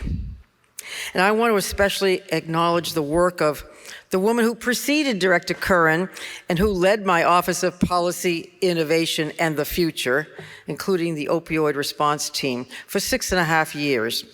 Former Speaker of the House, Hannah Pingree. I think she's here somewhere. Where are you, Hannah? Oh, there. We miss you, but want to express our deep appreciation for your tireless work. So first, a little bit of good news. Last year, Maine recorded our largest decrease in drug overdose deaths since 2018.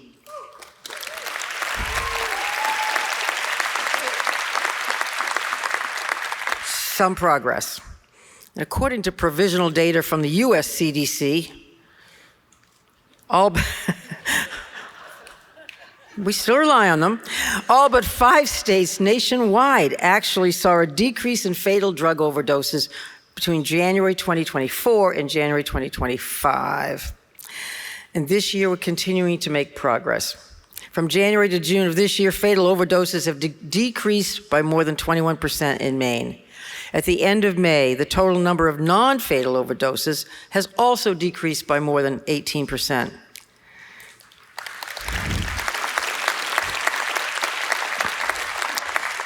Of course, that's welcome news, but we can't feel complacent.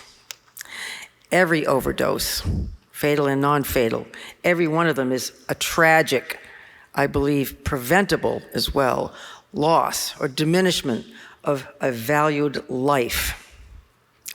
On the enforcement front, traffickers are adapting every day to evade efforts by law enforcement to stem the tide of drugs into Maine, drugs like fentanyl and methamphetamine with low prices and high potency. In the first 6 months of this year, MDEA agents seized more than 2,358 grams of suspected fentanyl alone, and more than 3,000 grams of methamphetamine, and more than 3,000 grams of cocaine. Methamphetamine, as you know, is a highly addictive stimulant that causes violent behavior, paranoia, psychosis. And it was identified in combination with fentanyl as a cause of death in 44% of the confirmed fatal overdoses so far in 2025. And that is a sharp increase since 2024 in the presence of this drug for which there is no reversal medication. Maine is not alone in confronting this dangerous trend. Nationwide, nearly 35,000 overdose deaths in 2023 involved stimulants like methamphetamine, an increase of about 870% over 10 years before. Xylazine, an animal tranquilizer that causes painful open wounds, ulcers, abscesses, was also identified, in addition to fentanyl, as a cause of death in 11% of the confirmed fatal overdoses in Maine so far this year. and there are no overdose reversal medications, as you know, for either methamphetamine or xylazine. We're doing what we can do, my administration, in a responsible manner to stop these deadly, dangerous drugs from reaching Maine and to prevent substance use disorder in the first place and to treat it when we can't prevent it, to set people on a lifelong path to recovery, and above all else, just to save lives. In the area of prevention, last year alone, 4 children died from drug overdoses. As the grandmother of 5 youngsters here in Maine, I can only imagine the immeasurable pain of families who have lost a child needlessly to a drug overdose. So I want to do everything I can to keep people from starting down the path of addiction. That's why I've directed my entire administration, I think half the cabinet are here, to support primary prevention programs in communities across Maine. For example, last year, the Department of Health and Human Services sent coaches to 5 schools in Hancock and Washington counties to lead something we call recovery coaching for youth.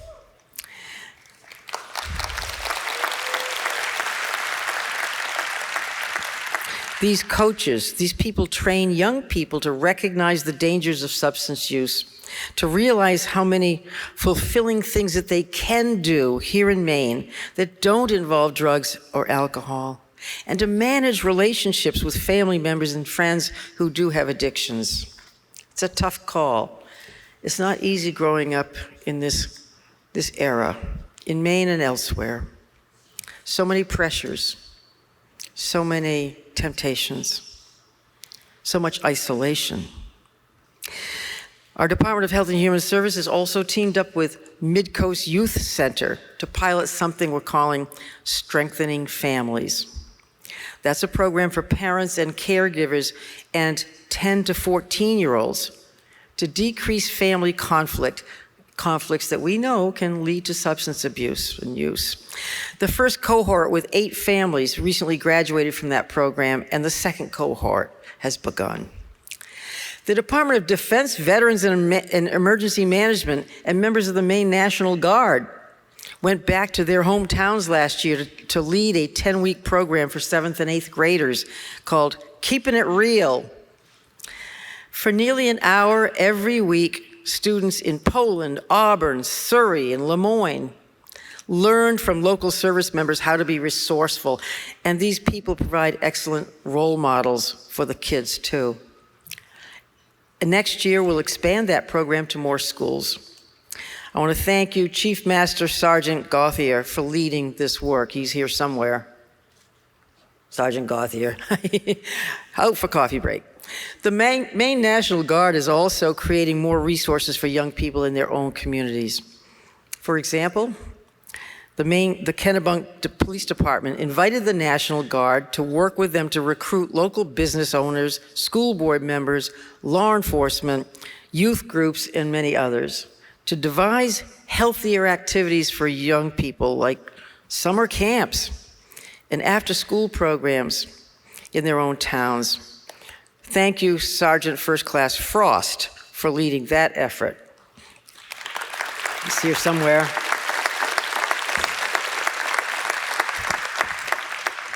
In March, the Department of Corrections, I know Randy's here.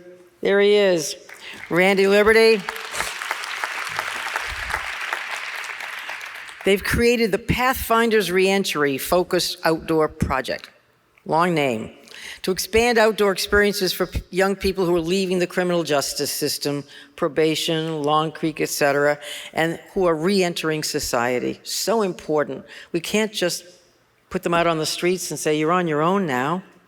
And last month, a group from Long Creek Youth Development Center toured a floating oyster culture farm in Yarmouth and learned about careers in aquaculture, something they never would have been exposed to otherwise. Thank you, Randy.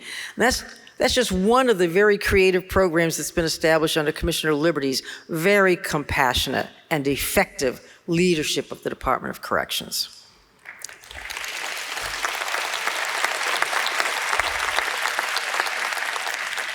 So I strongly believe that our most effective strategy for combating the opioid crisis is to prevent people from trying drugs in the first place, giving them the tools to resist that offer, that sometimes fatal, even first-time offer of drugs.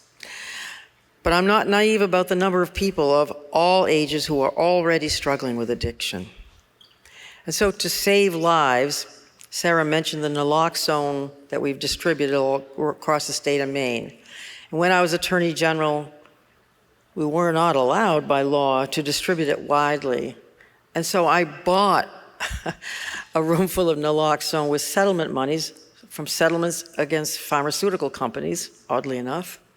And I, under the law, could deliver it to law enforcement agencies and first responders around the state. It was all we could do at the time. But now, to distribute overdose reversal medication as widely as possible, to expand access to affordable treatment, and to support lifelong recovery by investing in things like housing, those other things have also taken a lot of our energy and time. And last year alone, we distributed more than 155,000 doses of naloxone. Huge. And last year alone, 300 7th and 8th graders in Lewiston chose to participate in a training program on how to administer naloxone, a training made possible by legislation passed by our legislature. Young Carter, an 8th grade student who participated in the training in Lewiston, said, quote, "I thought it was very important to learn what it was all about.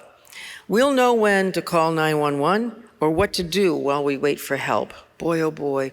The responsibility on the shoulders of these young people is enormous, but it's important that they have the tools. It's very sad that someone as young as Carter has to think about using naloxone to save a life.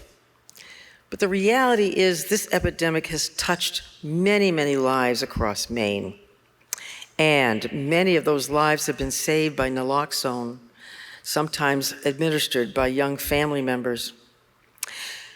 Since I've taken office, we have reversed more than 11,393 potentially fatal overdoses statewide. A lot of lives saved.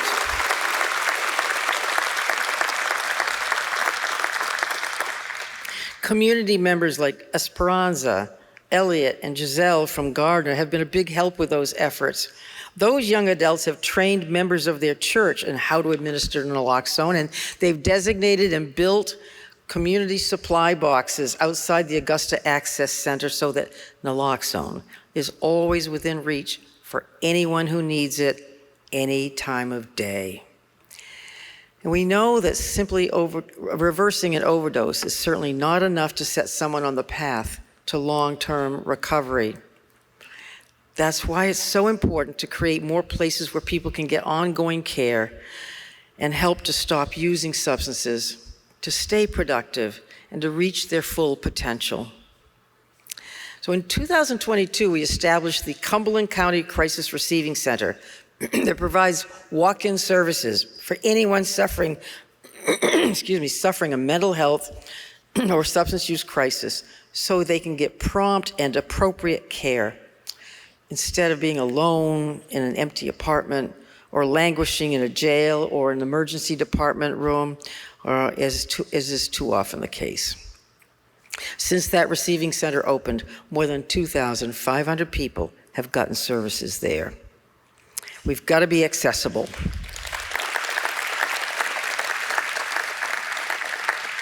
We know that crisis receiving centers work, which is why we're opening more. In the next year, we'll be establishing 2 additional centers, one in Androscoggin and one in Penobscot counties. Thank you, Mayor Shalene, for your help in that. We've also expanded certified community behavioral health clinics, which offer mental health and substance use treatment to anyone, regardless of their insurance or ability to pay or where they live. As of today, there are 20 such clinics providing care to more than 8,000 people in Maine. In addition, we've added 61 more residential treatment beds since I've taken office. And I'm looking forward, for example, to touring Tessa's house in Washington, Maine shortly. That's a beautiful new 16-bed residential treatment facility for women. Tessa's house was founded by the parents of Tessa Lee McHugh, a loving mother, daughter, sister, friend, and champion figure skater who lost her life to addiction at the age of 37. I hope that Tessa's house and the good it will do for women across Maine will be a great comfort to Tessa's family in her memory. Now, I know there's a perception reinforced over the past few decades that there are only a few beds available in Maine for treatment.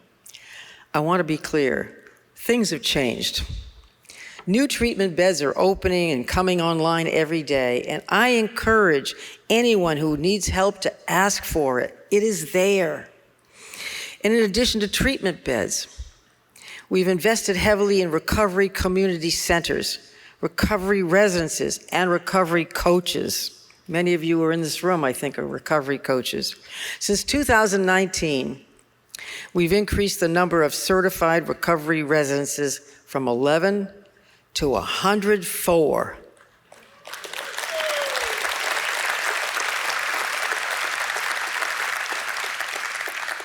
And we've conducted more than 3,000 recovery coach trainings. Last year alone, Maine's 17 recovery community centers assisted 12,000 people.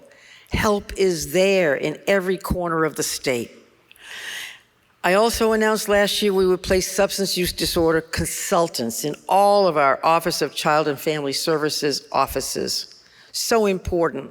So many of our child protection cases involve substance use by family members, and we've got to intervene appropriately and effectively without destroying the children involved in their relationships, without disrupting their lives completely. But I'm proud to say we've now placed at least 6 consultants, or consultants in 6 of the 8 districts so far. We're exploring other innovative approaches to treatment too. DHHS has created treatmentconnection.com, where people can search for healthcare providers near them, check on their availability, and submit their treatment questions. This is something we've been talking about for years, and when I first took office 6.5 years ago, one of the things on the agenda was to provide universally accessible treatment resources online. And the department is implementing Maine's first mobile methadone unit to reach underserved populations as well. And we're seeking more flexibility from the federal government to provide Medicaid services, including medication-assisted treatment, to individuals who are being released from incarceration, that very dangerous time in their lives, a critical moment in their recovery. I know Randy has provided MAT in our state facilities to anybody who wants it, whenever they need it and want it. It is available. And we're doing that in the jails as well, put some money in the budget to spread that to all the jails. So it's there. I'm hoping that the flexibility of the federal government will be approved to ensure ongoing services such as those. But I have deep concerns about the future of Medicaid services, given the recent changes by the federal government. When he declared the opioid epidemic a national public health emergency on October 26, 2017, then President Trump said, quote, "We can be the generation that ends the opioid epidemic. We can do it," he said. But yet despite that declaration, the mega bill he signed into law last week, I believe, will decimate the very health care coverage that people in recovery rely on every day. Thousands of Maine people stand to lose their health coverage because of this purely partisan law, this mega bill, including more than 31,000 people who receive care for substance use disorder through Maine Care here in Maine. And as I've warned, Maine, the state of Maine, cannot absorb the substantial shift in costs that this new law will place on the backs of our children, families, seniors, and veterans in order for the president to pay for a tax cut for the very wealthy. In the coming weeks, my administration We'll be reviewing the final language of the new mega law to determine the full scope of the damage to our state, including long-term impacts on Maine care and on our otherwise balanced budget. Having affordable health insurance is critical, but we also know that recovery can feel impossible without a stable or safe place to call home. So my administration is also focusing on creating more stable housing for people with chronic substance use disorder by expanding the Home for Good program, which I believe is a cost-effective approach to providing stable housing along with wraparound services to set more people on a path to lifelong recovery and productivity. The first 5 Home for Good developments to be built in Auburn, Augusta, Bangor, Portland, and Sanford will add nearly 140 new units for those experiencing chronic homelessness, and they will include service providers on site to address medical and behavioral health conditions. In addition to housing, my administration is also focused on expanding access to good-paying jobs for people in recovery. Rewarding businesses that understand the unique experiences and skills of people in recovery is important. That's why we've created the Recovery Friendly Workplaces designation, a certification used by 73 different businesses who employ more than 11,500 people statewide. Jobs are important, just as housing is important, just as healthcare is important. Each of the strategies I've outlined is a step on the path to a better future that we are forging together. A future where we balance accountability with a better understanding of addiction, a future with strong communities that help all people, especially young people, cope with life's challenges without turning to drugs or alcohol, and a future with a thriving economy and endless opportunities. Such a future, in turn, will surely diminish the demand and the market for these deadly substances in our state. So, again, in early March, the Rumford community came together for the 3rd year in a row to rally to support people with substance use disorder. Those signs that said recovery is possible, that progress is more important than perfection, and that hope is real, those signs are important. We know that connection is the cure to the opioid crisis. And today, community members across the state, including the 1,000 people gathered here together and all the people watching on live stream at home and elsewhere, recommit to supporting people as they start, stumble, or resume their recovery, and to responding to new waves of the opioid epidemic as they ebb and flow to save lives. If you'd like to join us, please visit maine.gov/future/opioids to see how you can be involved and how you can make hope real for more people across the state.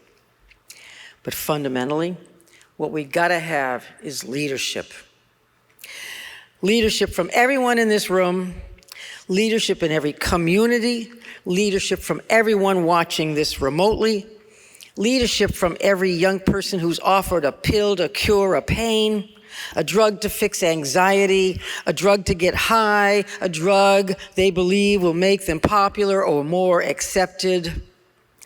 The leadership and the character that says, I'm better than that. My life is more valuable than that. And the leadership from all of us to also tell that person that they are loved and that their lives are indeed far better than that. Every child, every person in the state of Maine should receive that message, and that is leadership on all of our parts, to tell everybody in Maine that they have value and they have opportunity here, and that we want their lives to be better, the best they can be. Thank you.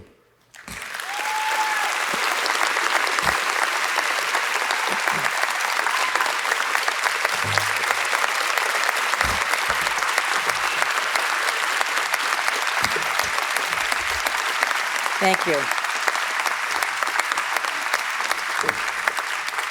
And now, and I also want to thank Courtney Gary Allen, who's here somewhere, who spoke this morning, all the progress she's making in not only the Augusta community, but statewide, and Dr. Steele for your important message and your important work in this area. But now, I would like to present a couple of awards, the Governor's Awards, to two individuals whom you know are dedicated to saving lives. Leslie Clark and Peter Bruin, would you please join me at the podium? Where are you? There.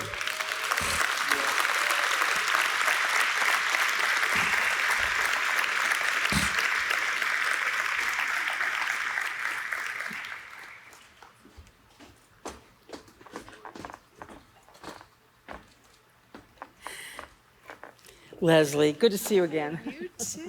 Thank you, Governor. Oh, well, anyway.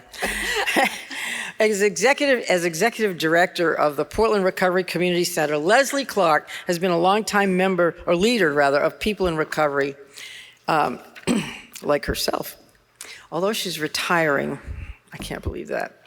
I'm so grateful that she will remain as one of my appointees on the Substance Use Disorder Services Commission. Leslie, it is my pleasure to present this award, which is engraved as follows. Where her award. In grateful appreciation for her leadership as Executive Director of the Portland Recovery Center and the Recovery Hub. Presented by Governor Janet Mills, July 10, 2025. Thank you, Leslie. Yes. I got some ideas for that fund, too. Yes. Thank you, Governor. I visited the community center, and she's doing God's work there. It's also my privilege today to present an award to Peter Bruin of Lincoln County. And last year, Peter organized a project called 19 Towns, 19 Stories, which featured an in-person event in each of the 19 towns in Lincoln County in recognition of International Overdose Awareness Month. I know that Peter lost his daughter, Elisif, 11 years ago to an overdose, and I want to thank him for organizing events for people to mourn the loss of their loved ones with the support of their community. And Peter, it's a pleasure also to present this award to you, which is engraved as follows. In grateful appreciation for creating Elisif's stories and 19 Towns, 19 Stories, presented by Governor Janet Mills, July 10, 2025. Thank you, sir. Thank you so much.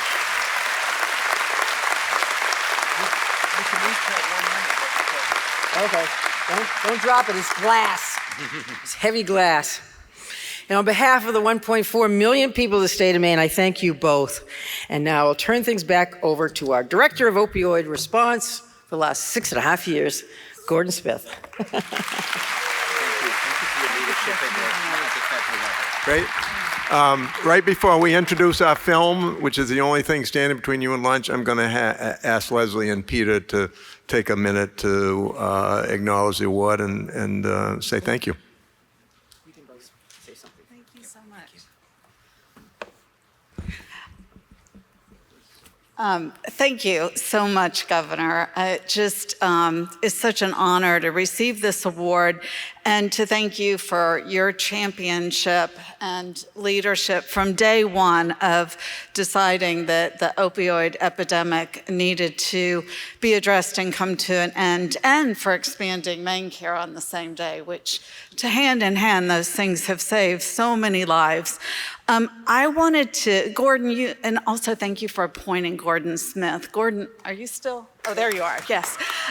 So Gordon, I don't know if you remember this, but the first opioid summit, you and I were on the phone, and I said, Gordon, what do you think of the idea of every workshop if someone who was in recovery shared a little bit about their story. And you said, that's a great idea. Do you think we could find the people? And I said, oh, we can find them all right. And to look out today and see that is so symbolic of what has happened over the years. And I really am going to keep this just to a minute, but the voices of people in recovery, when I came out as a person in recovery after 25 years of being in recovery 10 years ago, it was so clear that if we were going to solve this, we had to come out as people in recovery. We had to be at the table. We had to raise our voices. But because of the governor, because of you, Gordon, you gave us a way to do that. And we are not just tokens. We're actually at every table. Together, we are working as community in partnership to change lives, to save lives, and to create community and connection. And so it has been such an honor to be part of it and to continue to be part of it. Thank you.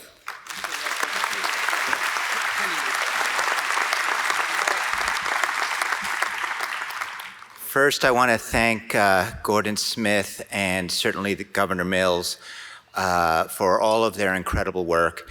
I want to especially note Governor Mills' leadership, not only at the state level, but the federal level. And I think we all appreciate that.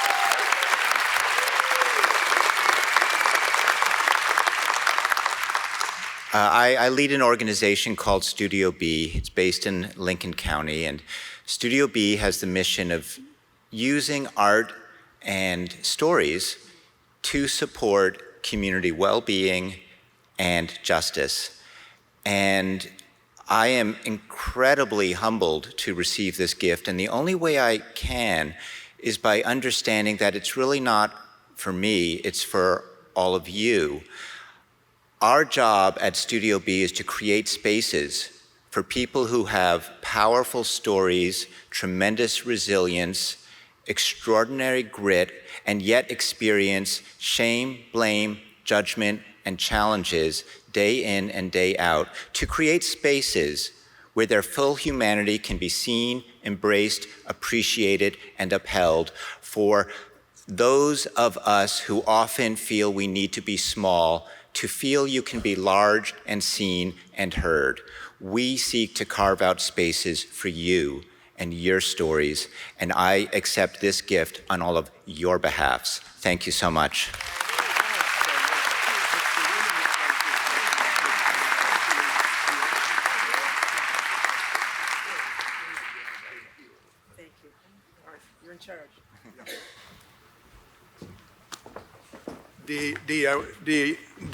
Calvin, I want you to just have a chance to meet the governor. Come over here and your soda too. There's so many people here. I have not seen my friends from Points North Institute, but I'm sure they're here ready to show their film that they've been working on for a year now. And so I'm not sure whether it's Sarah or Sean. Oh, Sarah is here. And are you going to introduce the subject matter? So Sarah Irwin, my friend, and our colleagues from Points North Institute who have done films for us in the Recovery of Maine series for 6.5 years. Sarah.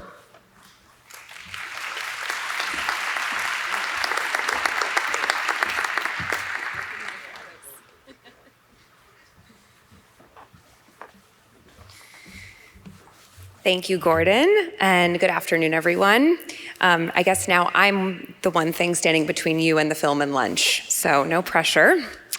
My name is Sarah Irwin. I'm here on behalf of Points North Institute, which is home of the Camden International Film Festival, and that happens each fall in Mid-Coast, Maine. But most importantly, Points North is home to our screening series, Recovery in Maine, that we have been producing since 2018. I have seen many familiar faces in the room at our screening events throughout the state, where we bring communities together to watch films about Mainers in recovery and have important conversations about the stigma associated with recovery and try to help communities speak more openly with each other. So with the 7th Annual Opioid Response Summit comes the 7th installment in our series. And each year, as we begin thinking about our next film, we consider which aspects of the recovery experience are sometimes missing from the conversation. In the past, this has been young people or reentry after incarceration, queer people, rural recovery, harm reduction. This year, as we witnessed physical and cultural genocide of Indigenous populations continue across the globe, we turned our gaze toward our own parallel history here on Wabanaki lands. It is no secret to any of us here that trauma is a significant predictor of substance use. Whether it is the ancestral trauma of ethnic cleansing, dispossession, and forced assimilation, or the trauma of present-day injustices, such as marginalization, denial of sovereignty, and racism, Indigenous members of the recovery community face unique barriers on their healing paths. At the same time, their steadfast preservation of their cultural and spiritual practices offer a unique and powerful path to healing, something that all of us can learn from.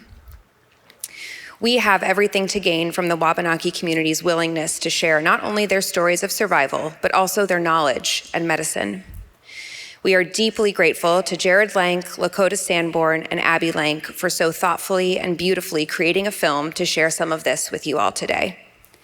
We also have immense gratitude for those who agreed to participate in what can be a very vulnerable experience, Harley, Sandra, and Stephen.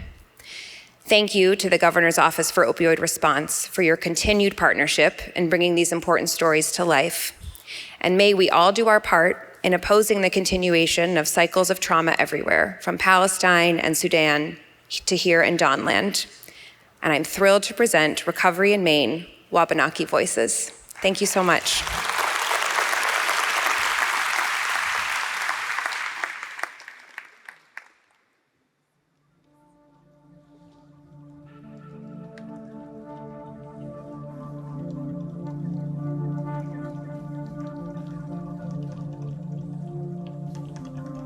My grandmother told me at a young age, our music is medicine for those who are trying to heal themselves.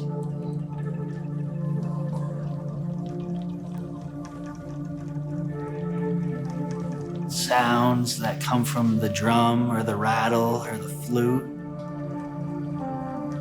or even just our vocal cords, just that vibration alone is medicine. There were so many years that our people weren't allowed to engage in ceremony or speak our language. To be able to hold space and to use and occupy these sacred items is medicine.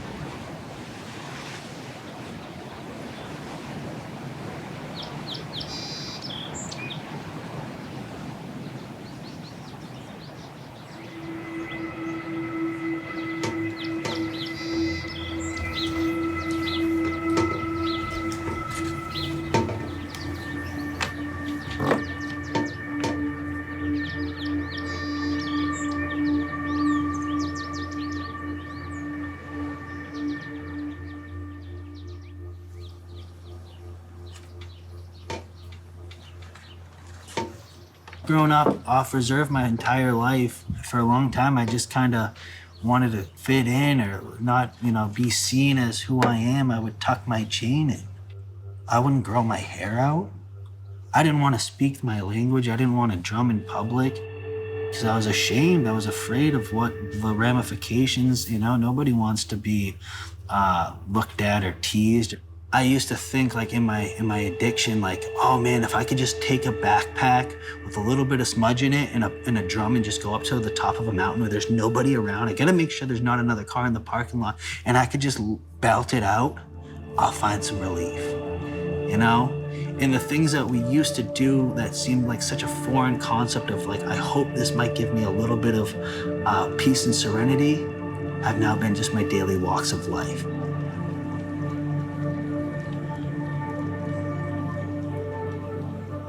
early stages of my recovery, I was able to finally understand how events more than 100 years ago had still shaped a lot of the substance use that I had experienced in my own life. My great-grandfather left Shippensburg, Nova Scotia when he had his first child, my grandfather.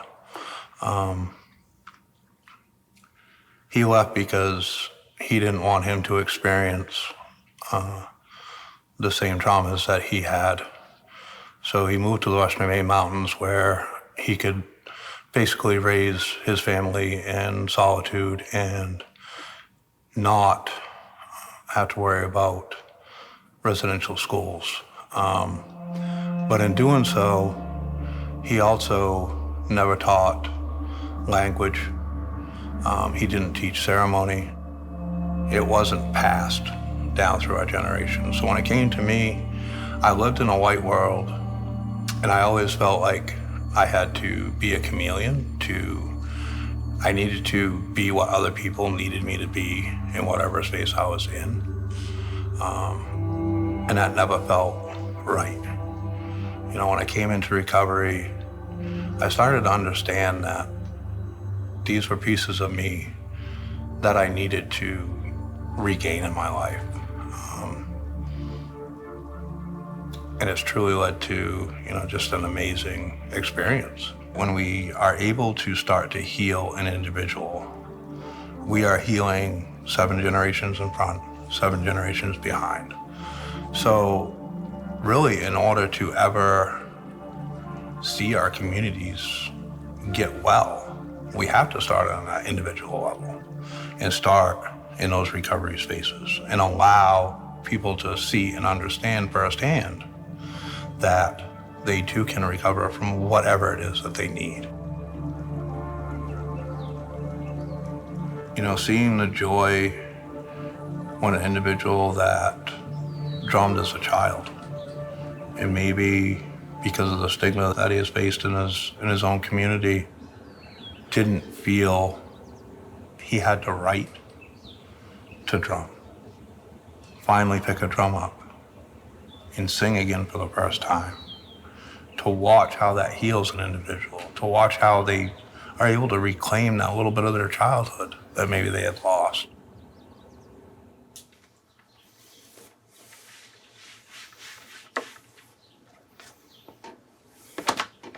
Been struggling in and out of detoxes and dry spells for probably a better half of a decade before I found what was gonna work for me.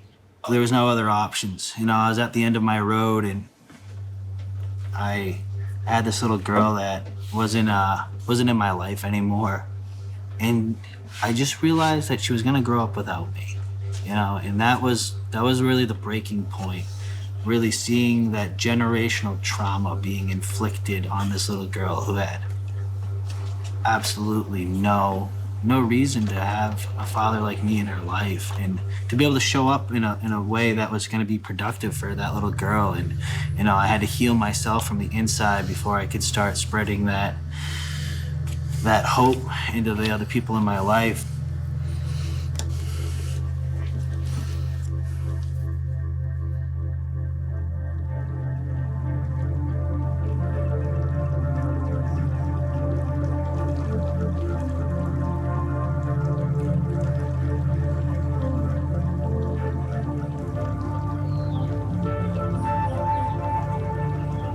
There were shifts right from day one. I got sobered down in Jamaica Plains in Boston, and I remember people coming in there and dying. I was lucky enough to find the people I did along the way. There was a Boston Indian Council in Massachusetts, and there were people that went to court with me. And I ended up in Partridge House, upstate New York, and I got sober up on a Mohawk reservation. And right from the beginning, they put us in the sweat lodge. And that was the beginning of my journey right there, the culture. And I did not know that. I did not know that was happening.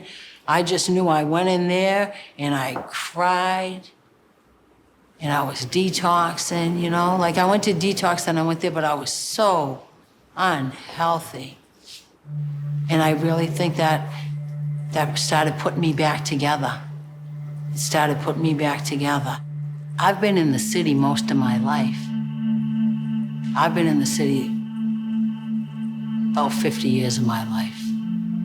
Always been a part of where I come from, but been in the city. And I feel like sometimes I'm a square peg trying to get in a round hole, you know? My parents were both fluent speakers. They both grew up on the reservation. They had no reason to speak English to each other.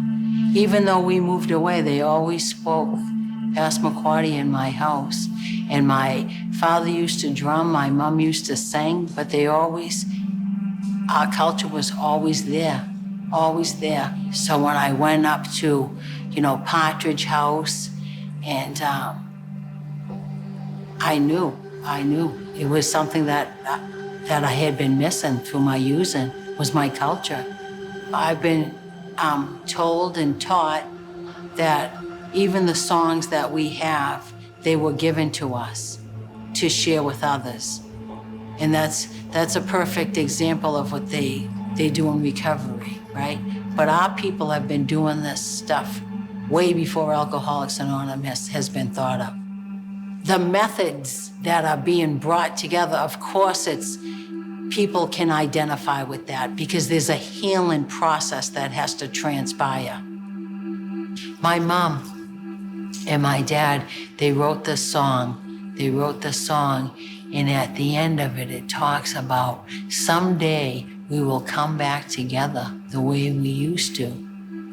And mumbled in it, you know, I'm squashed and nutment, boghulagin naga mumbled in it, which means someday you will hear my drum and we will come back together. And that's the key right there. You know, when I think of that last little verse, that's the key.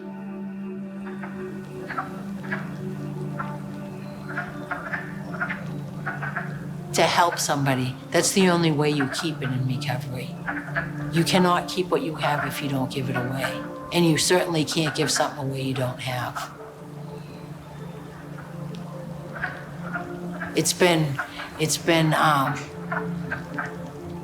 the biggest gift of my life to watch Harley in recovery.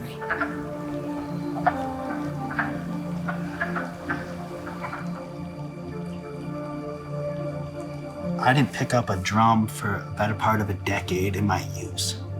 I love that drum today, you know? And for me, it's like I walked away from cultural values and I was willing to put my disease before my culture and my upbringing and what my ancestors had been fighting to preserve.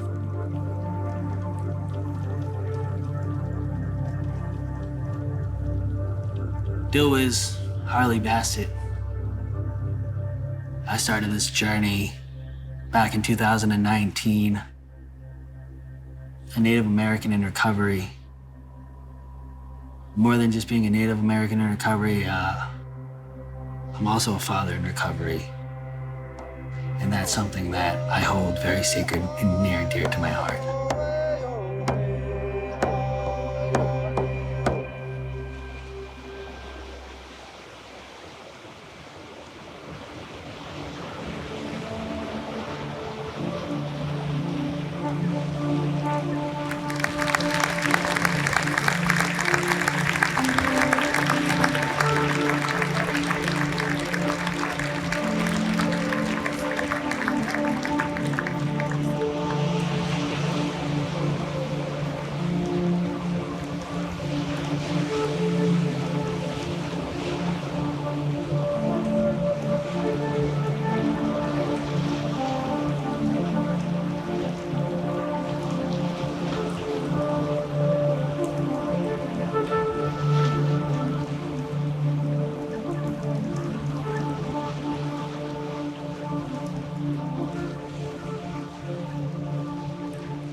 Thank you.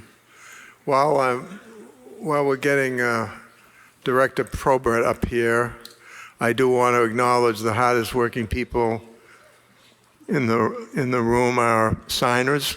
You've seen them work really hard this morning, so thank you, Amanda and your team. And now I get the pleasure of introducing Director of the Office of Maine Care Services, Michelle Probert. And then I'll introduce, when Michelle's done, I'll introduce our Honorable Attorney General Aaron Fry. Michelle?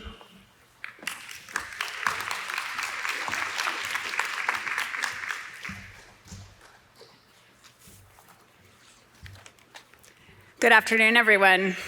Thanks for sticking around for the coveted after lunch spot. And it's been a great event here so far today. There's skills of the support staff are amazing. I just had help getting my earrings disentangled and my bag taken away and everything. So I'm in good shape. My name is Michelle Probert. I am the director for the Office of Maine Care Services. Maine Care is Maine's Medicaid program. The Medicaid program is a health insurance program. In Maine, we serve about 400,000 people, people across Maine who have lower incomes, disabilities, kids with special health care needs. I'll speak a little bit personally first. I'd say for about 20 years, I've been going to different conferences around health and human services. And I have to say that this particular event, which I have gone to, I think almost every year, except maybe the first, really stands out as being so amazing at centering people's voices, people with lived experiences, and people who are telling their real stories. And I just appreciate it so much every year. And so I'll share a little bit of my own background. I was born and raised in Maine. I was super excited to move away from Maine and never move back. And then I was even more excited to move back about 14 years ago. And like all of us, I have friends and family impacted by the opioid epidemic as well. The first person I knew who was really impacted, it actually took me numerous years to kind of put the pieces together in my memory and realize that it was a case of opioid use disorder. This was in the early 2000s. It was before there was a lot of awareness of what opioid use was, and there was a lot of stigma around substance use in general. I had an older family member who experienced what is now, or has been, luckily it's getting less familiar, but was a familiar story. My older family member had a serious injury. They were in a lot of pain. They were taking prescription opioids and did not realize that they came with a risk of addiction. And her life began to spiral from there. And after a couple of years, it ended tragically as a result of the addiction. I don't even think that my broader family really knew what was happening or why. And the stigma, the embarrassment they felt, and the pain really impacted them from ever being able to grieve properly. I think how different things may be if they had gone through that same experience now. We have made progress. There is so much more awareness. There's effective treatment. There are peers to support individuals, and there's much less stigma. In my remarks today, there are three main pieces that I want to focus on. It's been difficult times lately. There's a lot of bad news. So first, I actually want to celebrate how far we have come and the really critical role that Maine Care has played in that success. Thank you.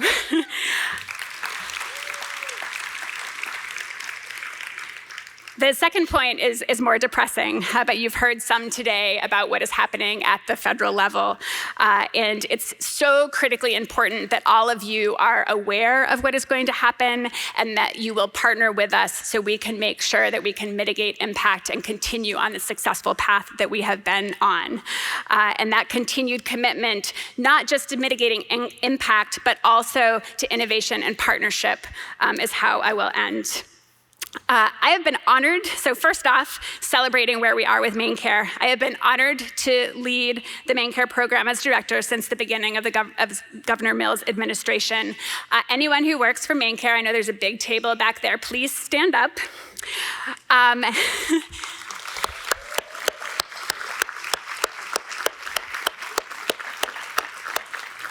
And I want to give special shout outs in particular to Olivia Alford, our Associate Director of Delivery System Reform, Courtney Pladson, our Medical Director, Callie Bushi, and Allison Weeks from our Delivery System Reform Unit as well. They do amazing, amazing work. When I joined as director of Maine Care, the Office for Family Independence, which does eligibility enrollment, they were fast and furiously working on Maine Care expansion. I like charts, so that's a little bit of warning. I've tried to not have too many. So this is a slide of what enrollment has looked like in Maine Care, and you can see where we were at the beginning. We started expanding Medicaid Maine Care in 2019, and then COVID hit, and across the country during COVID, individuals were able to stay enrolled in Medicaid without having to go through the eligibility process over and over again. So across the country, enrollment grew a lot. And in Maine, since we were also expanding Medicaid at the same time, it grew even more. After COVID, we had to start rechecking eligibility again, and so you can see that enrollment went down a bit. But we, right now, have been staying pretty steady for a number of months at a little under 400,000 people who benefit from Maine Care coverage. That's almost 1 in 3 Mainers. And if you look, this is a map that is shaded by the percentage of people in each county who are enrolled in Maine Care. And you can see that in some of our more rural counties, the percentage of people who are enrolled in Maine Care is around 40%, so it's really significant. I will also say that amongst these about 400,000 folks, around 90,000 of them are enrolled through expansion. And so those are adults, both with children and without children, who are below 138% of poverty. And it's really that population that has tremendously benefited from substance use disorder treatment and having that access. Yes, it's fantastic. So every state Medicaid program is different. You might not know that. I loved Ryan Hampton's speech earlier today. He said, Medicaid was my lifeline. He said Medicaid is the difference between life and death. So Maine Care has been a lifeline, and I am especially proud of how Maine Care has done in supporting substance use disorder. We have amongst the highest rates of expansion members who are getting treatment for substance use disorder across the entire United States. We have seen a 48% increase in members who have received a diagnosis from 2018. Ooh, gosh, I'm going too fast. Sorry, folks. There we go. We've seen a 48% increase in members with SUD diagnosis. This is a good thing. That means that more people are receiving screenings, more people are getting insured, more people are getting a diagnosis and getting into treatment. A few more exciting statistics on that. A few years ago, we applied to the federal government.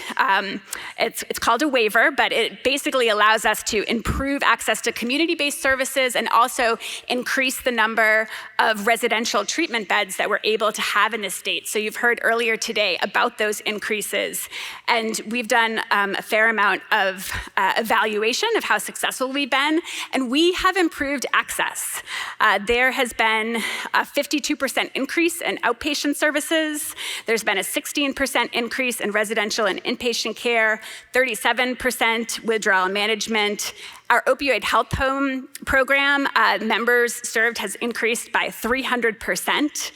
Our screening, and especially since we've rolled out screening and brief intervention in primary care settings, has increased 175%. And so people are getting the help that they need. Also, from an access perspective, the governor mentioned our new tool called Treatment Connection. It's confidential, it's free, it actually gives real-time information about who is actually accepting people for services. You can search by zip code, by type of service. It will even help you figure out what type of service may be best for you or a loved one. Right now, we have over 500 services, and that is growing. Go to treatmentconnection.com. You can also go to our resource table out there, and we just launched a campaign this past Monday, so please spread the word. Keep going to the bad news slide. I have one more slide of good news. So I also just wanted to share that one of our priorities at MaineCare has been making sure that our reimbursement is based on principles and a process that is consistent and driven by data. None of that sounds very exciting, but basically we want to make sure that what we are paying is adequate to help ensure access to services, which is so important when you are providing healthcare coverage. So we have invested a lot over the past number of years. For our residential substance use disorder homes, there's been a 36% increase in the reimbursement rates that they receive. For distinct substance use disorder units in hospitals, we've increased a median of 64% for those services and have many other investments as well. And lastly, in addition to getting the word out there and making sure folks have access and increasing utilization of important services, we've been rolling out lots of great new team-based models of care that integrate important recovery coaches and peers, CCBHC, that you've heard about earlier today, crisis mobile response teams, our Maine Mom program. All of these models recognize the importance of people with lived experience. And we are also working on coverage for several evidence-based models for youth with behavioral health needs. Okay, now I'm getting to the bad news slide. All right, so on the federal front, you've probably heard a lot in the news over the past week about the passage of H.R. 1, budget reconciliation, also the so-called Big Beautiful Bill.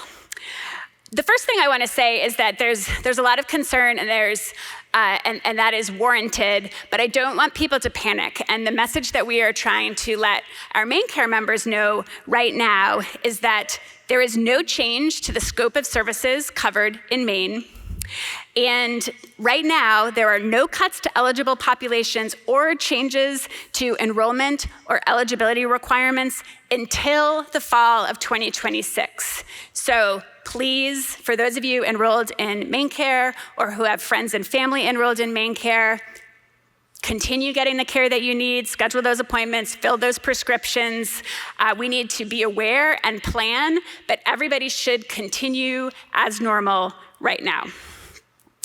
I'm going to focus some comments on work requirements, which is also referred to as community engagement. So this is going to start in 2027. It feels like that's a pretty long ways off, but it's not. There's a lot of work that has to happen first, and we need all of you in this room to be aware of these requirements, and we need your assistance to make sure that we are able to maintain our progress and that people do not unnecessarily lose coverage. So what does this mean? Individuals who are enrolled in expansion, so again, in Maine, that is about 90,000 people, adults, including parents and caregivers. In this law, it's really parents and caregivers of kids who are age 14 and over. They need to show that they are working 80 hours a month or that they are engaged in community service or a part-time education program. This is important. There are exceptions. There is specifically an exception for people with substance use disorder.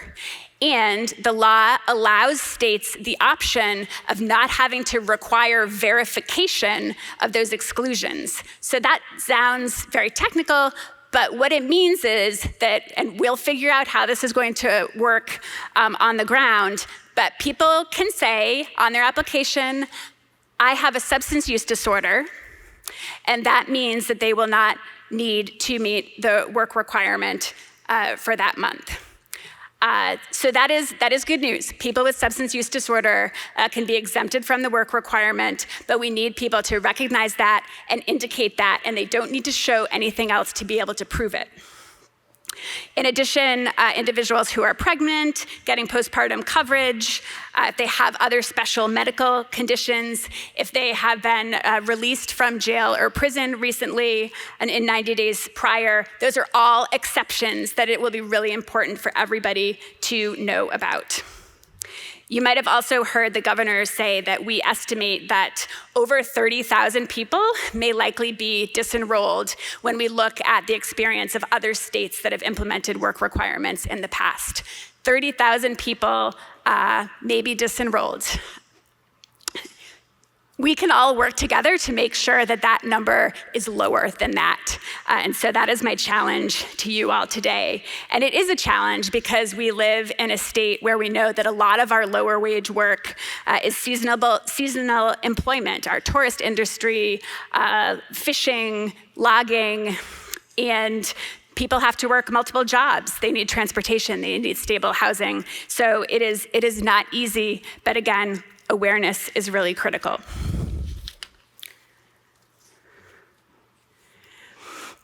I also just wanted to point out that another provision of this bill means that if somebody gets disenrolled from Maine Care because they do not meet the work requirements or an exception, they are not going to be able to go to our state-based exchange, coverme.gov. They cannot get subsidies through coverme.gov. And so that basically means that if they lose their Maine Care because they're not meeting work requirements, then they don't have another affordable option, which just underscores how important it is to make sure that we prevent anybody losing this who we can.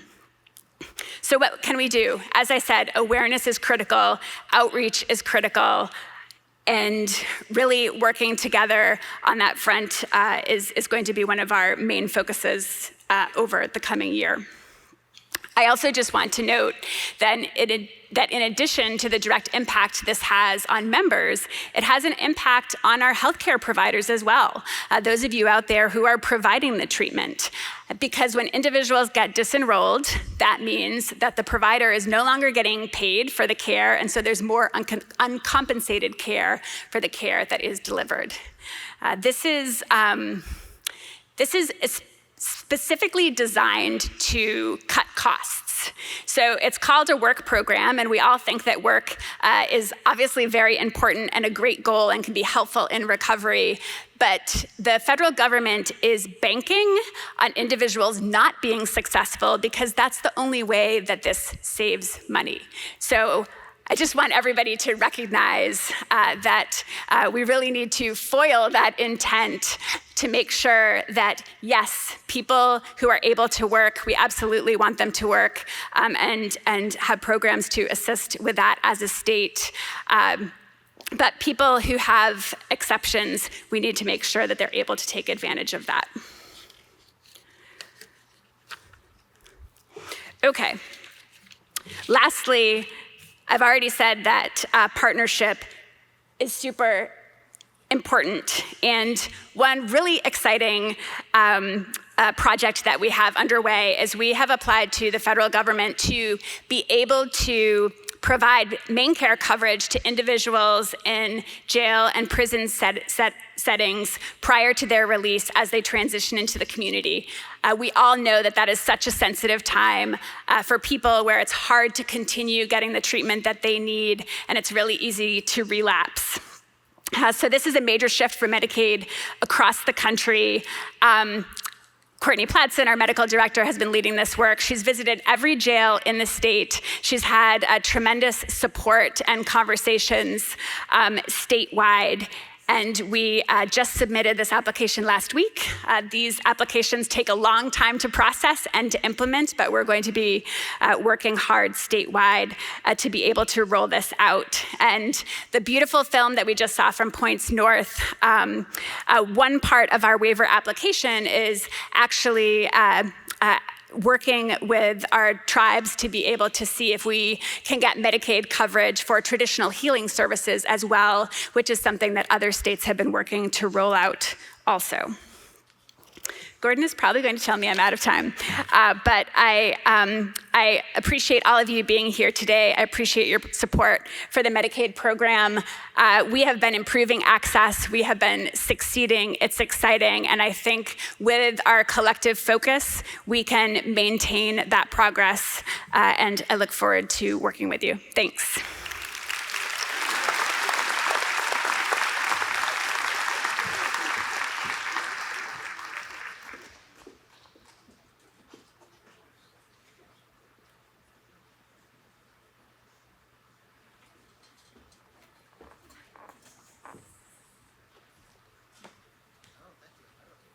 Thank you, Director Probert. You're doing awesome work over there.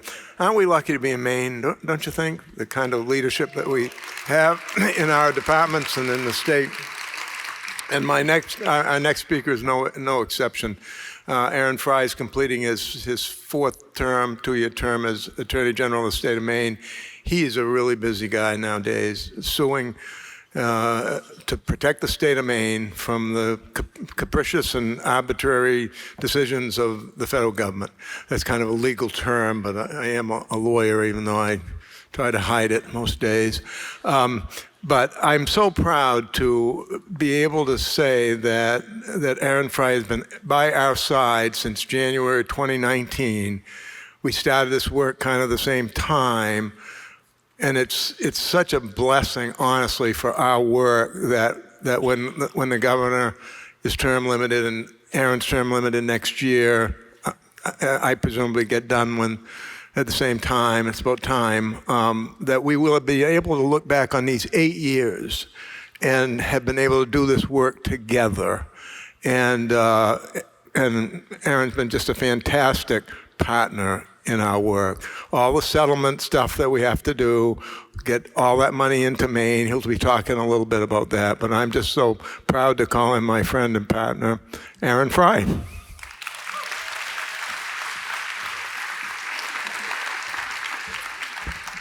Good afternoon. I do appreciate this opportunity to join with you all for the 7th Annual Opioid Response Summit, much like was expressed by Director Probert, and as I'm sure you all feel, it has been a breath of fresh air to be working with an administration that is trying to find a way to meaningfully, compassionately, and successfully address the opioid crisis that our state has been under.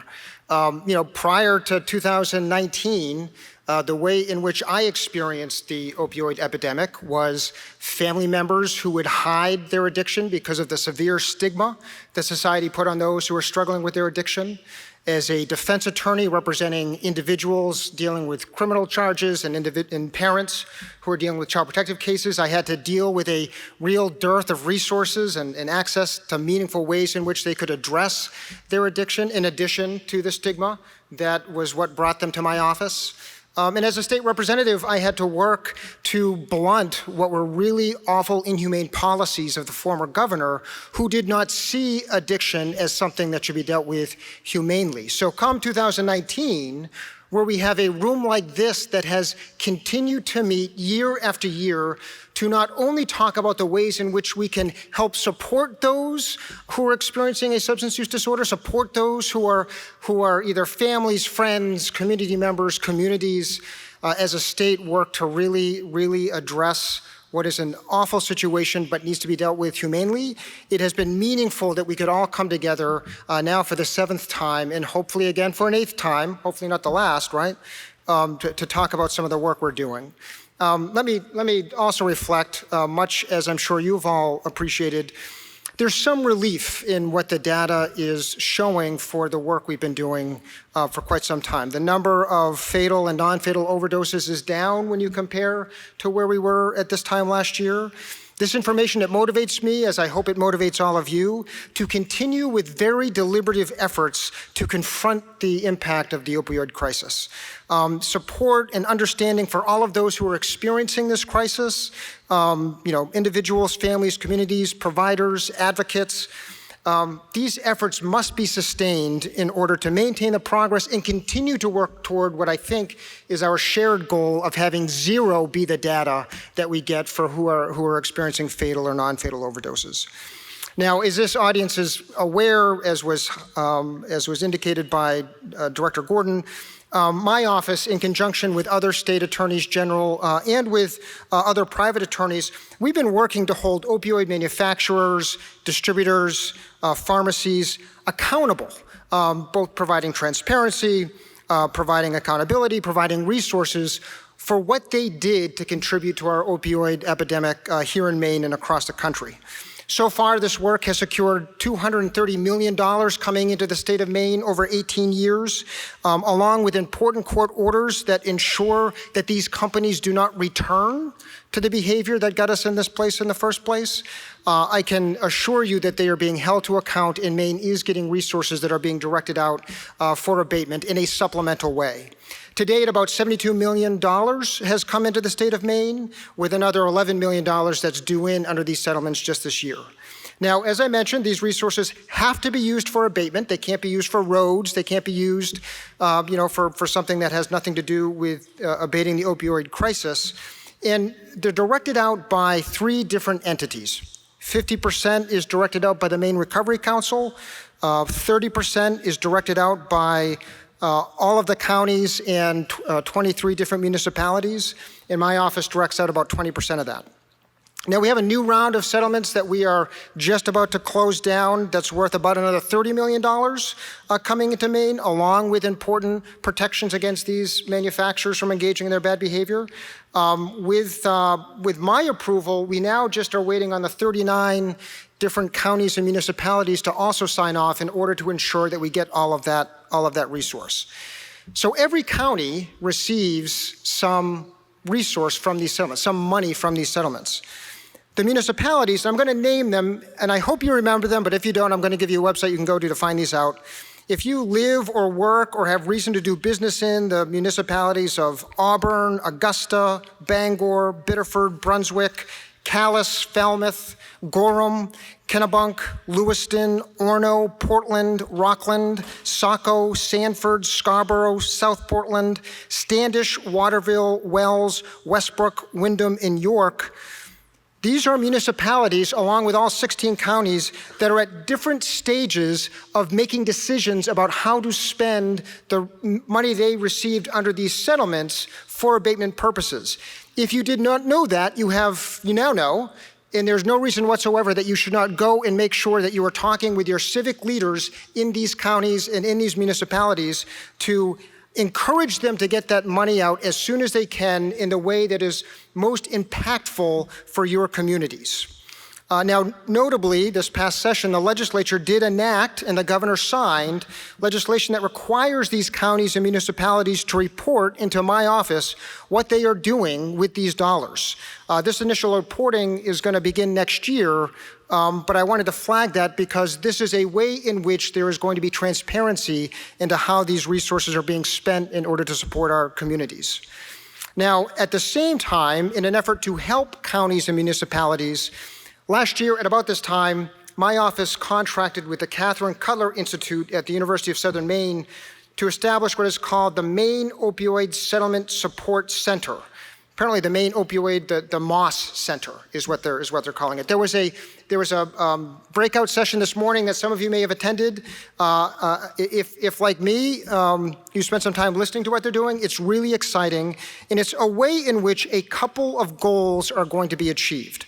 The first goal is that it's going to assist counties, free of charge to the counties, by the way, free of charge to the municipalities, in utilizing their opioid settlement funds to meet the needs of the local communities. The second goal is to make publicly available information about a range of different evidence-based programming that can be used to respond, the effect of the spending to address the opioid crisis in our state. This information, by the way, is going to be available to all of you and will help make decision-making on how to best ensure dollars are going to achieve progress, making the most of the resources we have coming in from the settlements while we have it. My understanding is to date, about 35 of the 39 different counties and cities have engaged with the Moss Center. in addition to 90 different requests have been completed into the Moss Center. So go to the Moss Center, MOSScenter.org. There you will find information about what that center is doing, and it may be accessible to you, to your organization, as you work to make sure that we're addressing the substance use disorder crisis. Now, the Maine Recovery Council as well has done some tremendous work over the last year.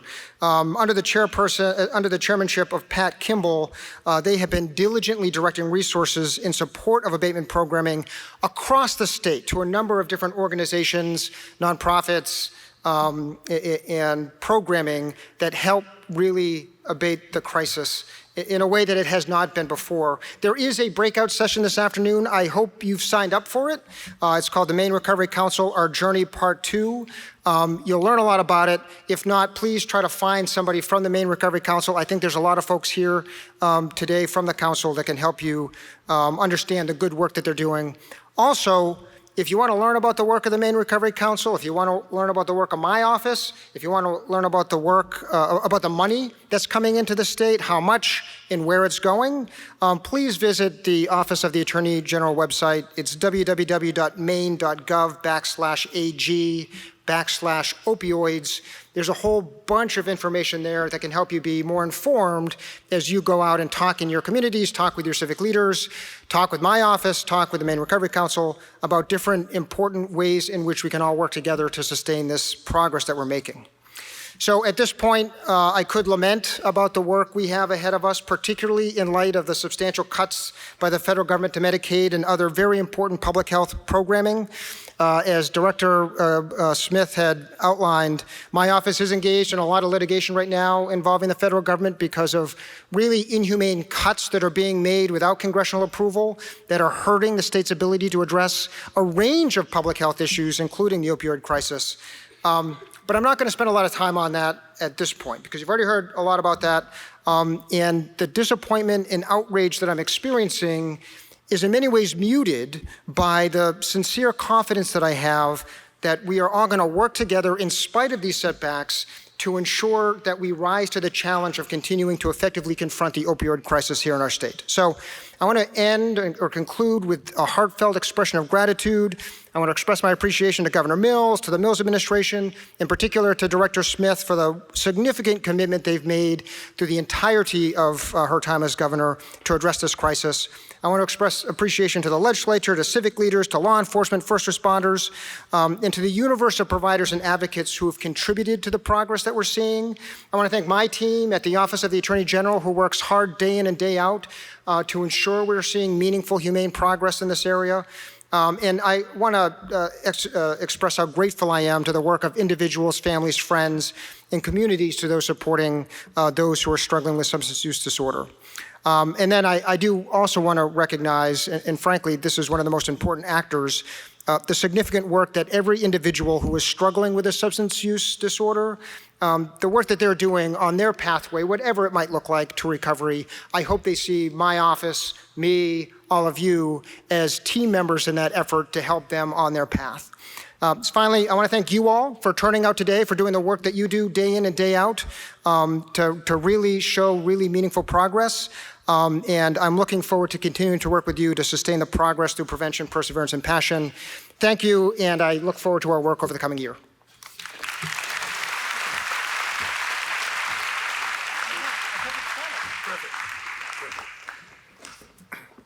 Thank you, Aaron. I think the next thing, Tori, where's my friend Tori, our voice of recovery for the afternoon? Tori's going to tell you her story, and as she makes her way up, then I will introduce myself. I'll be introducing Dr. Dasgupta, and these two things will take us up to about 3 o'clock. But Tori is a very dedicated employee and works in reentry at the Department of Corrections, and she is going to share some thoughts with us as our voice of recovery this afternoon. Thank you, Tori.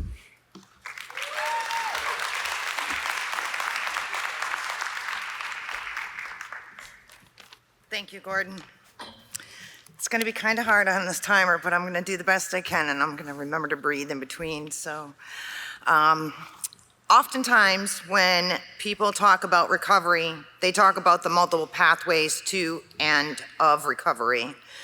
Today, I'm going to talk about my multiple pathways to substance use disorder and to ultimately my recovery. According to Google, the definition of resilience means of a person or animal able to withstand or recover quickly from difficult conditions.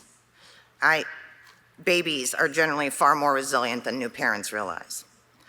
Growing up in a very broken and oftentimes abusive set of co-parenting homes as a product of divorced parents, developing healthy coping mechanisms was incredibly difficult. Depression and anxiety was all I ever knew. By the time I was 16 and as a way out, my parents, knowing that I could not take it anymore, gave me an option for emancipation. Either go to a girls' boarding school until I was considered an adult, or get married to my then boyfriend, who was 5 years my senior. So I got married. I ended up quitting high school so that I could work to support myself. However, that marriage lasted 5 months, and unfortunately, I could not return home. So I bounced back and forth, living alternately with friends and new boyfriends. The following year, and still couch surfing, I was drugged and violated by a family acquaintance whom I thought could be trusted. At the same time, my mom was having half of her lung removed due to having lung cancer. My dad was suffering with alcoholism and had his own demons. Days after the attack and needing so much support, I called the Kennebunk Police Department to have an officer, a specific officer, Officer Bob McKenzie, who is now Chief Bob McKenzie, meet me at work. Little did I know, I would soon start interacting and building a trusted friendship with the person whom would ultimately change the entire path of my future adult life. Barely after I turned 17, my mom passed away. As you can imagine, this added to my trauma. Around the same time, I met a man 10 years my senior, and we began a serious relationship, which was very tumultuous. At one point in the marriage, my husband became very unfaithful, and without proper coping skills, I did not handle that very well. That was when I was first introduced to cocaine. To deal with the feelings of betrayal, my then husband thought it was best to keep me high, as he claimed I was in a better mood when I was under the influence of substances. That addiction only got worse until we ultimately divorced in 2002. It was impossible to find where I truly belonged. Fast forward 2006, my stepfather was diagnosed with brain and stomach cancer and passed away 6 months after being diagnosed, leaving behind my 2 younger brothers aged 17 and 19, who now did not have a mom or a dad. I did my very best to look out for them, but I could barely look out for myself. Fast forward 2008, I was married yet again, hoping to get it right this time. I received a phone call from Chief McKenzie the day before Mother's Day to inform me that my youngest brother, who was 19, had substance use disorder and had just learned that he was going to graduate high school, had enacted suicide by hanging himself outside of his Kennebunk apartment. At this point, I felt like my soul had died. I did not handle life very well anymore. After a few months of mental anguish and contemplating suicide myself, I committed myself into a psychiatric unit for 9 days just to be safe from me. This is where my first near-fatal overdose happened. A nurse who had read a doctor's order wrong. Because I had back surgery, I had a fentanyl patch. I was to have 2 times 25 milligram fentanyl patches on me, but she read the order as 225 milligrams.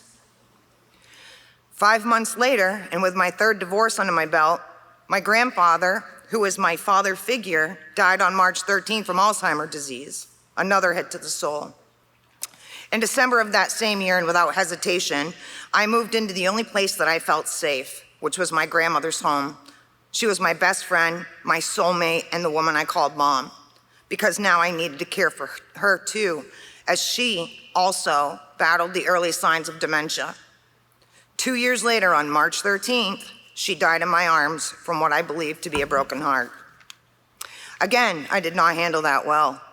And after suffering so much trauma and mental anguish yet again, I decided in order to stop all of that hurt, I was going to try heroin when it was offered to me as a way out to kill the insatiable pain and unrelenting grief. Alongside my newer boyfriend of 2 years at that point, I battled substance use disorder in secret without my family knowing, overdosing twice. In 2012, while heavy into my use, myself, my boyfriend, and my dad all decided to move in together, unaware that my dad had his own agenda for us to living together. For a decade, I was to be his caregiver. He was an alcoholic my entire life up until 9 years ago, creating a lot of my anxiety and PTSD. He was not easy to live with. He suffered from COPD, major anxiety disorder, and his anxiety required 100% of my time. This made the desire to stop using virtually impossible. By 2015, and only by the grace of God, sheer willpower, and a year's worth of methadone, my boyfriend, who is now husband number 4, and I won the battle against substance use disorder. It was then that I realized I needed to turn all of my grief, all of my trauma, focus, and energy into something more positive and a lot less destructive of myself. In 2018, Chief Mackenzie, who never stopped believing in me, encouraged me to join the Recovery Coach Academy of the Kennebunks. I reluctantly took that class, not knowing that would be the pivotal turning point in my life, and I found a new purpose. A few months later, I became a trainer of recovery coaches. In 2019, I started working in the field of recovery. I received my very first volunteer position where I assisted the MAT program at York County Jail through Enzo Recovery. I also started facilitating CCAR curriculum through Portland Recovery Community Center, as well as practicing as a recovery coach. I'm starting to like the new me. Some of the job endeavors since I began my recovery journey include co-creating and co-facilitating stigma trainings for law enforcement, corrections officers, jails, prisons, working at Milestone Recovery in Portland in their detox unit and on their home team, followed by going back to PRCC as a recovery program coordinator contract staff for the Maine Department of Corrections. I couldn't believe it. I was getting paid to empower people to not only believe in themselves, but to believe in other people's capacity for change. Could this possibly get any better? Yes. In November of 2023, I was offered a full-time position, which was newly created as the Recovery Resource Coordinator for the State Department of Corrections. Not only am I responsible for overseeing the Recovery Coach program as a whole, but I also assist those who are releasing to create recovery support packages tailored to their specific needs to promote more successful reentry into our community. I also get to empower individuals that have life sentences to find their shine. I will oftentimes tell resident coaches that they may be in custody because of a bad decision that was made earlier in life, but there may be another reason they're there, and that is to save another person's life, to be the change that somebody needs to alter their life's path. Unfortunately, a month after I was hired, my dad passed away on my sister's birthday. He was buried on mine, but because of my perseverance and my sheer determination, I didn't let that set me back because I had finally found my purpose. What I just read to you was my definition of resilient. During my many decades of a life full of trauma, I was often told when life gives you lemons to make lemonade. But let me tell you, my shelves were getting pretty full of lemonade. So once I entered recovery, I changed my focus. Instead of collecting jugs, I collected seeds and I planted them. And with over 10 years of sobriety under my belt, today I own that lemon grove as my story of a life recovered and reborn has only just begun. Thank you.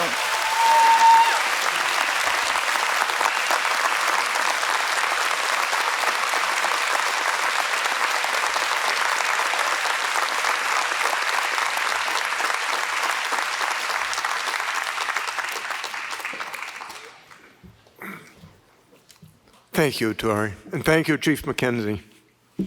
Yeah, important part of the story.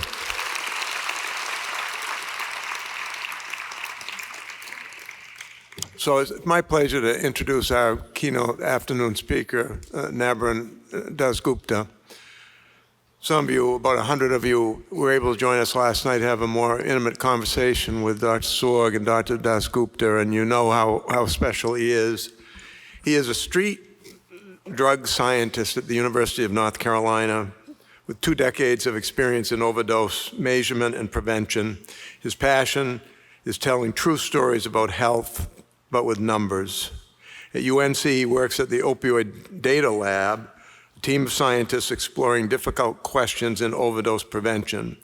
He leads the UNC Street Drug Analysis Lab, which finds patterns with over 12,000 street drug samples analyzed to date. He's co-founder also of Remedy Alliance for the People, which is a groundbreaking nonprofit distributor of overdose reversal antidotes.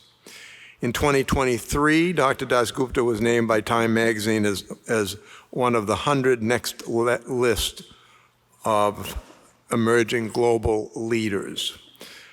And they said, "Few Americans have done more to prevent drug overdose deaths than Nabran Dasgupta." What's important for you to know, too, is that Dr. Dasgupta, although visiting us now from North Carolina today, he grew up in Cumberland, Maine. After graduating from Greeley High School, he volunteered some at Preble Street. So he knows our work. He loves to come back to Maine. His parents still are in Cumberland, Maine. And I'll just tell you one funny story from yesterday that we do have something in common. We both went to Dirigo Boys State. Now, a good many years apart. But he happened to tell me that because, the only other time he said that I've spoken to 1,000 people was at the Maine Maritime Academy when I was governor of Boys State. I was not governor of Boys State at the University of Maine, but I did play in the band at the Boys State Band. So he's a real Mainer. And you're going to just love the way that he presents not only the numbers, but he does it with a compassion that I would say is unusual for scientists. So without further ado, you can write questions. If you're wondering why we have these little cards on your table, if you do have a question, we probably won't get to it, honestly.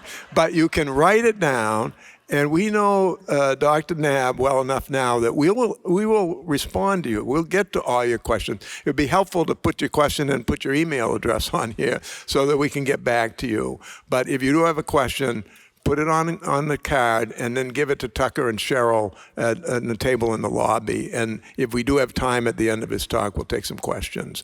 But without further ado, Dr. Nabran Dasgupta.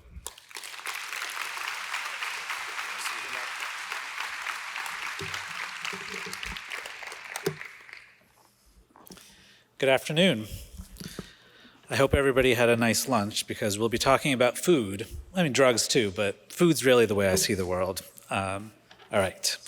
All these slides are already posted publicly. You're welcome to use them. They're public domain. You don't have to ask. I started doing this work in 2002. I was doing street outreach for a study, the second study ever done on OxyContin abuse, and that was in Washington County and Cumberland County. This is in the USM dorms. I was going to wear a bandana, but given how sharp Gordon always dresses, I thought he wouldn't appreciate it. So instead, I got this. This picture also breaks my heart because Tony, the one who's holding up the pamphlet on how to prevent overdoses, died from an overdose a few years later. So I come to this work, like many of us in this room, with a sense of grief. The main point that I want to bring out today is answering these two questions and encouraging you to think about how to answer these questions in your own circumstances. What's working and who's left behind? Just to set the big picture, and Ryan did a good job with some of this earlier today, But in the early 2000s, we had prescription opioids. There was a crackdown on pills and prescribers. We had an emergence of heroin. There was a lot of heroin busts and interdiction. We got fentanyl. Fentanyl got class-wide scheduling and other means. And what you'll hear about today is what the drug supply looks like now in real time. And it is a crazy mix of synthetic opioids and sedatives, which is a kind of cyclical consequence of the way we've done drug policy in this country for 50 years. And how are we doing after 50 years of the war on some drugs? Well, the good news, and this is what a lot of us, you've been hearing the celebration and kind of recognition of, so nationally overdose deaths are down 30%, about 29%, about 30% from the peak in June of 2023 compared to December of 2024. This is what it looks like graphically this is all drug overdose deaths, all causes, from 1979 to end of 2024. You can see 2024 was that blip, is that circle at the end. That 29% that we're talking about in the decline is this time period, June 23 to December 24. So that's good. But the same graph you can also interpret this way. There's been a fourfold increase in drug overdose deaths from 1999 to 2024. And that's heartbreaking. Cumulatively, that's 1.5 million people who have died of overdose since the beginning of the war on drugs. We need to do better, and I think we can. And the work that you've been hearing about today in this room is how we change a half century of failure and move to a more humane and compassionate response to what our society is facing. This is the bottom line. We are still losing way too many people we love. This is a time to reflect on what's worked, but this is not a time to let up. This is a time to continue the work that you've done and go forward even with more vigor and more resources. Here's another number, 1.4 million. 1.4 million is the number of kids who have lost a family member to a drug overdose death in the United States. That is a huge amount of intergenerational grief that is accumulating in our societies, and we don't do enough to acknowledge that and address it. I will be touching on this theme of intergenerationality later, so please keep this number in mind. This is what I struggle with as a scientist, doing this for 2 decades. How do I go to work every day with all this grief piling up? How do we make our work meaningful despite all this grief? And in this moment of overdose decline, when it feels like, yes, our work is making an impact, but also saying that overdose numbers are declining kind of weakens the first line of all our grant applications, right? And kind of putting that in context and seeing what else it is that we need to be doing. So let me introduce myself a little bit further. I work at the Opioid Data Lab, which is a collaboration between the University of North Carolina, Kentucky, and the University of Florida. I'll be upfront about my funding and disclosures, so you all know where I'm coming from. Our work is funded by foundations and nonprofits. We have funding from our state health department and our General Assembly. We have research funding from the U.S. Food and Drug Administration, and we we conduct drug analysis as a fee for service, free or at cost. I'm also an uncompensated board member and co-founder of Remedy Alliance for the People, which is a nonprofit. And we provide naloxone free and at cost in bulk to harm reduction programs. We have I was just checking the numbers this morning. Since our inception in 2022, we have sent 163,000 doses of naloxone to the state of Maine.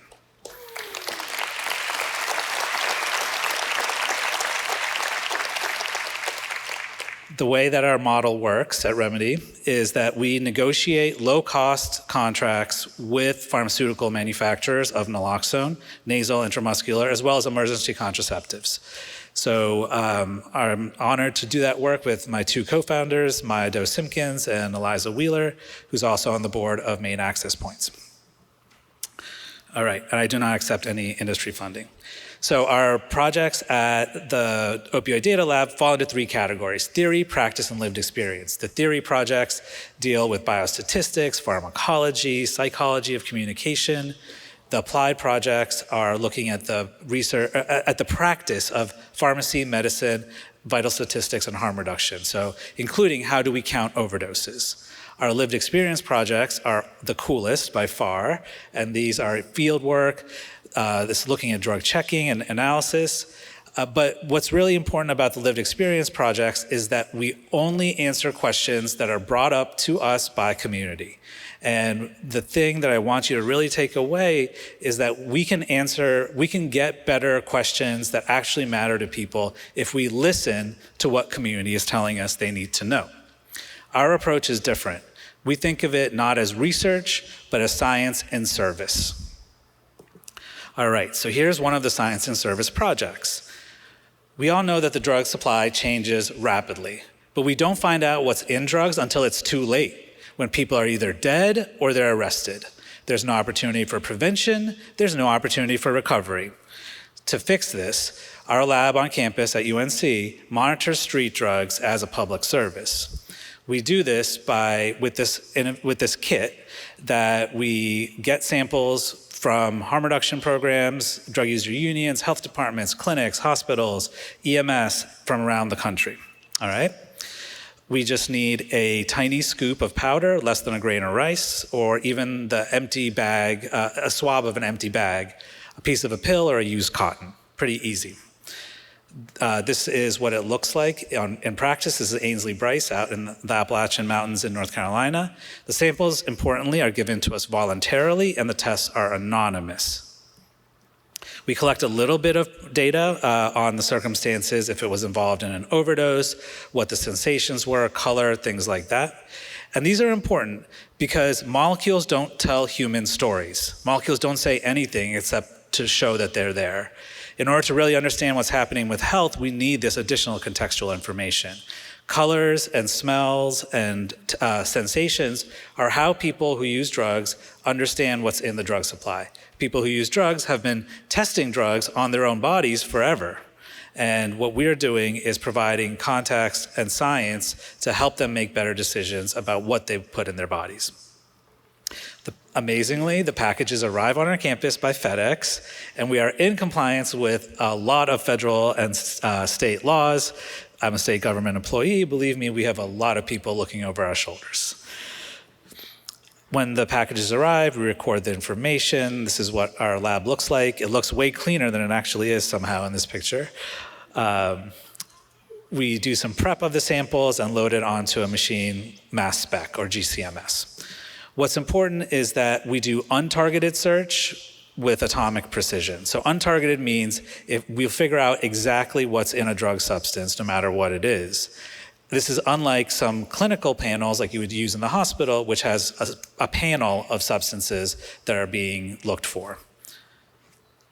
So since we started about 3 years ago, we've now analyzed 14,000 samples from 41 states, including from Maine. And we serve 174 harm reduction programs around the country, including a handful here. So how many drug substances can you name off the top of your head? Usually like a dozen, 2 dozen? Well, we've identified 438 unique substances in the drug supply. That's a lot to keep track of. And so most people don't have any idea what is actually going into their bodies. And this is a problem. So I'm just going to give you like a snapshot of what this looks like in practice. So these are the new detections that we had in May. So 9 new substances. We usually see about 135 substances in the drug supply in a given month.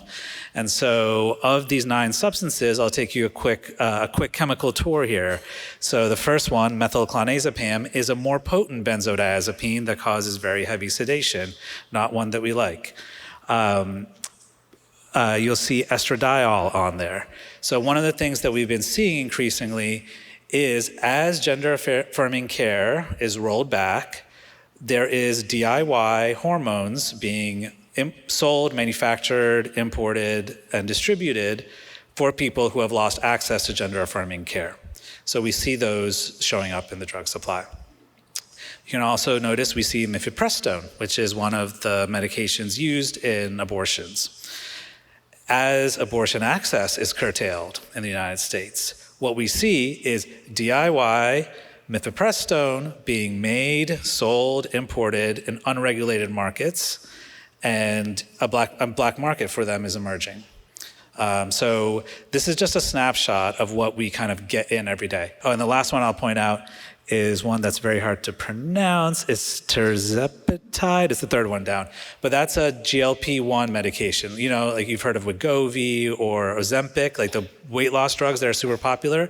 Guess what? Expensive medications that are in high demand are also showing up in the drug supply because people are making their own, importing them themselves, and this is kind of what naturally is happening with substances in the United States. So every month is a new adventure. Most importantly, we give the results back to the people who provided the samples. And we use that with the QR code, the results. I'm happy to announce that as of this week, our results are live, real time. So the moment they come off the machine, are interpreted, they go out on the website. So a little tech brag there, but that took a lot of work. But this is really important, because what this fundamentally does is changes the question of how you do dissemination of public health data, because the people who need to know most are the ones we're informing first, right? So then the question comes after that, how do we let public health authorities and the broader community know? And that's what I'm here to do today. But everything all the inference I give you now, we've already provided day of to people who actually are the ones who are exposed to that substance. At the core of what we're trying to do is increase people's autonomy. We want to help people make better decisions about what to put in their bodies. And sometimes that decision is not to put it in their bodies. Sometimes it is to use less of it. And sometimes it is to use it not in combination with other things that may cause other problems. The coolest part of all this is that because we provide this as a service without a lot of expectations from people and not as a research study, the questions that people are using to answer, the reason that people are using the kits to answer, these questions are way cooler, way more important than anything that we as science nerds could have come up with. So here are some examples. Is there fentanyl in the black tar heroin? There was a drug user union in Texas who was having a big debate of whether there was fentanyl in the black tar heroin. And so they systematically went and sampled in 4 or 5 different cities, and sent us the samples. We didn't know which ones were from which purchaser or whatever. And we told them, and it turns out, yes, there was fentanyl in the black tar, but only so in Texas they have land-based distribution of fentanyl and sea-based distribution of fentanyl. One of those routes is the one where the fentanyl was showing up with the black tar, and the other one was not contaminated. So just nuance like that allows people to make safer and better decisions about their lives. I'll talk about nitazines later, but here's some of the other questions. So we get physicians or hospitals who have patients whose withdrawal symptoms or other physiological harm does not align with any sort of known medical drug condition. And if you have 438 substances in the drug supply, it's Russian roulette. You don't exactly know what that patient has got. So we get samples from hospitals being like, can you help us figure out what this patient took? And the question we ask them is, did the patient consent to having this drug sample sent to us? And if they did, then we'll test it and get them results back that same day so that that patient can be treated with better care in the moment. Fentanyl test strips and other test strips are very common these days, but I will tell you, some of them suck. The quality of them varies a lot, but manufacturer to manufacturer, and even within a manufacturer, batch to batch, the actual antibodies used in those tests can change, and they won't tell you. So when you're using these test strips in community and people are saying this was really supposed to have fentanyl in it and it doesn't, or there's discordances like that, it's important to work with a lab like ours to figure out what the accuracy of those test strips are in your community's drug supply. Another fascinating one was, can black lights identify xylazine and fentanyl? This was a drug user union in Nevada. And they had a street rumor going around and they sent us a picture of all these like piles of dope that were fluorescing under black lights. And so black lights, if you've been to a party and there's a gin and tonic and your gin and tonic is glowing, well, A, you're probably over 45 years old, but B, that's what black light, that's what the thought was, is that you can identify what's in the dope. So they didn't tell us which samples were which colors or what. They sent us some normal samples. We tested it, told them what was in those samples, and they were like, thank you so much. Now we have our answer, and we've been able to figure out how to deal with this street meth and get rid of the misinformation. I was like, cool, so what's the answer? And they were like, click. And so I don't actually know. I don't know the answer to this question, because what was happening in central Nevada at that point in time has zero relevance to my staff, and it has really no relevance to anybody else's drug supply either. This is a question, and this was knowledge that we helped create, but this information we helped create, the real knowledge remained in the community where it belonged, because those are the people who can make the decisions that save lives on the ground. We don't need to know that. We also get very heavy questions. What killed my husband? We get samples from widows.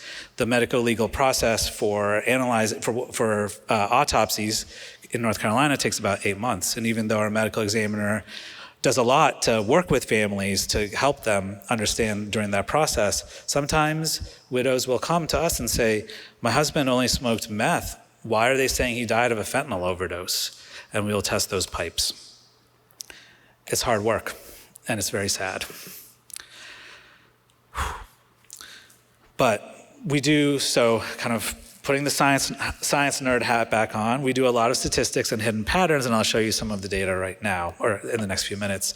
One of the other things we get to do being at a big university is that we have a lot of colleagues who are very smart in pharmacology, cheminformatics, and animal models, and so when we detect new substances that have never been tested in humans before, we kick it over to our colleagues in other departments, and they can rapidly characterize what receptors this new molecule binds to, and kind of create a chemical profile. Doing this, when xylazine emerged, which you heard Governor Mills talk about, we were able to discover that the science on xylazine was 50, 60, 70 years old, and it turns out xylazine actually is an opioid, even though that's not what was known pharmacologically kind of previous to that. And it's a special kind of opioid called a kappa opioid. So these are the kinds of discoveries we can make by working with community, getting those samples, and using our scientific resources in service to community. This is a quote from another drug user union in Scotland talking about the unregulated drug supply. The drug supply right now is really bonkers, and I'm going to give you, rapid fire, the 5 ways that I use to make sense of the illicit drug supply, all right? Here's the key insight. Trends in consumer goods explain much of what happens in the illicit drug supply, all right? So here's where we're going to start talking about food again. Number 1, everything is polysubstance, except for meth and crack. Meth and crack in the US right now are very pure. And ketamine too. But for most of the other street drugs, especially the opioids, it's always polysubstance. We almost never see fentanyl by itself. So how bad can it get? Let's see. So this is an energy drink you can buy at, I think, literally across the street from here at Walmart. I don't know, wouldn't suggest you'd get it, but here's the ingredients in it. What we see in the consumer goods space is the blending of natural products with synthetic products, of flavorings and preservatives, kind of a very big mix of what is just, you look at that bottle and you're like, okay, 0 sugar, it's, seltzer water with caffeine and some flavors, right? But here's all that's really in it. Some of it, is questionable. All right. Here's a drug sample from Durham, North Carolina from February of this year.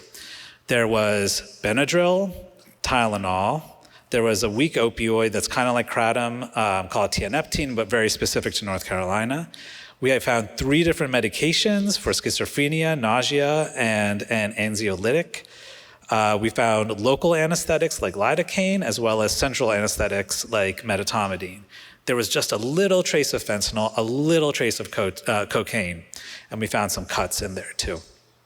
So when people say that they're taking fentanyl, this is maybe what they were actually taking.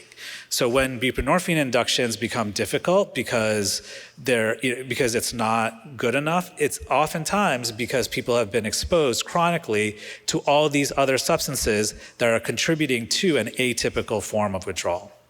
Are we scared yet? Okay. Number 2 way that I understand the drug supply is counterfeits. This is one of my favorite studies ever done. I like to eat fish. Fish is a great, it's often on my plate. So this organization went and sampled seafood from grocery stores and restaurants. And guess what they found? 50% of what's sold as sea bass and snapper is not actually sea bass and snapper. It's some other kind of fish. All right, you say flaky, white, generic looking fish. I get how that can be mixed up. But lobster? How do you mislabel a lobster? Is that a crawfish, crawdad? No. How do you take something as distinctive as a lobster and make it unrecognizable is by repackaging it in something that it's not expected, or repackaging it into a different form, like lobster ravioli. And that's where the counterfeit lobster was showing up.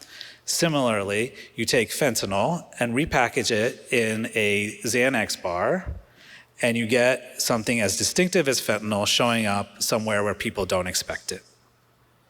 The quality of counterfeits in the United States has increased dramatically, at least in terms of the visual ability to identify them. So that's number 2. Number 3 is adulterants, unexpected harmful additions. And I'm sorry to do this to y'all, but did you know your chocolate, especially the dark chocolate, is loaded with cadmium and lead? You know, we talk about things that are bad for kids' brains, like drugs, but also cadmium and lead is also not something that, I hope there isn't like a festival where we give kids a lot of chocolate every year in October, right?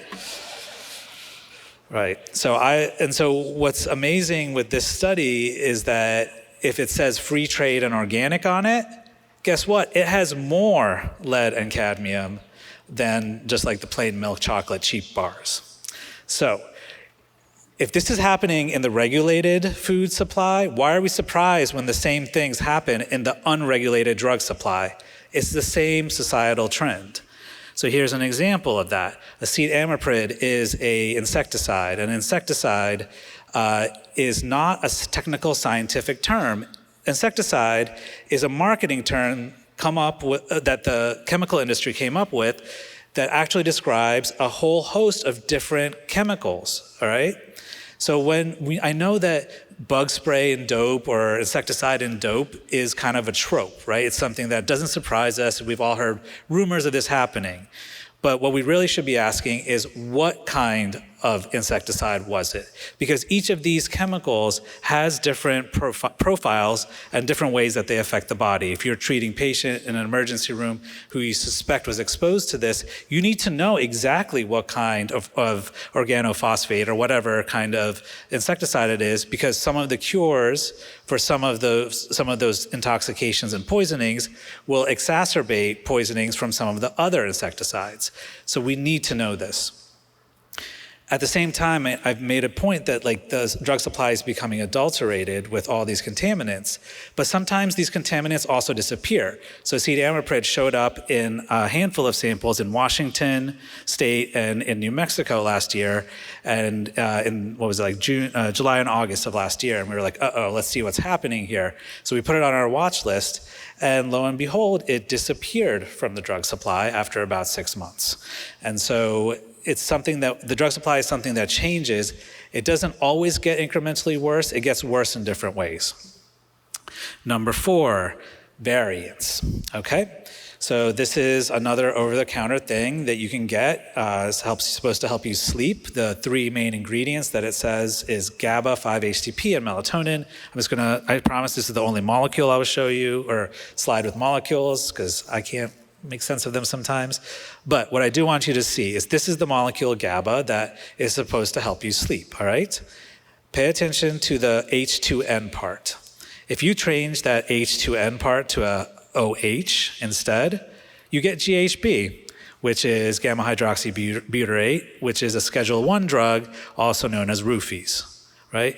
So when I say we analyze street drugs with atomic precision, this is why we have to go down to the atomic level, because these small atomic changes have huge implications on people's actual experience with these drugs.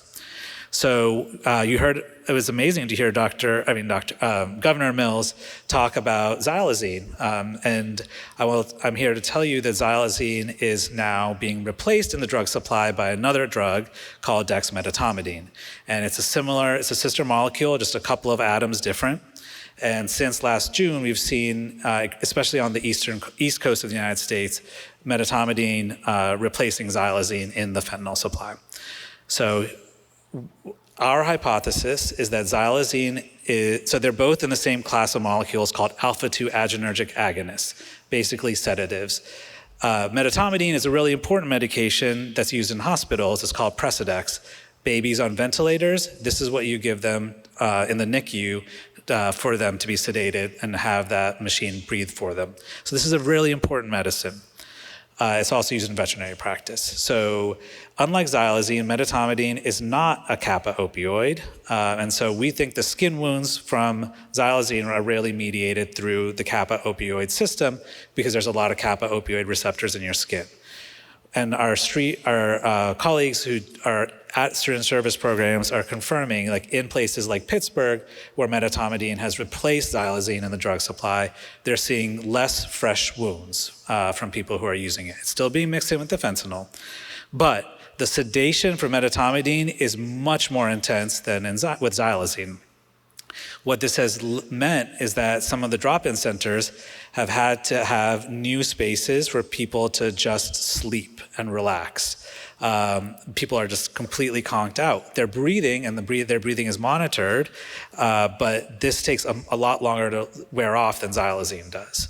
So this is something to be aware of, and this is something that is going to start showing up in the drug supply here. The second thing I need you to remember about this is the withdrawal from medetomidine is even worse than withdrawal from xylazine with chronic exposure. And what this means is an agitation and anxiety that it has an onset after the fentanyl withdrawal has passed, about 2 weeks late, 10 days to 2 weeks later. There's another wave of withdrawal that becomes really hard to manage. So be careful with that. Number 5 is quantity.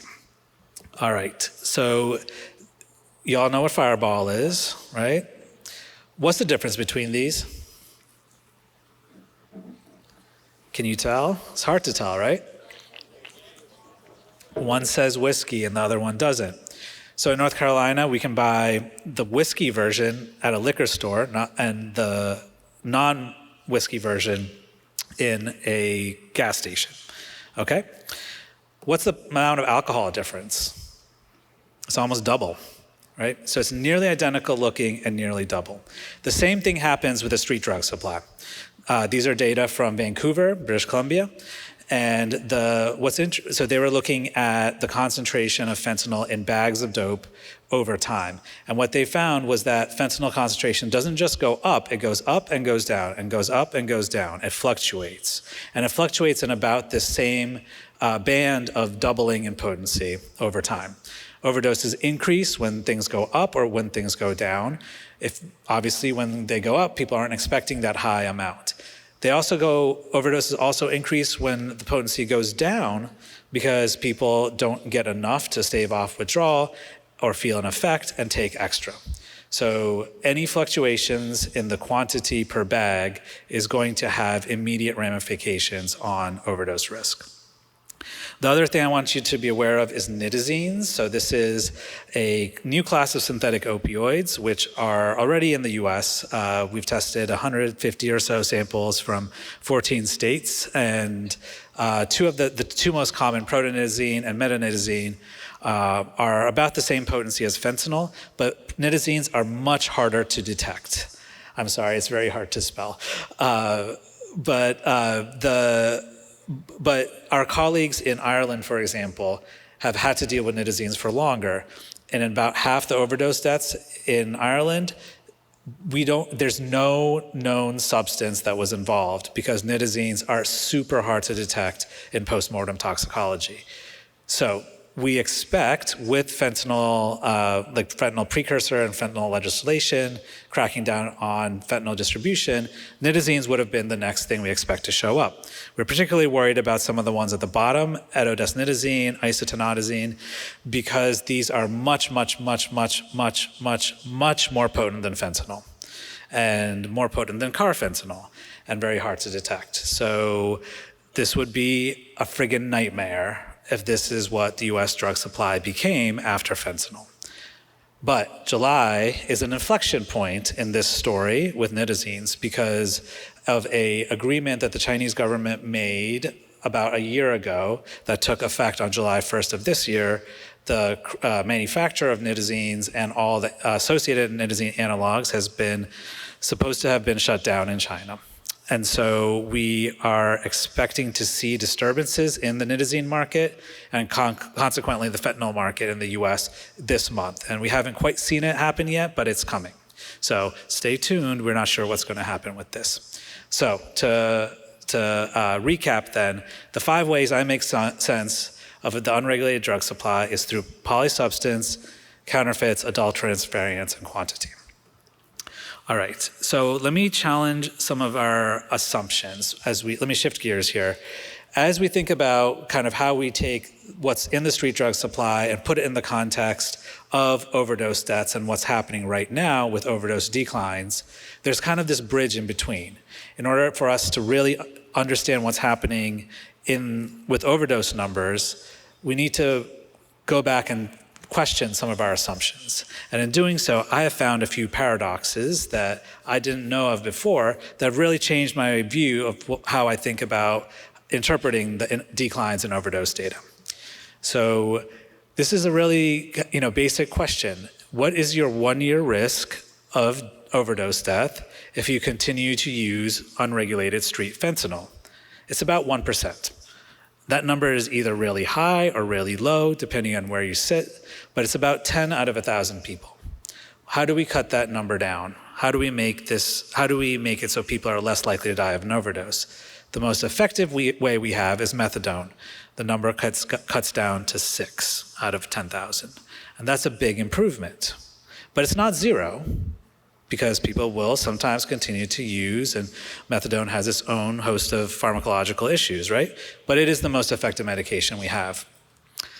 Abstinence-based therapy, residential, actually increases the risk of overdose death in 1 year overall. The takeaway is that depending on the type of abstinence-only treatment that is being offered, it may be safer to actually continue drug use if the only thing we are looking at is overdose risk. But we're not, right? And I think this is the key point that I'm trying to make here, is that although we talk about overdose as like the most important thing that the metric we're all fixated on, there are a lot of other harms associated with problematic drug use with the unregulated drug supply. And what some of the treatment programs are able to do, even if they don't reduce overdose risk, they may be able to help in other ways. But these are decisions, and this is information that should be presented to people who use drugs so they can make better decisions for themselves as to which type of treatment they would like to make, which type of treatment they would like to go into. What about prescription opioids? That's kind of how we started this whole conversation. What's the 1-year risk if you're a pain patient of dying from a drug overdose? Where does that fit on this, right? It's over here. It's 0.2 out of 1,000. So what was a huge problem in the early 2000s pales in comparison to where we are now.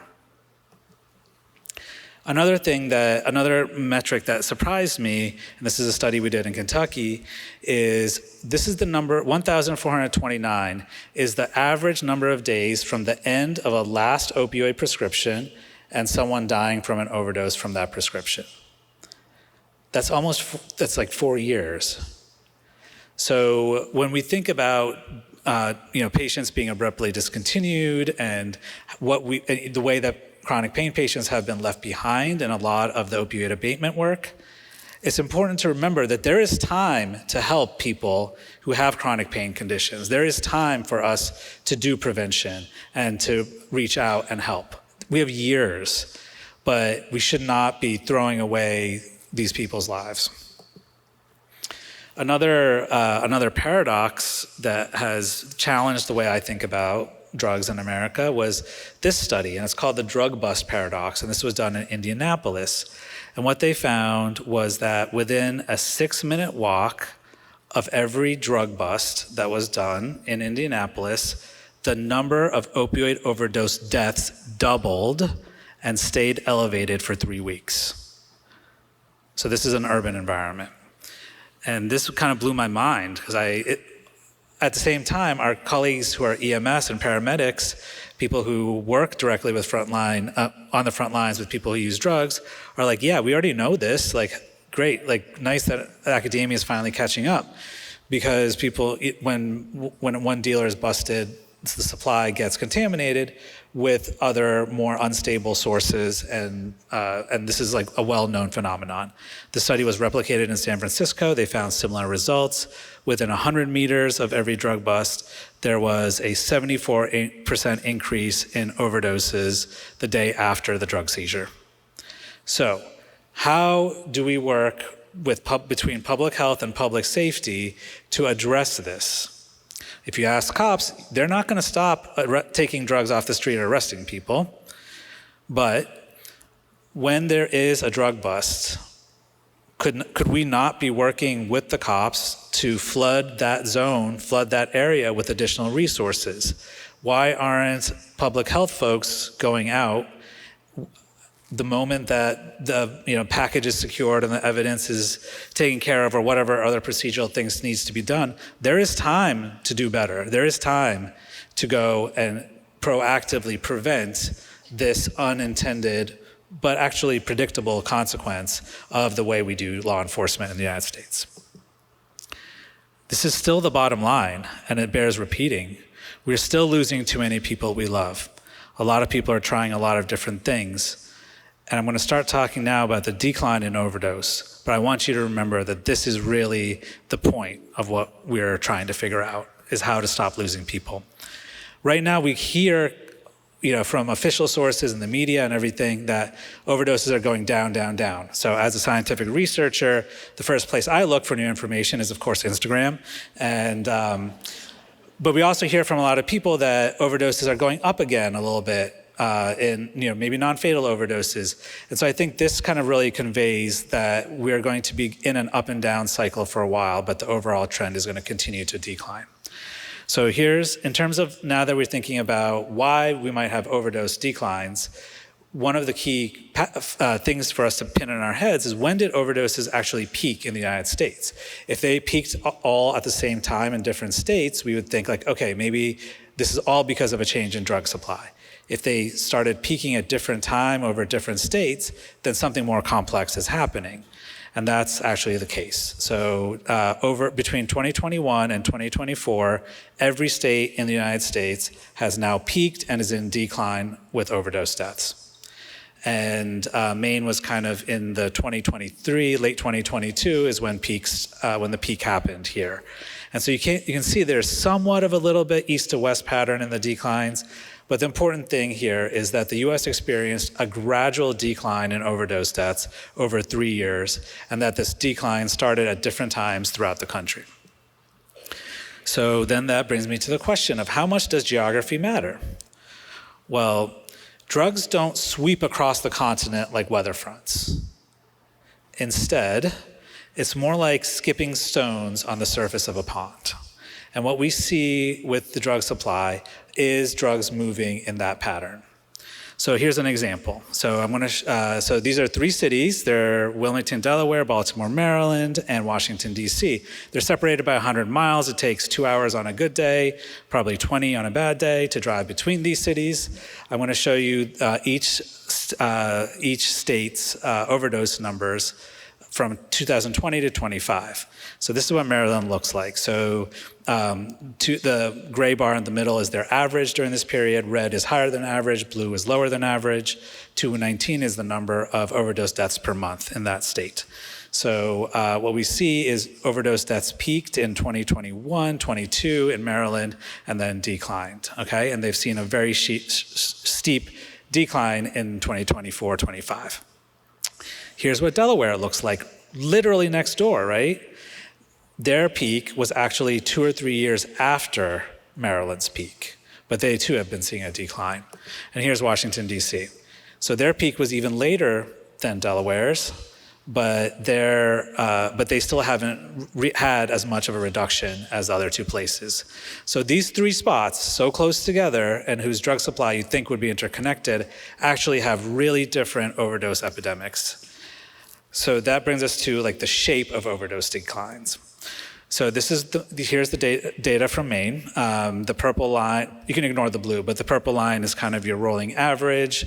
And you can see Maine has had this, you all peaked in about late 2022, 23, and have been on a steady decline since then. The orange is kind of the monthly noise in overdose deaths, okay? So Maine has what I call an A-shape overdose recovery curve. And so these are the other states that have these droopy mustache-looking A-shaped recoveries. So red is higher than average, blue lower than average, and most of these states are now in decline. So one peak up and down, all right? What is interesting, though, is that there's a lot of states that have M-shaped recoveries, where overdoses went up, came down, and then went up again, and then came down. So how do we explain this? Is this different populations within the same state? Is it different demographics, different cities within the same state? When we talk about why overdoses are declining, these are the questions we need to be asking.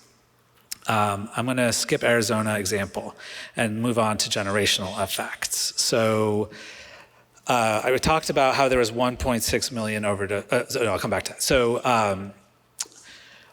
one of the factors that we have been seeing as a pattern in overdose deaths in the decline in overdose deaths is that overdose deaths are getting older on average, okay? So here's data from Kentucky, and I'll just make this a little bit more clear.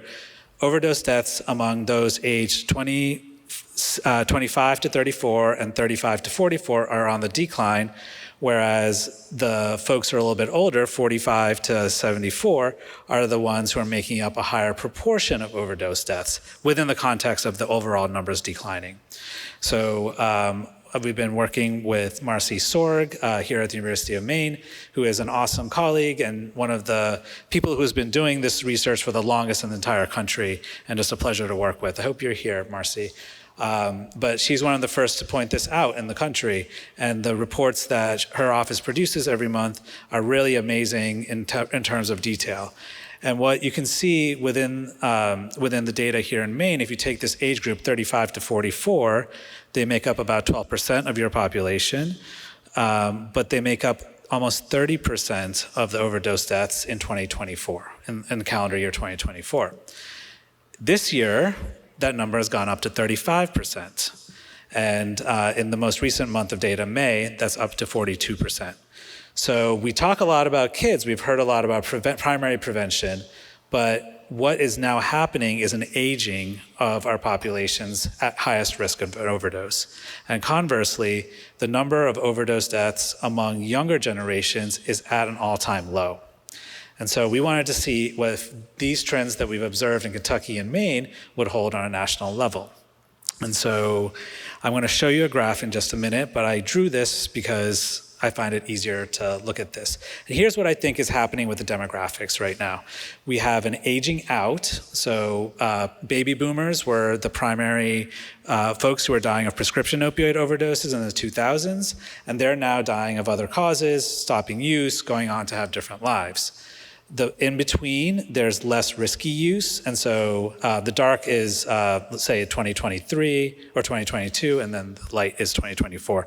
And then the third thing is that we have fewer kids who are, and young adults who are initiating opioid use, okay? So I think this is the dynamic that's gonna happen, is happening, and I'm gonna now show you the data that this is based on. So here we're going to look at the same kind of concept of where the overdose declines came from between 2022 and 2024. So you can see the purple is 2024. There's been this 30% overall decline, but this decline has affected, so 70% of overdose deaths are now happening in Gen X and millennials. Is that who you are targeting your prevention efforts to? If not, we need to think harder. We need to do better. What we are seeing simultaneously is Gen Z has reduced their opioid overdose risk a lot and are using more cannabis, more psychedelics, and a lot of other, and ketamine as well. So across the entire lifespan, almost every age group, every age has shown a decline in between 2022 and 24, with one exception, and this is an important exception because this is something we need to pay attention and do something about. This is kids born between 2005 and 2011 are the only age bubble that actually overdoses increased between 22 and 24, okay? And why would that possibly be? Kids who were born between 05 and 11 were in middle school and early high school during the COVID disruption, okay? These kids are going in the wrong direction in terms of overdose numbers when the rest of the lifespan is going down. We need to do better by these kids. I'll skip this for now. In closing, I want to say we've talked about the drug supply, we've talked about the demographics. I think these are two of the big reasons overdoses are going down. The third part is the invisible work. And I want to give you two examples. So in St. Louis, Missouri, they have done an incredible job with their naloxone distribution. They reduced overdose deaths by 23%. But if you look down to the last line here, Black residents in St. Louis, their overdose deaths decreased by almost 49% during that same time period. So what is happening here? What they're doing differently in St. Louis is making sure their minority communities are at the table and are driving the naloxone distribution. Here's another example, Lake Charles in Louisiana. They saw an increase in overdoses in their hospital emergency room, and they implemented a really innovative and low barrier buprenorphine treatment system right in the hospital, similar to what we heard about here. I want you to look at these faces, and what do we see? We see relief. We see yes, something is working. I'm just going to point out the obvious. Look at the gender balance here, right? Look at the gender balance in this room. One of the things, if we have a narrative that the only way to solve the drug problem in America is through guns and interdiction and borders, this is not surprising for a society that chronically undervalues the contribution of women. A lot of the frontline work that is being done by women, and they're not given credit for the role that they have played in this societal generational decline in overdose.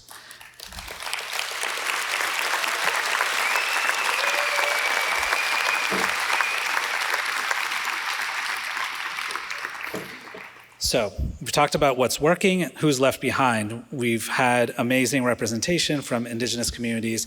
I recommend listening to and following Philomena Quebec of the Bad River Ojibwe people, who has compiled amazing reports on describing substance use patterns in Native American communities.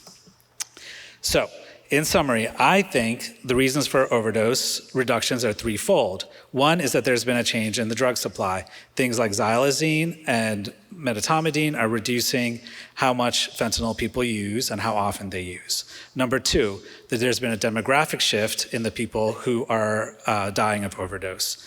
Fewer initiates, people aging out, and less risk in middle age. And number three are behaviors. So behaviors at the individual level. People who use drugs are learning how to keep themselves safe, and naloxone is a really important part of that. Communities are learning how to keep their own communities safe. Access to treatment and all the recovery coaching, all the peer work, all of this work that everybody in this room is doing day in and day out, this is what is making the difference.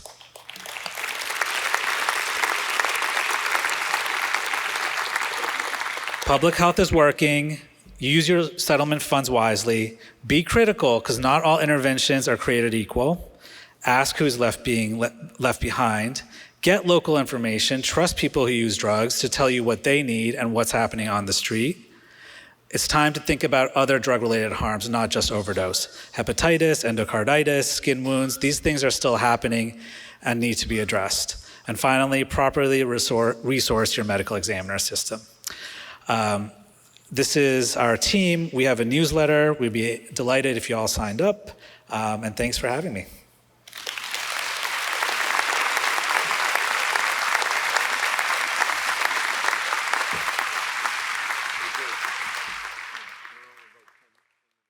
Okay. Yeah, thanks. This is going to be the breakout session with our New England panel. I have three colleagues that we work closely with in Rhode Island, Connecticut, Massachusetts. They're going to talk about things that are happening in their state that we might steal and borrow from. And so I'm excited about that. I really appreciate them coming up and spending the day with us. I'll introduce them all in a minute. But first, we're going to start out, as we always do, with our voice of recovery. And Teresa is here. And the one thing we do know about Teresa is that she's here representing the Lakes Region Recovery Center in Bridgeton. And they do such a great job up there. So, Teresa, the floor is yours.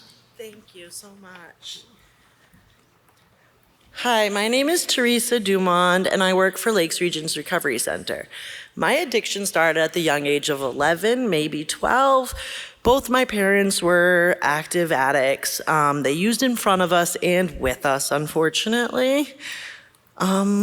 We could talk about how I left home at the young age of 13 and had to fend for myself, but that would take all day.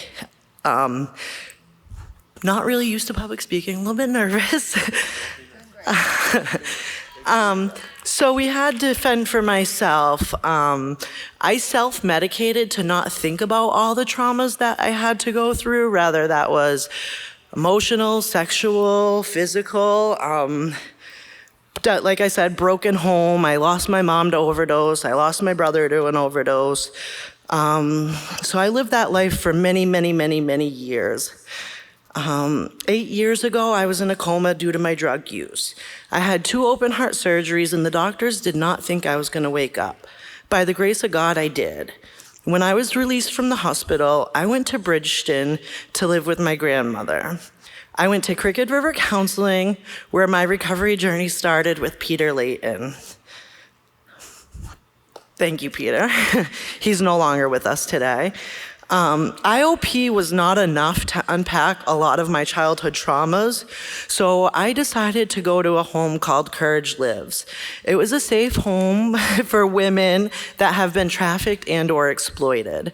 I stayed at Courage Lives for a little over a year and a half, I believe, and being around such strong, beautiful women made me want to help others in recovery and who have been through some of the sexual exploitation that I went through. I am now a student at Eastern Maine Community College. I'm going for my associate's degree in human services. After leaving Bangor, I came back to rural Cumberland County, also known as Bridgeton, Maine. I was blessed to meet the women that work for Lakes Region Recovery Center at one of their annual walks for Dr. Layton. Later that week, I went into the Lakes Region Recovery Center and asked if I could help support their mission.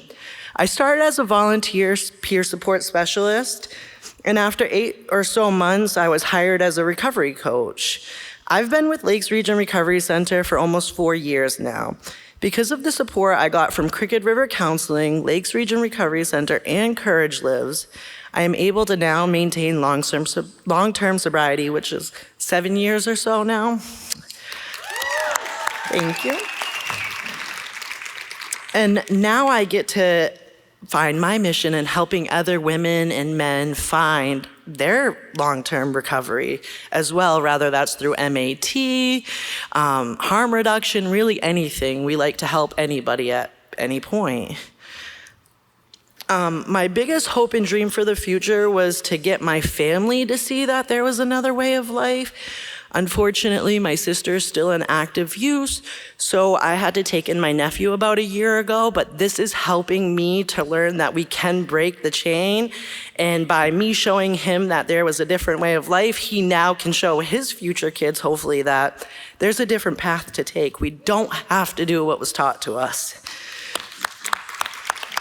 I am a proud role model today, and if I can just help one person stay sober for just one day, then all my struggles that I had to go through as a child were definitely worth it. I love that I get to support, I get to learn from everything. My recoveries teach me more about the drugs today than I know about because it was different when I was in active use. So I get to learn a lot about that, and that's really nice. All these women that have helped me in recovery today helped me become a productive member of society.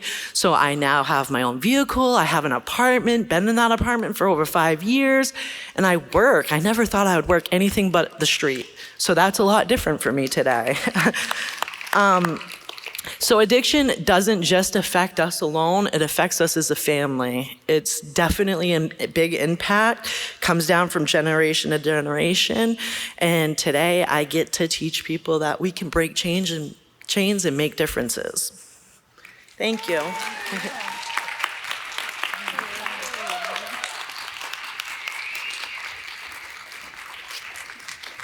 Teresa, that was terrific. Thank you. Dr. Layton was very special. So it's my pleasure to introduce our three panel members, and then I have some questions I'm going to be asking them. We're going to keep it very informal, but again, I'm really excited to have them in Maine today. They came up yesterday. So I'll start on my far left. Deidre Calvert is oh, I'm sorry. I thought you were seated differently. But I'll go back to my far left. Louisa Barnett is from Connecticut. She's the Director of Opioid Services for the Connecticut State Mental Health and Addictive Department of Mental Health and Addictive Services. Next is Deidre Calvert. Deidre's from Massachusetts. Dee, we call her. She's the Director of the Bureau of Substance Addiction Services at the Department of Public Health in Massachusetts. And Kathy Schultz is the Director of the Governor's Overdose Task Force in Rhode Island, and which is part of the Executive Office of HHS in that state. So I'm going to start by asking kind of a personal question of just, of each of you, the nature of the work you do, how long you've done it in your respective states, and we'll start with that. And don't be modest. Tell us how you got into this work, and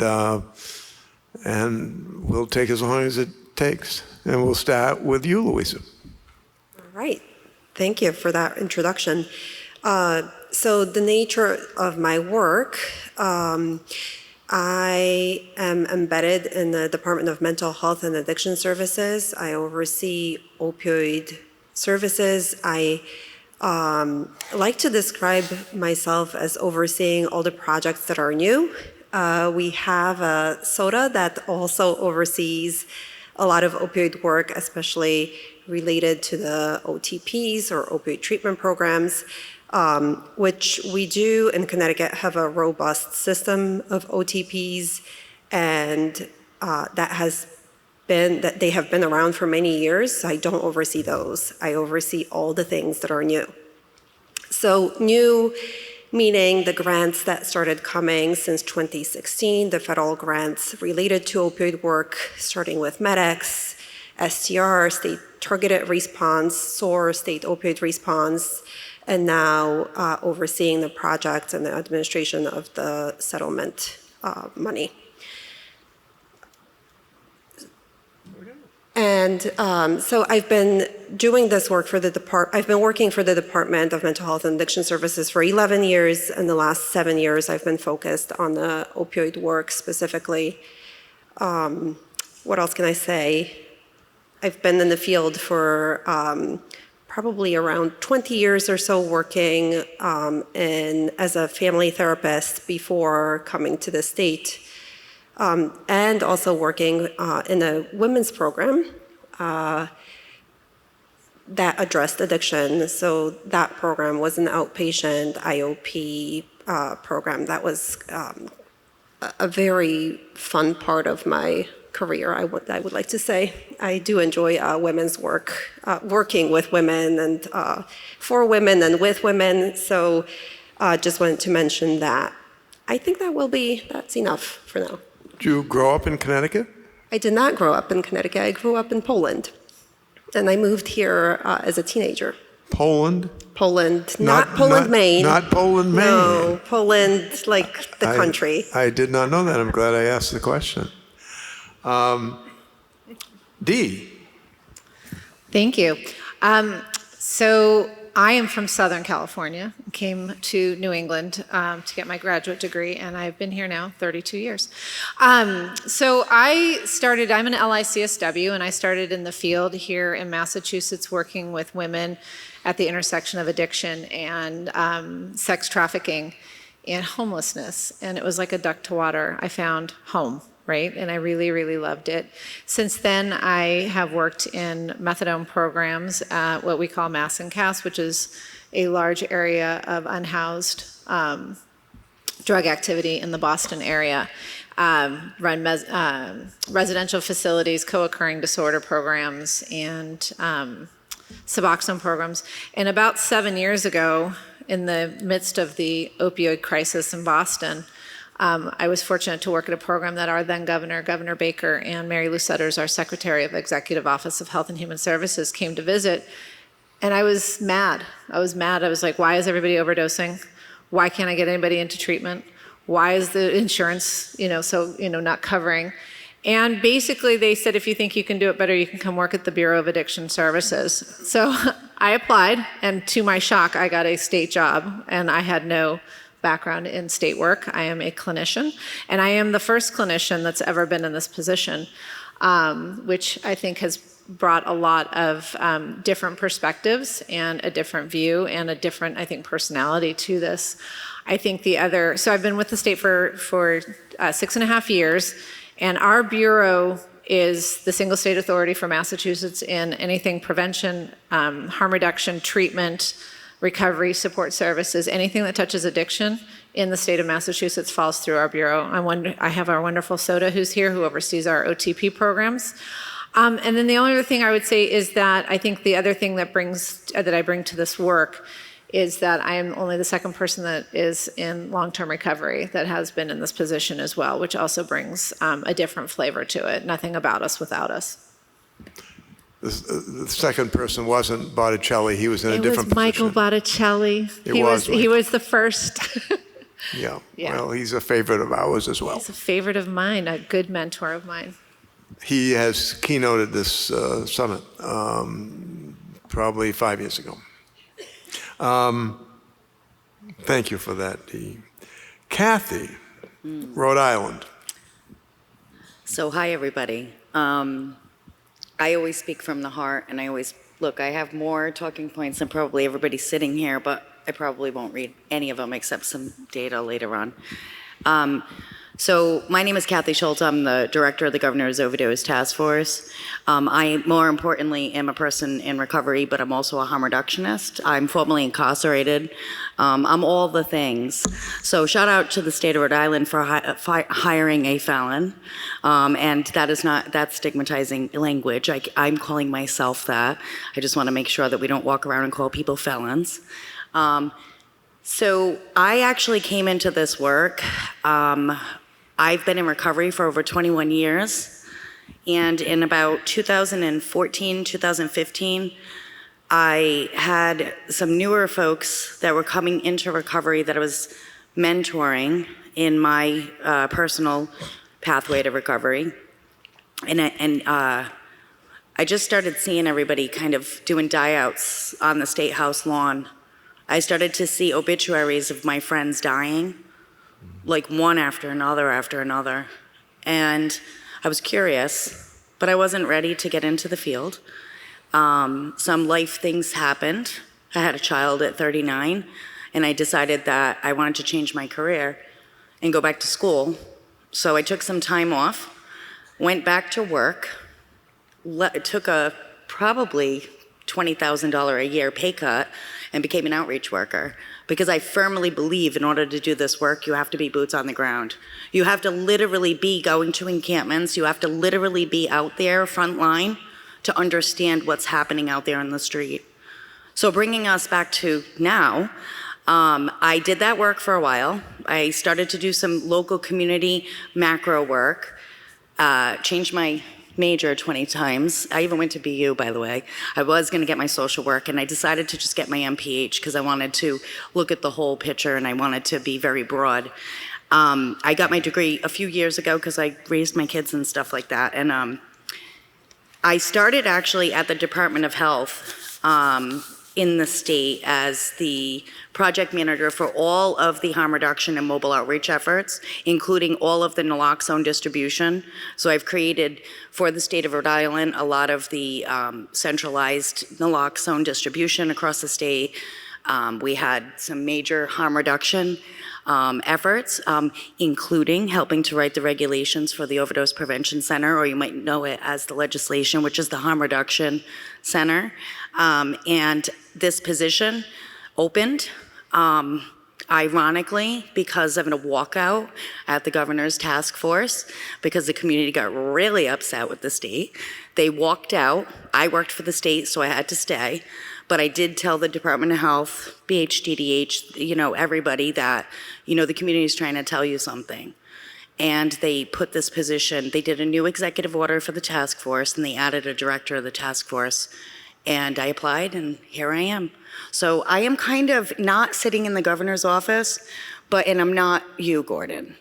But my job is to do what Gordon does here in the state of Maine, and that is to bring all the state agencies together and kind of bring you all to the table and just ensure that we're following our strategic plan. Thank you. You do a great job, Kathy. And as you know, I try to join by Zoom their monthly overdose task force meetings, which was yesterday. And Kathy's responsible for those meetings, and I'll tell you, we'll get into this a little bit, but one of the things that I'm really jealous of is they have and I don't mean to suggest that we don't have great people trying to do what they can on data, but they've got a data team there, some of them from Brown, some of them work for the state, but they just, and we all say, we want to be data driven, but we've got a lot of gaps in data, and this is true across the country. I'm not just talking about Maine. We have a great data team at the university, and we have great data on fatal overdoses. Boy, once you expand beyond that, particularly treatment, we talked about this last night at the fireside chat, that, to try to get good data, outcomes data from, let's say your loved one is trying to get into treatment and you want to take a look at residential treatment in this country or in this state, it's a real challenge to find out, get good quality data from our treatment programs. My next question of all three of you, really, if you were, pretend we're not here and you're doing a media interview today with one of your local television stations in your state, and they say, how are we doing in Connecticut? What's the current state of your work? Are you seeing a decline in overdoses? How do you feel about the situation in Connecticut today? And then we'll go to Massachusetts and Rhode Island. We'll start with you again, Louisa. Thanks, Gordon. So Connecticut's definitely in a decline. It's been in a decline for consecutive 3 years. We did have a peak in 2021. Last year, we had a 26% decline. The overall decline from that peak in 2021 is about a third. And I think very similarly to Maine and other New England states, we have several buckets where we have prioritized our initiatives, and those are the prevention, harm reduction, treatment, and the recovery support buckets. And we've heard about naloxone distribution, harm reduction efforts, outreach efforts. I think all of those are very important, and some of that invisible work that Dr. Dasgupta was talking about that we are maybe not showcasing in our data. But yes, the data is certainly showing a decline as the other New England states. Dee. Yes, so we are also in a decline. It's our second year. This is our biggest decline. So we had 36.3% in Massachusetts for the year 2024. So I just feel incredibly grateful to live in Massachusetts. Even our last governor, Governor Baker, you know, he was a Republican, but I think in any other state he would have been a Democrat. And so he was able to hear and kind of see the value in harm reduction. And so even though I'm so grateful to live there, we should be having overdose prevention centers where, you know, we are always constantly fighting with our New England neighbors wanting to be the best at something, whether it's, you know, baseball teams or or that, and that Rhode Island got an overdose prevention center before us is just really infuriating, but they did. So I think that we could do that more. But the things that we do really well, you know, we've handed out, you know, hundreds and hundreds of thousands of naloxone. We exceed the naloxone saturation requirements, you know, tenfold. Don't quote me, but a lot. You know, our fentanyl test strips, over 500,000 of fentanyl test strips. We provide safe smoking supplies. We have outreach. We have over 50 OTPs. We have harm reduction vending machines. We are doing everything in our power. We have every lever that we can possibly legally provide, we have done. So that is, you know, amazing, and we really hope to continue seeing a decline. But we're in the same boat as Dr. Dasgupta has said, is that, you know, it really is the supply. And I get a little frustrated when people say, well, what did you do differently? And it's not like I'm withholding the best thing that I'm going to do behind my back and say, well, I'll bring that out when it's really bad. We are doing everything, right? Like there's nothing I'm withholding that I can legally you know, like we're doing everything. So sometimes it's not what we're doing or what we're not doing. It's the drug supply, it's behaviors, it's all of those things. Kathy. Yeah, it's already on. It's on, okay. So in Rhode Island, we are also seeing a decline. It's our second year of seeing decline. We're at our peak in 2022, and we had a pretty significant reduction in 2019. So it was really upsetting for the community, for everybody that was involved. We have seen the last 2 years a decline, and as of right now, we had a 25% decrease from our peak year, which was 2022. In Rhode Island, we also set a goal, because when I came into this position, we had always had a goal, but it kind of, you know, everything changed and everything was on the increase. So we set a 2030 goal of reducing fatal overdoses by 30%.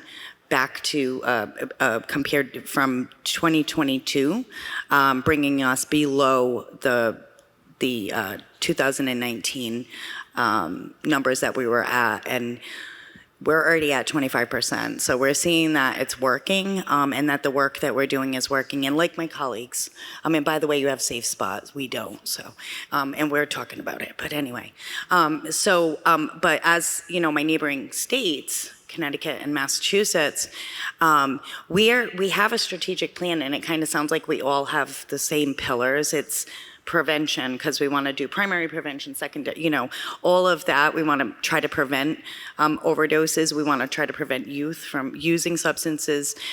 We have harm reduction and rescue. In Rhode Island, we have very, very small, remember, so we get 50,000 kits free from Teva, and we are surpassing, all 50,000 kits are getting out in the community. So we've also have some research studies that have showing that we are saturating our communities. Weight treatment, we have, I don't know how many off the top of my head for OTPs, but we have several. We have them in every single region. They're on bus lines. They're accessible. We are not concerned that we don't have enough. We've increased about 50 beds in our state for residential treatment and recovery. We are continuously supporting recovery and adding more recovery beds in our system. But we still have work to do, and we know that. And I think it's really important, and I'll end with this, is that I know I'm saying numbers and I know I'm saying percentages, but every single number, all of these percentages are a person. They're a person that loved, and I always throw personal stories. Like my son lost one of his closest friends just last weekend. So even with everything we're doing and we're trying to do the right thing, like Dee said, nobody's holding anything back. We're doing everything in our power, but it's still impacting people that we love. Do any of you think that you have enough residential treatment beds? Kathy says no. Dee says no. Louisa? So there will never be enough because Right. they get filled. And so then Right. what we do, however, have is a core report, which is the Connecticut Opioid Response, kind of like a strategic plan with priorities. And what I like about that report is that it has some do's and don'ts in terms of settlement funding, recommendations for what works, what doesn't work, with lots of research by Dr. Filene and Dr. Howell from Yale University. And increasing residential beds is actually on a do not fund list in that core report. So, and I think Dr. Dasgupta also had that slide showing that, the risk increases for folks when they're in residential beds, coming out of the residential beds. They're just not indicated for opioid use disorder. So I think that's a complicated question, but I think the community, that's the first thing they tell us, is that there aren't enough beds, that they're struggling to find beds. But I do point them to that core report because there is some research that indicates that it's just not the best use of settlement dollars, and it's just not the best recommendation for folks who are seeking treatment. It's interesting. Dee or Kathy, you want to comment on your residential beds? Yeah, so mine is a little bit more moderate, is that, we also see actually increase in overdose deaths with people leaving residential, which also leads me to believe that sometimes we push people off a cliff. It's like after an amount of time, I have a sister who's very disabled, and her care does not end when a certain service ends. She's got people following her for the rest of her life, right? But in this field, it's like, 10 days in detox, good, see you later, 2 months in this. What we do need, and which we have better outcome data for, is co-occurring capable or co-occurring enhanced residential facilities, which are much smaller census and much more integrated, because we're also not taking care of the full person in residential facilities. We've got the wound care, medical complexities, an aging population, substance use disorder, complex polysubstance use, and we're not capable of taking care of people in our regular residential, which tend to be much larger, 48 people in these beds, and again, no follow-up care. So agree that our outcome data is much worse for residential. I think the co-occurring capable and enhanced is where we need to spend some money. You have a question about one of the things we want to highlight, and one of mine is the low threshold housing, which I'll talk a little bit about because that's been a real crown jewel for us. Kathy? I actually just want to hear about the low threshold housing. No. So that's actually what I was going to say is I'm not going to say we don't have enough beds, because I'm actually a person who went to treatment and was in a residential treatment, but it was so many years ago. I was able to stay a lot longer. And that was actually where my foundation came from.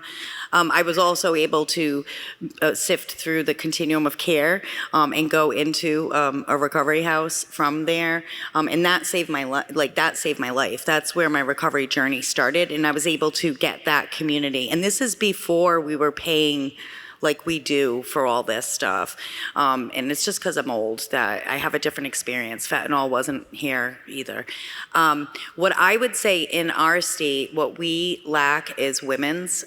We did add women's beds, but treatment for pregnant women, residential treatment for pregnant women, long-term with the child, women and children, or parents and children, fathers with children, and low threshold housing, meeting people where they're at, even for people who use drugs.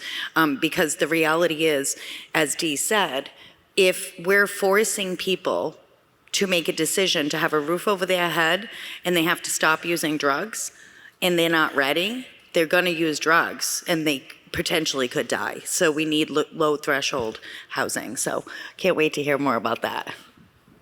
Yeah, I think I'll skip the next question, go on to that question about one or two programs or activities in your state that you think that you're really proud of, that you think we could learn from. And we'll start with you, Louisa, and then we'll come right down the line again. So I will not talk about our housing first model because Dee will talk about hers. But also very excited to have an approved recommendation from the settlement for low barrier housing, which I think will help a lot of people.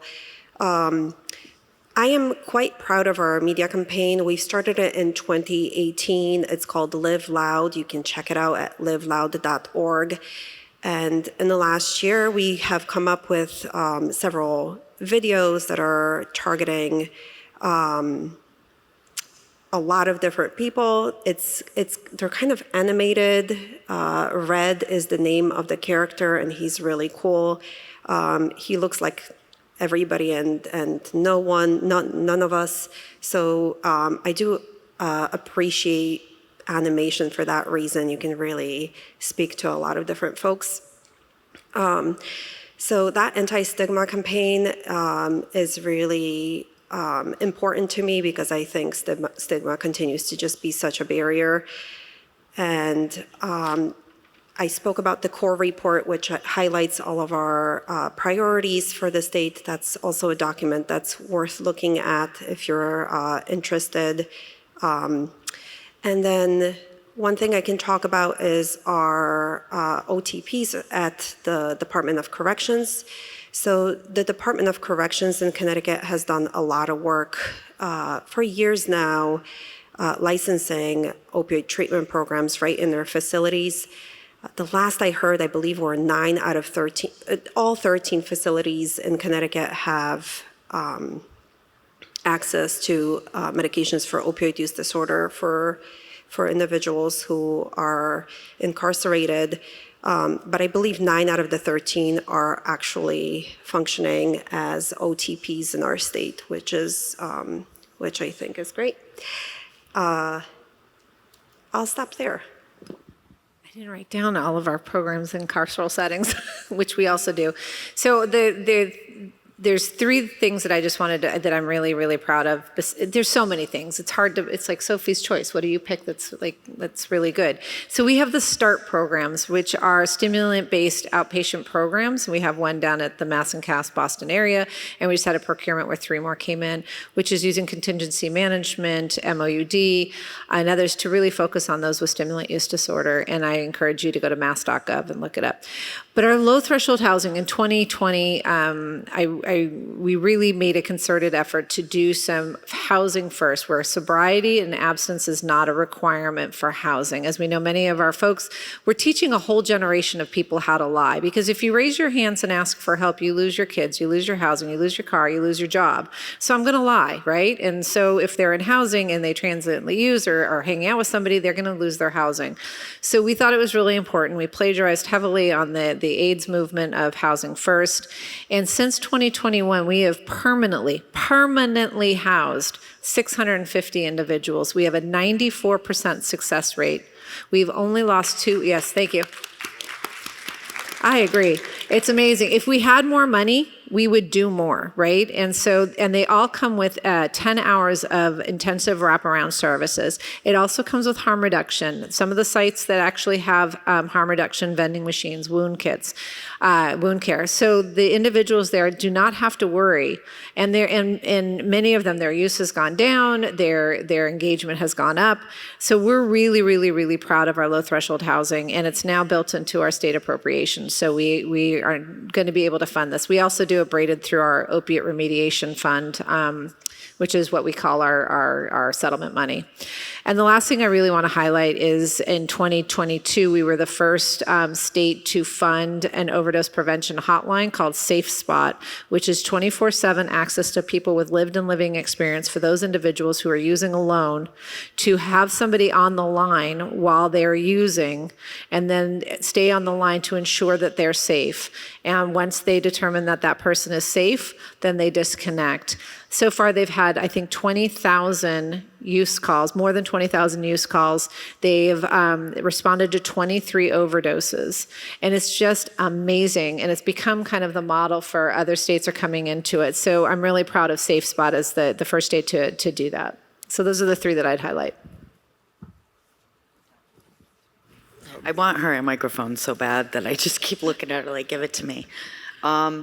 So before I talk about the Overdose Prevention Center, because I can't not talk about that, but I do want folks to know that Rhode Island has been doing a lot of things across all our pillars, like I said. We have increased our having student assistance counselors in our schools. It's not all 100%, but that's what we really wanted to do, and we did use our opioid settlement money as well as some of our prevention money from SAMHSA to do that. We have in treatment, like I said, we've increased a number of residential treatment beds, including for women, which we didn't have. We still have a lot more to do. We're actually borrowing the START program. Yesterday's Governor's Overdose Task Force, we actually heard from Justin Elves, who is the START program in Massachusetts, and we have a procurement out there right now for that. We are also really trying to focus on youth residential treatment. We don't have enough of that. That's, truth, and we know that, so we have a procurement that's out there right now. And all these procurements are opioid settlement funded, and this is really for the brick and mortar part of it because they are Medicaid reimbursable services. And then recovery, like I said earlier, we did increase recovery housing. But I know with all, drum roll, the Overdose Prevention Center is probably the most innovative thing that we in Rhode Island have done. In 2021, many of you may have read it, but I'll tell you anyway, legislation passed charging the Department of Health with developing regulations to pilot a harm reduction center, which is now what we call an overdose prevention center. I think it's important about the name, the reason we call it an overdose prevention center, because even in the regulations, that this center is not just about consuming substances, pre-obtained substances, which you can do. It is also to make sure that we have wraparound services in there. I want to make sure and note that Project Weber Renew did apply for funding through our opioid settlement committee. They did decide that we wanted to put a procurement out, and in 2022, that procurement went out. In 2023, we went into contract with Project Weber Renew, which is our largest harm reduction organization in the state, to open or fund an overdose prevention center. In January of this year, so about mid-January, the Overdose Prevention Center was they were awarded a license by the Department of Health. It took us a couple of years, if Maine is ever interested, and you pass the legislation, and you do it through the Department of Health. It will be a long process, I assure you, because it's brand new, but we're more than happy to give you any lessons learned along the way. And since that date, I want to share some data. There have been remember, Rhode Island's very small. There have been 2,916 visits. 14% of those were fentanyl use, 70% were crack use, 15% was meth use, 8% was cocaine use, and people can use and keep in mind that this data, people can use multiple substances. So some of that if you add it up, it won't come to 100%. Of those, 460 were unique clients, 51% were white, 24% were Black, 24 were Latino, 9 were Native American, and 65% of those folks were experiencing homelessness. And we asked them to break it down a little bit more. 10% are housed in their own place, and the rest are in shelters or couch surfing or in cars. So I knew, and I think we all knew what the population that were probably going to use this space, who those folks would be. So going back to, we need low threshold shelter, low threshold housing. And I also want to just report 51 overdoses. So that means 51 people were they were revived, and they are here today because of the Overdose Prevention Center, literally. And there were also 99 interventions that took place, which means there, in our Overdose Prevention Center, we have vamp rooms or over-amping rooms. So because of meth and crack and, all of the, as you could see, if you saw all the drug supply, they have rooms like cool down, chill out rooms in there. So they do count those as some interventions. There were a total of 99 interventions, which includes the overdoses and the overamps. EMS was only called once. And that's also important to note, that they are microdosing the naloxone, and they're using oxygen in order to revive folks, because we know that the drugs now, the supply is not just fentanyl, it's not just opioids, and it's really just about making sure that people are breathing. And then finally, the time frame is a little bit different because clinical takes a little bit longer to get that data. From the time they opened, to 6:30, 211 unique individuals were connected directly to the in-house treatment center that is there. So there's an OTP right inside the Overdose Prevention Center. I also want to note that, and I think this is really important, this is the most cool thing to me, is that there are also showers. There's laundry. There is also the drop-in center, the harm reduction walk-in center is on the first floor of the Overdose Prevention Center. So people are able to get recovery supports, peer supports. They can even get trauma supports. And more importantly, the staff of the Overdose Prevention Center are also offered trauma supports, because sometimes they're people who use drugs or they're people who are in recovery, so they're impacted as well. So they're able to see a clinician as well. So sorry if I was long, but I wanted to give you all that information. I've got a couple follow-up questions. So having visited the site just before it opened, the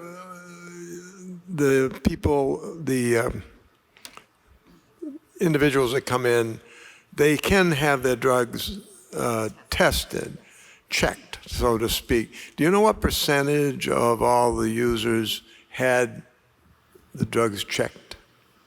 That would have to be a question for Project Weber New. I think that from my conversations with them, that they were actually, they have, like we've heard about fentanyl test strips and stuff like that. That's easily obtained in Rhode Island, but we don't want to just go by that. But I don't know the answer to that question, but I do know that they do have some drug checking there. I think that we want to get more drug checking there. The good news is they have a very, very intense client staff percentage. Like it's very, like literally one staff to each person that's in there. So they are very, very careful to make sure they're watching at all times. Thank you. Dee, I wanted to follow up on something you said, because people in the audience may not know that Safe Spot is coming to Maine. And they presented at the summit last year, and then the Maine Recovery Council gave them maybe $400,000. Procurement, we wish that should be done by now, but I know the last time I looked in on it, it looked like that contract would be done in September. So by fall, they're already interviewing for positions in Maine. Yes. So we've had, Steve is no stranger to Maine, and we're really excited about it. It's a pretty unique harm reduction strategy, and we're pretty excited about having them here. Moving on. Connecticut is too. Yep. Yeah, and I know they're talking to Vermont. I mean, we could end up having all the New England states except probably New Hampshire. So here's a little slightly different question. All four of us have been involved in our state work for between, for quite a while. Maybe we average 8 or 10 years, 6.5 years in my case. What's been the biggest barrier to your work? What's been the thing that's most difficult that you struggle with? We'll go the other way so that Louisa doesn't always have to go first. I'd like to start because I got a long list, but I'll start with Kathy. Oh, you're going to start with me? Yes. Greatest barrier. The greatest barrier is stigma, and it's always stigma. It's always been stigma, and even when people think that they're not being stigmatizing, they are being stigmatizing, and it's really just because it's human nature. Unfortunately, I'm a stigma trainer. I do it on the side and professionally, and it was actually the project besides Housing First. I did 2 projects for my master's, so that is the biggest. So it's NIMBY communities in Rhode Island. Even though we're so small, our municipalities are so different from one border to another. It's really wild the way that we are. And I've never left Rhode Island. I didn't tell you my background. I've never left Rhode Island. Please help me. No, I'm kidding. I hope this isn't being recorded. Anyway, it is actually, I'm Kathy. but I've never left Rhode Island except for on vacation. So I'm through and through native, and each municipality is very different than the one next to it, and we call it counties, but we don't even have counties because we're small. Everything's one prison system, one Department of Health, one behavioral health, and it's that NIMBYism of some of the municipalities on very local levels that I think is the biggest barrier. There's many other things I can say, but very broadly, I think that's the number one thing that is a struggle, and it's painful, especially when you have lived experience and you're impacted, and you can't even put something on social media. You get people come out of the woodwork that just perpetuate, and with all good intentions, people will put things in with the good intentions, and I always say you have to understand that when you use social media, things can perpetuate stigma so quickly. So that's my take. Thank you, Kathy. Dee. We're all going to say stigma. So, but I would also, I've a few years ago took to not saying stigma anymore. I say discrimination. It's truly discrimination against people who use substances.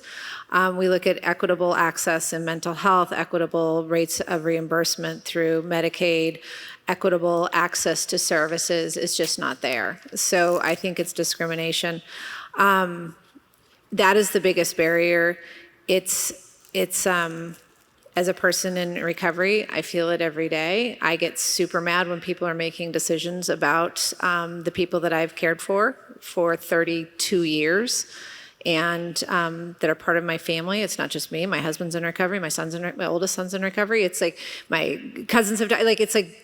Nothing about us without us. And that, I can't say that any stronger. There was a meme a couple of years ago, maybe it's older, but I only saw it a couple of years ago. It's like, what is super cool if you're rich, but really awful if you're poor? Speaking 2 languages, doing hard drugs, having other people take care of your kids. It's just not okay if you're poor. And so that's the other thing I want to remind people is that this is a war on poverty. This is a war on ethnicity, on culture, and not just about substance use, because if you were a millionaire and doing all these things, it's totally fine. Yeah, so this is when I wish to be first, so I wouldn't have to say stigma the 3rd time. But I will add to the stigma conversation because being in the field for more than a decade, we hear that word a lot. And I've recently heard a presentation from a parent who has lost their child to an overdose talk about stigma. And he shared that he shared this example, and it just really spoke to me, so I will share it here. that when there is a family in the neighborhood who has a child who has a cancer diagnosis, the neighbors will bring casseroles and will take care of your other children and will do all the things to help you that you would expect when a tragedy hits your household. When you have a household on that same street and you're a parent who has a child who's struggling with addiction, folks will avoid you, they will blame you, they will likely say, what is that father or mother doing? Why is that child struggling? What is wrong with that family? And you are not getting the casserole. So, you know, it just, I don't, like the language is there. I hear about stigma a lot, but it was a really great reminder to hear him describe it in that way, that we still, it's internalized, it's on the system, it's on a macro level, on the internalized level, on the community level. So certainly that is our biggest barrier and very difficult to address, right? Like, I don't know, with all the things that we do, that is like the one thing other than the media campaign we really struggle with the stigma stuff.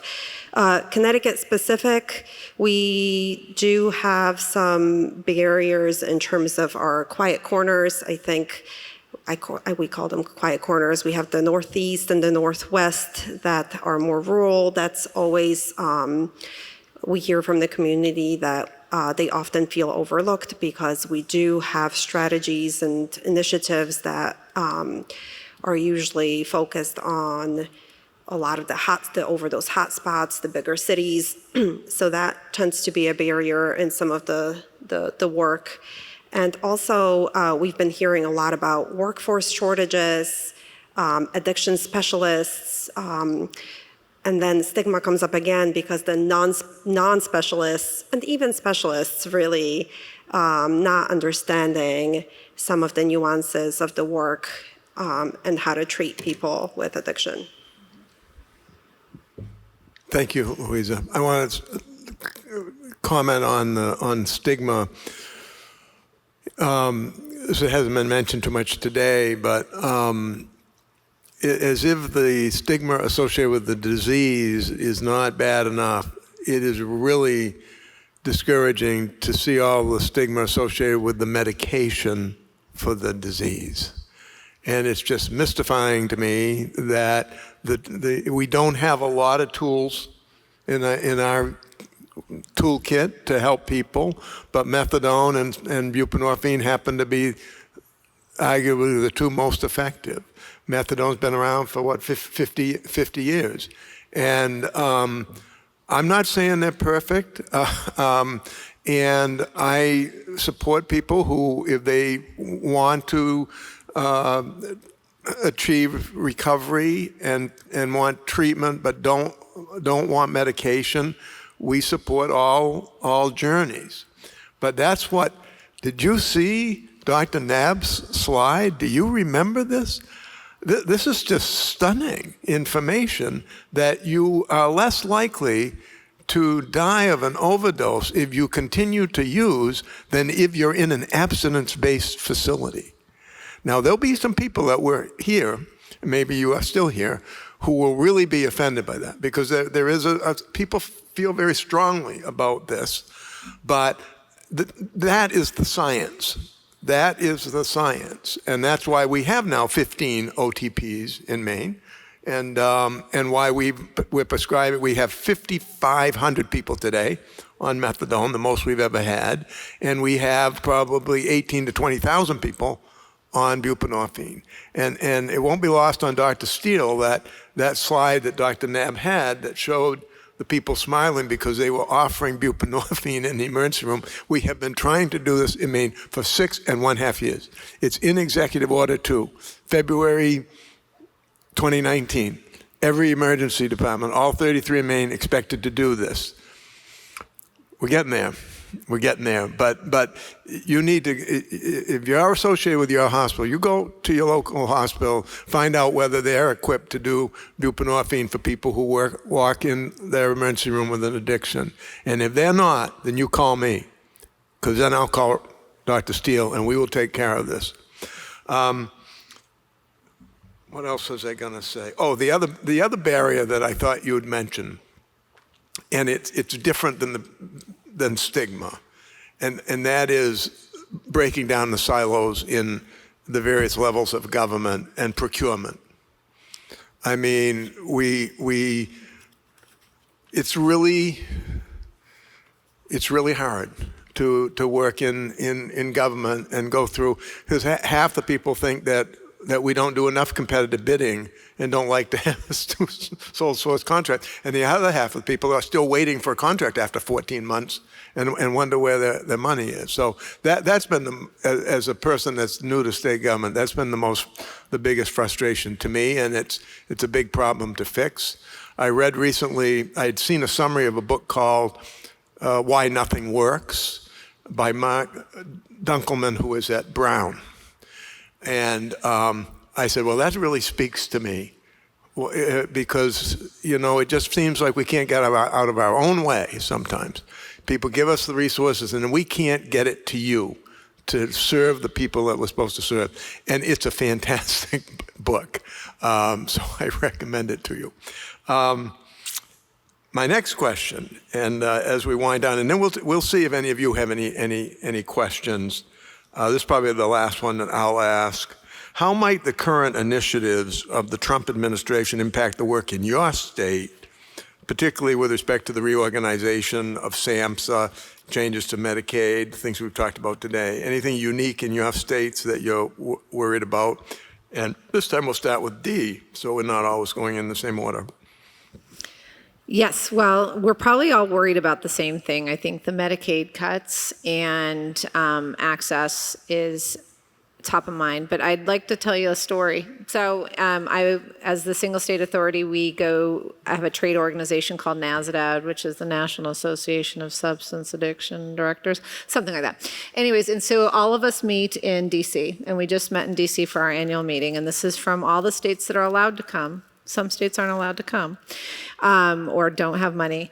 And we had the new SAMHSA acting director there. And they said some pretty inflammatory things. So I was up at the microphone going to ask about the combination of the SUD block grant and the mental health block grant. And basically this person who is now in charge of policy, who has no policy experience, none, who is an ANF, who is in recovery, yay him, got in recovery a long time ago and is abstinence-based, went to an abstinence-based program and believes in abstinence-based, basically said, we will not allow states to even use their own money to pay for needles, for clean water, for crack pipes, that's what he was calling them, not safe for smoking supplies, was very much race baiting. And basically the more that I was defiant in that, the more he became slightly threatening that Massachusetts was going to lose their money. That's very, very scary. So it's beyond what just happened in that bill is that, and this person in their keynote speech at this NASDAQ conference with 400 or 500 people was touting, the best president ever, our great president, Donald Trump, da-da-da-da-da. So already I'm having panic attacks.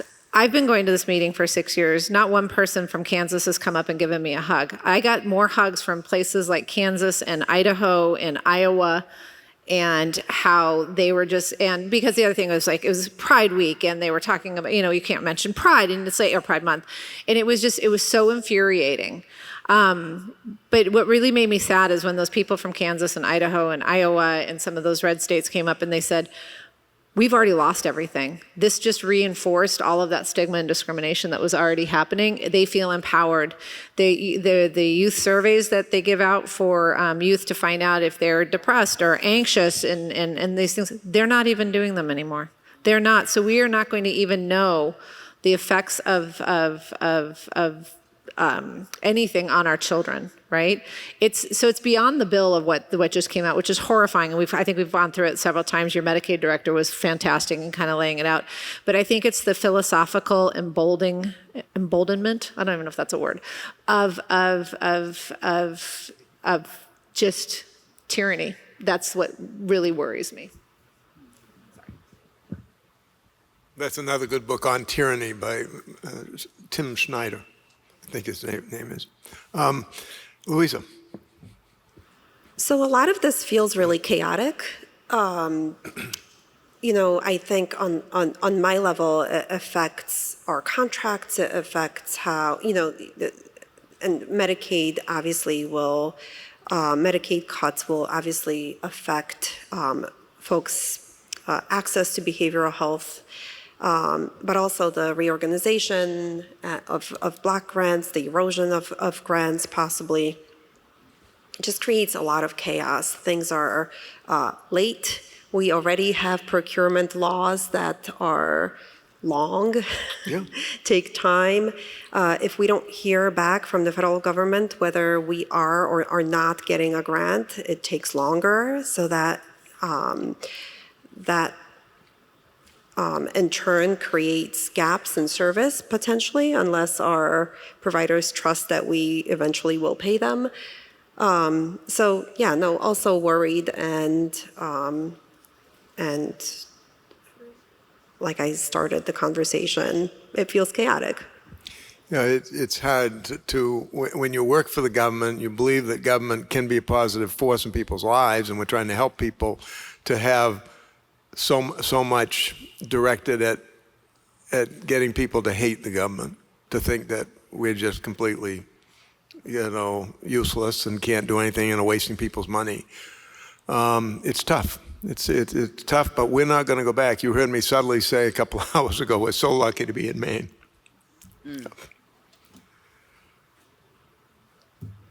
Before turning it over to the audience, is there anything that you'd like to share with us that we haven't talked about the last hour? Any of the three of you? Anything you'd like to bring to our attention or anything you'd like to say? And then I'm going to see if there are some questions left. I do. Oh, sorry.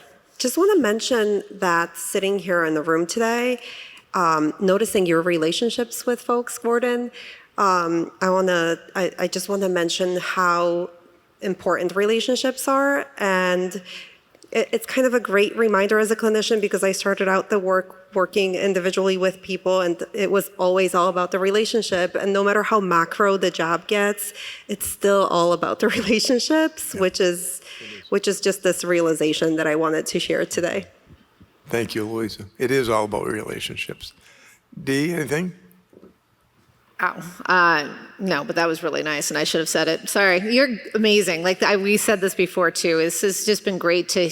It just feels so comforting to be in a place like Maine and listen to Rhode Island and to listen to Connecticut. Just to know that, and to North Carolina for Dr. Dasgupta. It's heartening, because sometimes I know I feel very alone. And fighting an uphill battle, or the image I have is I'm in a hole and I'm going like this and the sand keeps coming in, right? And I can't get out of that hole. So I think that's it. It was very heartening, but I agree. We've all been talking about how lovely you are as a host. So thanks. Well, Maine's not going back. I can tell you, we're not going to go backwards. And so we're lucky to be here with the leadership that we have. Kathy. So I want to reiterate everything that, I don't need to repeat it, that my colleague said. One thing to kind of end on this is we need to keep doing this as states, right? And bring other states that are willing and interested in joining us. I know that even before the tyranny, because I didn't speak about that. I could tell you, I do want to say that in Rhode Island, we're actually doing contingency planning. I'm not saying that it's going to solve anything, but we actually have a whole framework that has been put together that we're prioritizing against all our states. We've been working on this for a couple of months. But coming together as New England states is what I think, in continuing to have these conversations, because I love what Massachusetts and Connecticut and Maine are doing, and I want to share whatever positive we have or lessons learned with you all. And I just think that that would be the one thing that I would hope for. And I think that, Gordon, you're the person to really help us do that, because Gordon comes everywhere. He comes to Rhode Island all the time.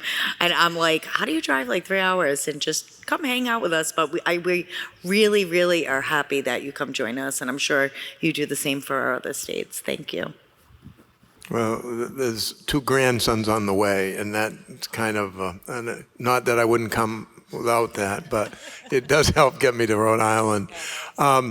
Well, we've still got over 100 of you kind of spread out here, and we can do another 10 minutes before we dismiss and get the facility cleaned up. And we can get somebody to run a microphone out there.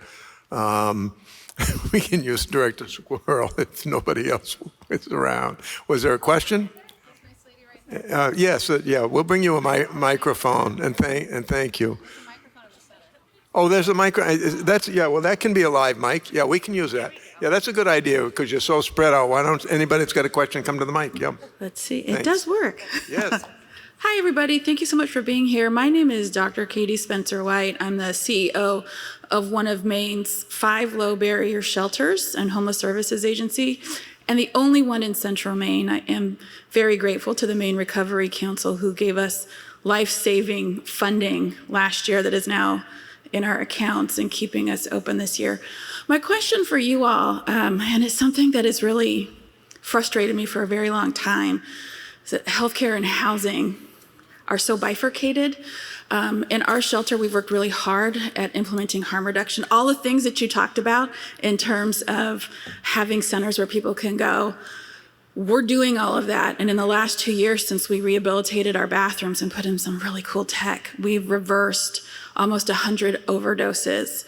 So when I think of the 1,000 lives saved, and I know that 10% of Maine's population of people experiencing opioid addiction are unhoused, I'm like, we're there. Gordon, we got you. We did it. My question to you all is, I just did a quick Google search of all of our states' rental vacancy rates, and we're all sub 3%. We have no housing. We have a broken housing market. But for some reason, we always leapfrog over the shelter system. Well, we know that people who are experiencing addiction are 5.5 times more likely to die of an overdose when they're unhoused than our housed population. And even when we balance for poverty, right, that unhoused factor is really critical. So I'm curious to hear from you all how you're leveraging shelter capacity, if you are, and if you are not. Why are we not using our why are we not holding our shelters accountable, particularly shelters that are funded through HUD grants? And the state has some influence, certainly, in terms of how those shelters in particular might operate. I'll let Dee talk about what they're doing really well in Massachusetts. So I can tell you that in Rhode Island, when I was actually at the Department of Health, I worked very closely with my colleagues, because I don't talk about this much, but I actually sat on the continuum of care in Rhode Island for like 5 years, and I did a lot of housing work. I used to be a housing outreach for Housing First. So what can be done is to put that directly in the contracts and make sure that you have an actual evaluation that that's happening, right? And it sounds like you're doing that. In our state, we do have shelters. We don't have enough for the amount of people that are experiencing homelessness. And I would guess that probably 90% of them are people who are using drugs, and that's why, because they can't even get into our shelter systems. But there are a couple of low barrier shelters that do exist right now. And just ensuring that every single staff person is trained, educated, and has access to naloxone. And also, it's really important to have relationships in those municipalities with your first responders. mostly EMS, because if you don't, then they're just going to start being overwhelmed. And I say all this because I don't know if you all know, a couple of years ago, we had what we call the Cranston Street Armory, and we opened it up in the winter because we own it, and it's huge. We had over 200 people in a very small state a night come into that space, not one fatal overdose. We made sure that we had additional ambulance companies there because there were a lot of overdoses happening, but nobody died. And people were actually, they were able to get to where they needed to get and have better outcomes. And I think the most important thing for our state is it was the first time ever the emergency department had somewhere to discharge people. So I advocate about that a lot. Yeah, that was a great question. So in Massachusetts, we don't oversee the shelter system. It's another executive office called Housing and Livable Communities. And when I was a clinician, and things have changed, people didn't want to stay in the shelter. They had to give up their substances. They had to give up their needles. They couldn't come in with their support pet, chicken, dog, whatever. They couldn't come in with their partner. It was dangerous. They were getting robbed. And so people preferred to sleep outside. We've really worked hard to make them low barrier, to get amnesty lockers so they can lock up their supply outside so they feel safe. And so we're really working hard and trying to work with people to understand that the shelter system can be safe. I think there's still stigma with some of the shelter workers, much like Kathy said. The other thing that we're doing inside the shelters, though, at BSAS, the Bureau of Substance Addiction Services, is we've got two really important programs, which is housing stability supports, where people can then get connected to those permanent or transitional housing opportunities outside of the shelter, and T grants, which is, I'm not going to remember, it's like, treatment, engagement, and assessment grants, so people can also get into whatever type of treatment that they need. So we have T grants and we have housing stability supports. So those are really important things that we're really working on. So. Yeah, very similar in Connecticut. I don't oversee the shelter programs. And definitely more of a focus with investment into a housing first model for all those barriers for folks who are in active addiction, so that they would have low barrier access. Yeah, no, I don't think I have anything else. I know you don't have much time left, so in a few words, how would you rate the healthcare organizations, hospitals, health systems, physician and other provider professional organizations, and their engagement in this effort in your states? I think it varies. I think it's depends. Like we're so lucky we have Boston Medical Center, Mass General Hospital, Brigham and Women's Hospital. We have these big hospital systems that are really wonderful, but we find that it's inequitable where you live, and it's inequitable if you're in Western Mass or Central Mass versus Boston versus the South Shore. Through our opiate settlement money, we invested in 15 hospital programs and 24 hospital locations to create addiction consult services or bridge clinics within these 15 hospitals that they're in each region, right? So then we would have specific care. If you had a heart attack in a hospital and you're admitted inpatient, a cardiac team, consult team would come and meet with you, right? So if you're having an acute event such as an overdose and you're in the hospital, why wouldn't you have an addiction consult team come in and talk to you? And we also know that the people that end up in the emergency rooms, they're seen last. They're sitting there for 6, 7, 8 hours. Nobody wants to see them. People are mean. Some of our hospitals are like, come back when you're sober, or your drinking is not an emergency, or you overdosed last night, you can't come back. They're treated horribly. So having these bridge clinics with the buprenorphine, which is all required. We also we really rely heavily on the 72-hour rule around access to methadone. So but I think your results may vary depending on where you are. Yeah, there's variability. I would add that not just in how hospitals respond, but there's just some clinicians who have that fire in their belly and are really interested in the work and will spearhead having mobile units and be the prescribers on wheels. And then there's others that still need a lot of convincing, and stigma still gets in the way with providers, not just the community. Is this a trick question? No. So in Rhode Island, we have 24/7 buprenorphine hotline. So we actually have a couple of really big champions in our Brown. It's now Brown Health, our largest hospital system. So we're very grateful, and we have that. But that is like more of a call line, you know, and it just happens to be within our hospital system. We do have recovery coaches that go into all of the hospitals across the state. So that's an option. But that's patient choice. So if the person doesn't want to see a recovery coach, then, you know, they're not going to be called in. So we still have some of the infrastructure we had pre-COVID. But what I would say is workforce is probably the biggest issue in our systems, in our primary care, in our hospital systems, in all of our provider systems. In Rhode Island, and I don't know if it's in your states as well, but I know in Rhode Island that we have a workforce shortage. And that is what's really creates that burnout, that compassion fatigue, which is all part of stigma. It doesn't mean it's okay for there to be stigma, but it's real. When you have compassion fatigue, even people with lived experience have compassion fatigue, and they're leaving the workforce now. So to say I can't score it, I do agree that it varies because we might be small, but we have hospitals across all our regions. Some hospitals are better than others, and our ones in our urban core cities are usually better, except for our northern core city. That might not be better because it's always so packed all the time. So that's what I have for that.